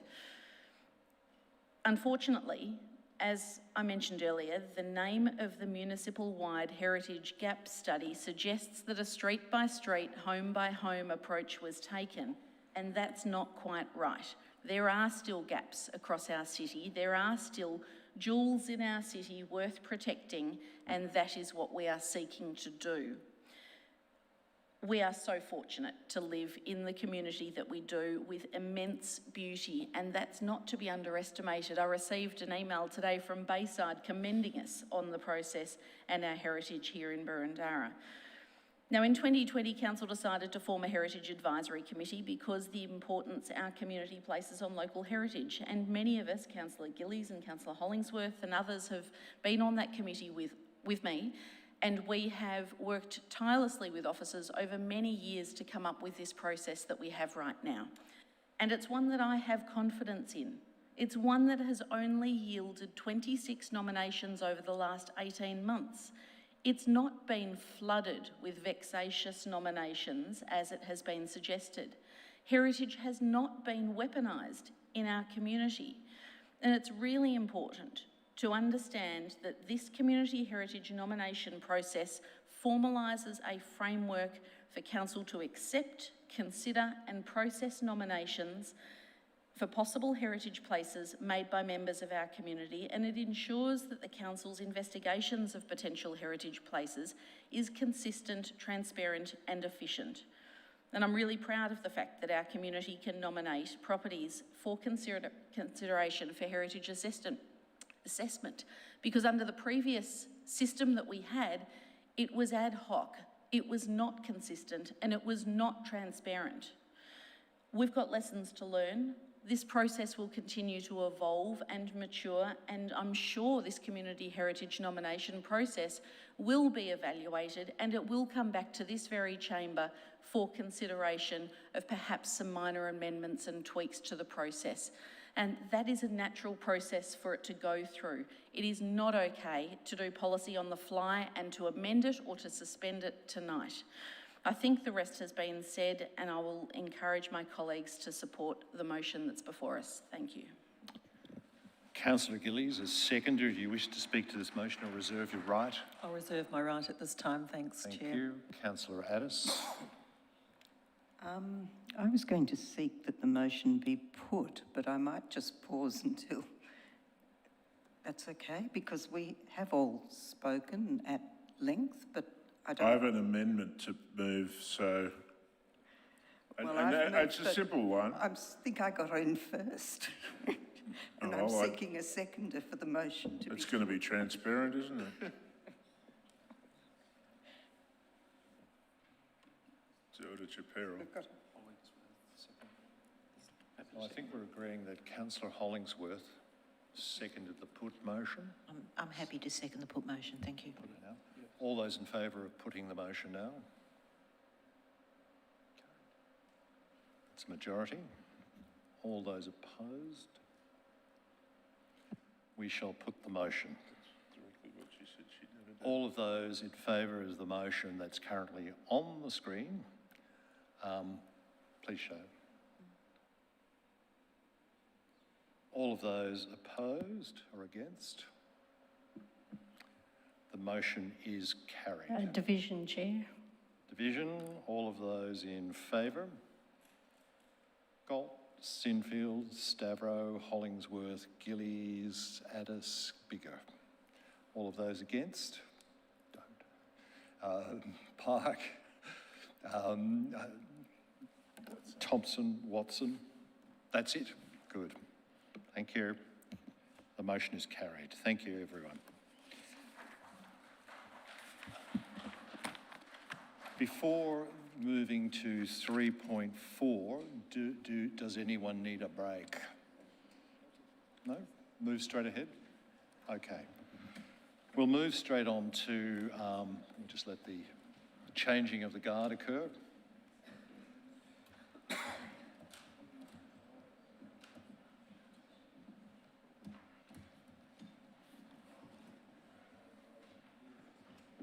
You don't need a break.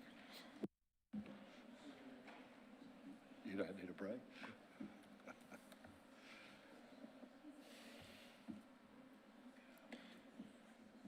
All right,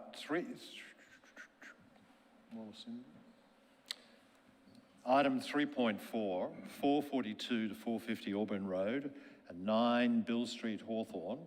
Submission to the Department of Transport and Planning for a proposed 8-storey mixed-use development, DTP application PA 24029998. This will be presented tonight by Kelly Caparasso. Thank you. Through you, Chair. I present UPDC item 3.4 relating to the planning permit application referred to Council by the Department of Transport and Planning for the development of the land at 442 to 450 Auburn Road and 9 Bill Street, Hawthorne. The Department of Transport and Planning is seeking Council's comments on the planning permit application for the development of the land for apartments in accordance with the approved development plan overlay. The application is lodged with the Department of Transport and Planning under clause 53.23, significant residential development with affordable housing, whereby the Minister of Planning is the responsible authority rather than Council. The planning permit application includes the construction of 6 buildings, which range in height from 3 to 8 stories, and a total of 365 apartments, 10% affordable housing, and the provision of public open space. The application follows the planning scheme amendment that rezoned the land and applied the development plan overlay to facilitate the redevelopment in accordance with the approved development plan. The proposal seeks to depart from the maximum heights by 1 story and the minimum car parking requirements set out in the approved development plan. Council officers considered that based on these departures, the proposal is not generally in accordance with the development plan and a planning permit should not be granted under the development plan overlay which applies to the site. The approval of this planning permit application without consultation or public notification undermines the development plan overlay process and the expectations that have been set for the community through the planning scheme amendment process. Concerns are further raised in relation to the distribution of affordable housing, access to public open space, design detailing, the provision of affordable housing and landscaping, which should be included in the submission to the Department of Transport and Planning. Thank you.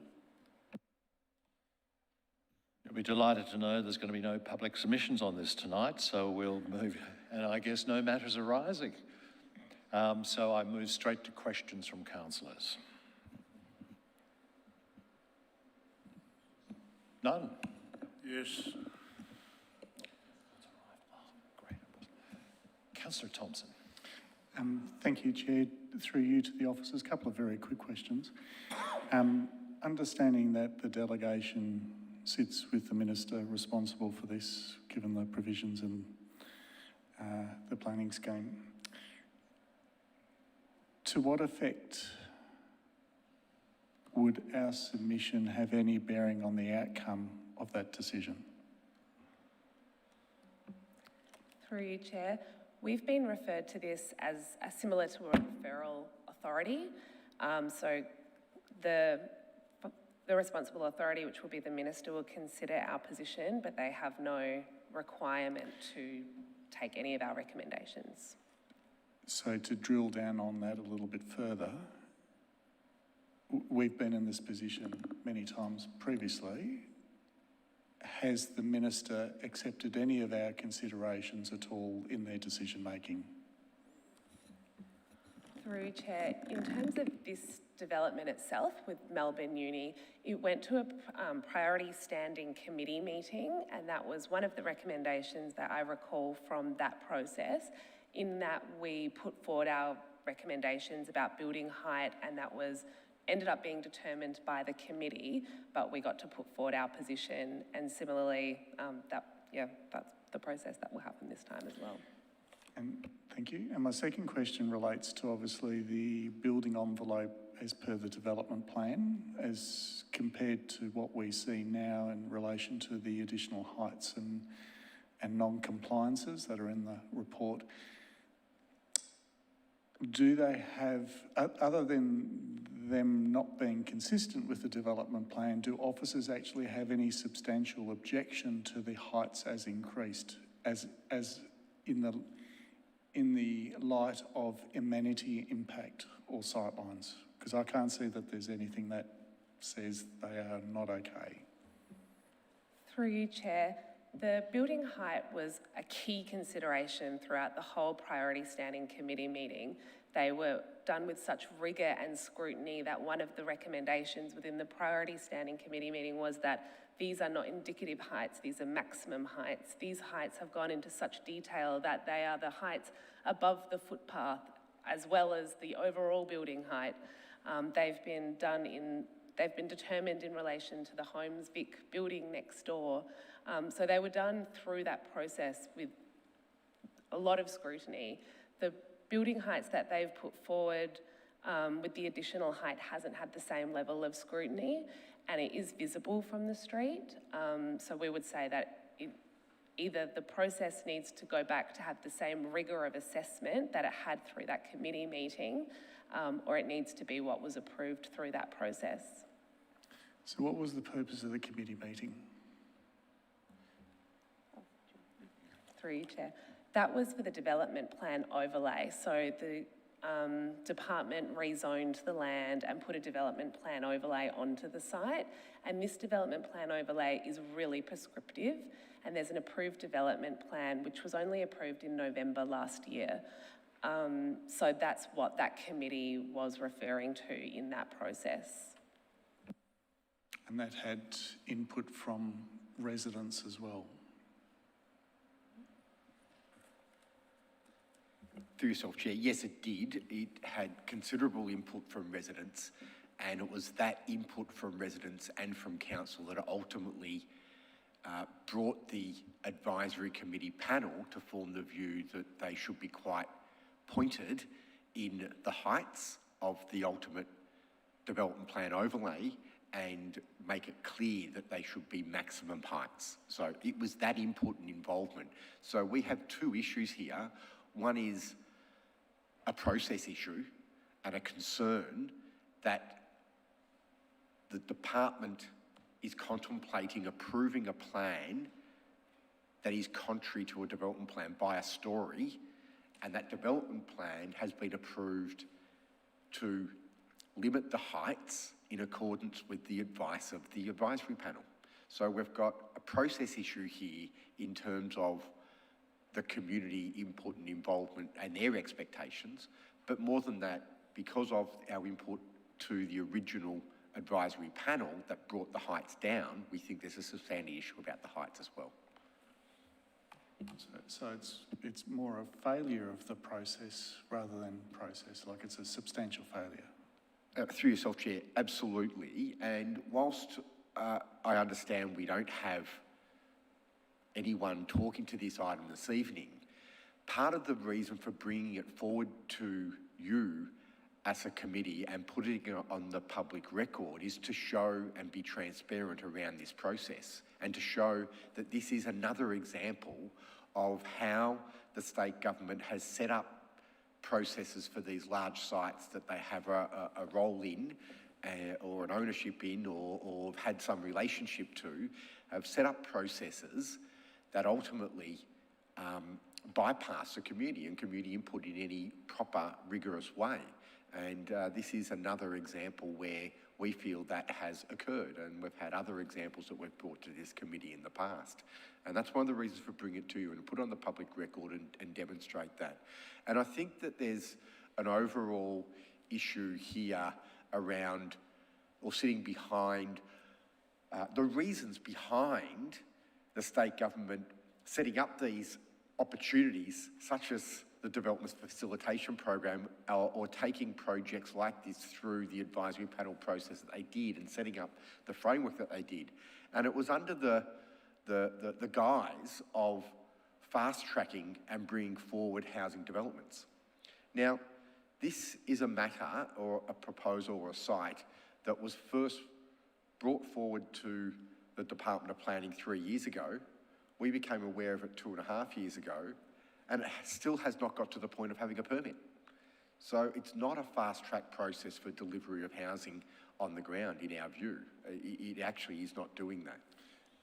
Sorry, Chair, just one final question, and I won't go into the details, but obviously the report goes into a number of departures from the development plan, and I won't go into those, but just in relation to an officer's perspective, the report that's presented for us to consider is more focused on the departures from the development plan than the substantive merits of those departures themselves.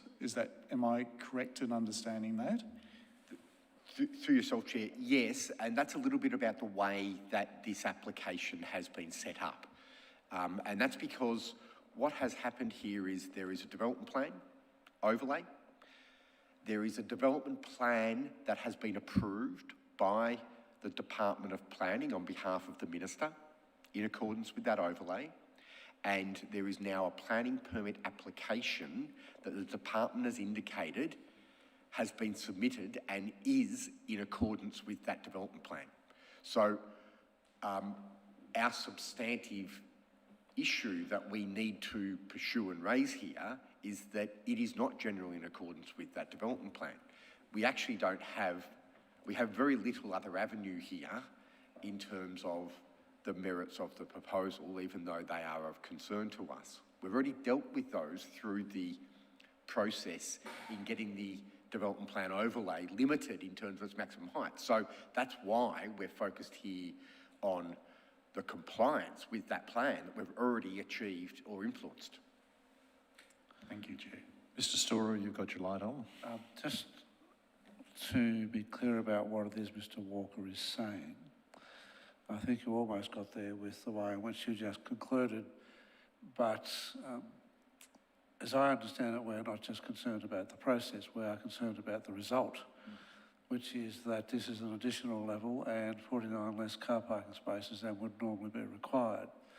So I just want to confirm that we are actually concerned about the result, not just about process. Thank you. Councillor Park. Sorry, just before, I don't know if the CEO was phrasing that as a question for Mr. Walker or if that was a statement to say that that's our position. I was seeking confirmation from Mr. Walker that that is in fact the case. Sorry, yeah, absolutely. And perhaps I sort of highlighted that by getting there in the sense that we have already substantially argued the heights issue and achieved that through the limitations on the development plan, through the advisory panel. And that's why we're focused here on the process and the compliance with the development plan, because that will achieve our desired outcome in terms of height.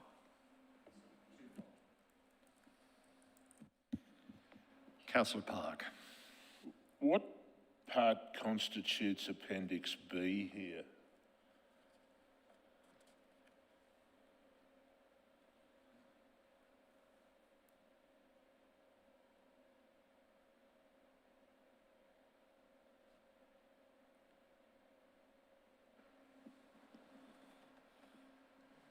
I just went looking for, what that actually said, and I couldn't find it.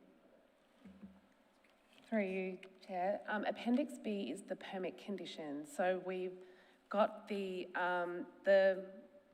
Department of Transport's asked us for a submission.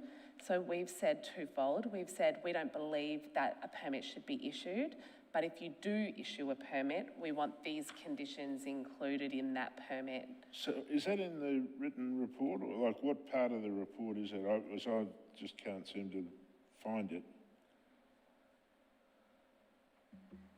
It, in the electronic file, is page 91. The back of the plans and everything. Yeah, I just work off paper, so I'm, is it? 792.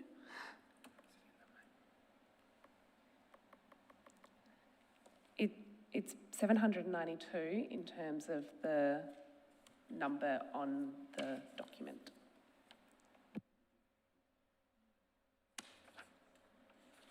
Yeah, maybe I didn't get it then.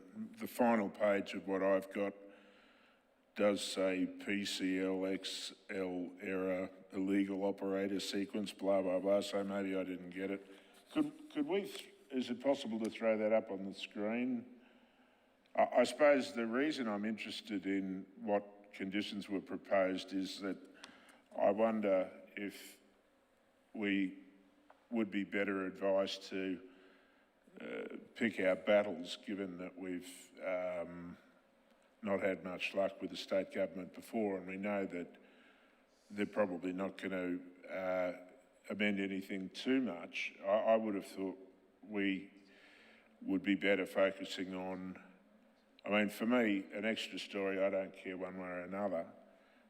Parking's a bit more of a concern, but I just wonder if we'd be better taking the approach that we focus on actually making some change rather than simply saying, you know, we want everything. I mean, maybe that could happen informally. I don't know. I suppose I'm interested in what Mr. Stura might have to say about that as well.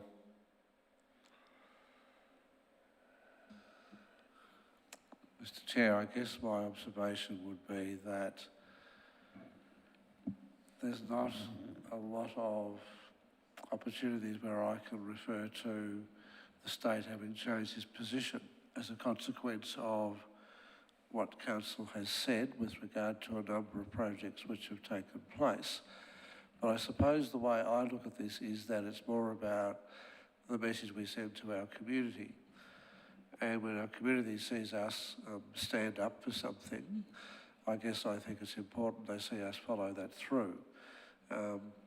So whilst we may not change the state's mind, at least the community knows that we are advocating as much as we possibly can for outcomes we've said are important to both us and often to them, because we're also often responding to submissions they've made. So that would be how I would tend to look at the issue, I think.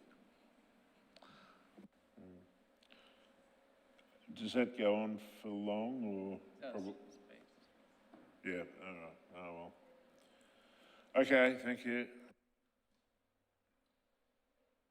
Councillor Bigger. Yeah, thank you. I just did have a couple of questions. So I was a bit, you just said that, that the department has sought our feedback currently in this way. Is that part of the normal, is it because there are changes to the development plan that are significant, or is that was always going to be part of the process? The latter. You're nodding, okay. Yeah, thank you, through you, Chair. That's always part of the process. So they've sought feedback as though, similar to if we were a resident or something like that, so yeah. Second time feedback, effectively. This is our second go. They're seeking our feedback right now, so are they also seeking the feedback of residents in any way? No. No, so they're only seeking our feedback because we're a referral authority. Perhaps if I just make some comment on that to clarify for you, Councillor Bigger, the standard process under the Development Facilitation Program for a planning permit application submitted under that program is to refer the application to the council for comment. So we have the opportunity here to provide comment under that standard process. In this particular situation, it's a little bit unusual in that there is the development plan overlay and development plan that has previously been approved for this site. Because often applications under the Development Facilitation Program don't have that background or history. No. So we're only seeing it for the first time when we receive the application for consultation. So the department in this situation is applying their standard process by referring it to us for comment, but they really are kind of saying they don't care about our comment because they've already formed a view that it's generally in accordance with the development plan. So it's a little bit of an unusual situation, but we're taking that opportunity to provide the feedback and comment that we can because we don't believe it meets that plan. Absolutely, absolutely. All right. Can I just check also whether, and maybe to some extent it goes to Councillor Park's point about picking our battles, but were there discussions in that process about the setback of the closest building to Robinson's Road? Because it's very close for a building of that size compared to what has been there previously, where it's been just parking lot. So I just wonder, because I would have thought that would be a concern that residents might have raised. Through the Priority Standing Committee meeting, the setbacks and height were a really big issue and they were scrutinised. There was urban design experts that were scrutinising that impact. That was a heavily, considered aspect. And does the current placement of that building, I think you know the one I'm referring to, is that in line with where the development proposal agreement had landed? The setbacks are, but the height differs. Yeah. Height of that building as well? No, it's the height of the middle building that's changing, is that correct?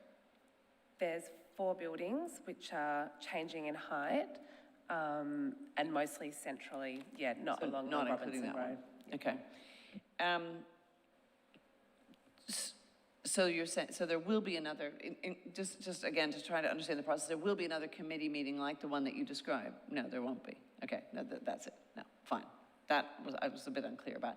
And then my only other question is just about, you did have a mention in your slide in the paper about your concerns about affordable housing, and I couldn't see that in the document. Is it that their response to that is different now than what it was through the process? Thank you, through you, Chair. What they've proposed for affordable housing, they haven't committed to a method. So there's many ways to deliver affordable housing. Some is providing a dwelling of the equivalent of 10%. Some is providing 25% off a number of dwellings that would equal 10%. Some is, additional discount, and some can even be like just providing a housing provider a monetary contribution that they can use elsewhere. So they haven't committed to a development type. They've said they've got a preferred development typology for delivering the affordable housing, which is essentially 25% off the sale price given to the affordable housing supplier. But they haven't committed to that. And they also haven't committed to providing it at 2 stages. So they're providing it over 2 buildings in stage 2. And we think that they should be providing it at both stages to make sure that it's delivered. When the time is right, and I feel it might be, I'm happy to... No more questions, so the time is right. We are in search for motion. I just do have one final question. That is, what's the rationale for making that without prejudice rather than simply proffering the draft conditions?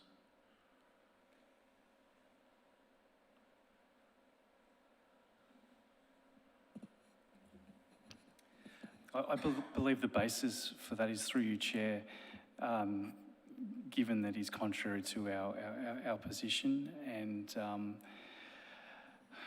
that would be the basis for that.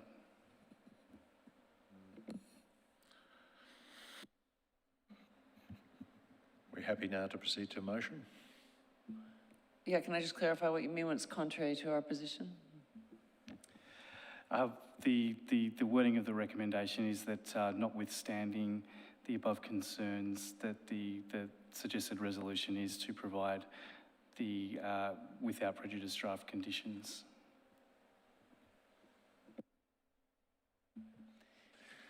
Still happy to move a motion, Councillor Bigham? I hadn't said that, but I am actually happy to move the officer's recommendation.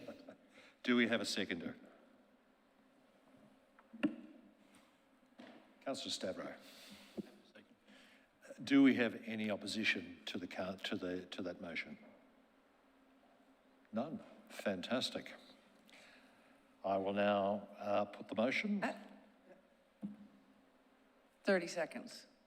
Very, very, very quickly. Do you I want to know speak it's to very late. I just need to say that I don't think we should take the absence of people here at 20 minutes to 12 as a sign that this is not important to the community, and that the state government has to realize this is not only a very, very, very significant development in our community, but in an area where there's already significant concerns about congestion. We've just had a very large development right next to it, just opening currently, literally this month. And these are really significant concerns. And in any other circumstance, if this was coming to us as a normal proposal, this room would be packed out because there would be a lot of concern about the height and as well as other elements of this development. So even though it's late, even though there are not people here, even though this is unopposed, I think it's really important that we are saying very strongly that this matters to our community and that they need to have a voice in this process, and we don't feel that they have had an appropriate one, nor have we.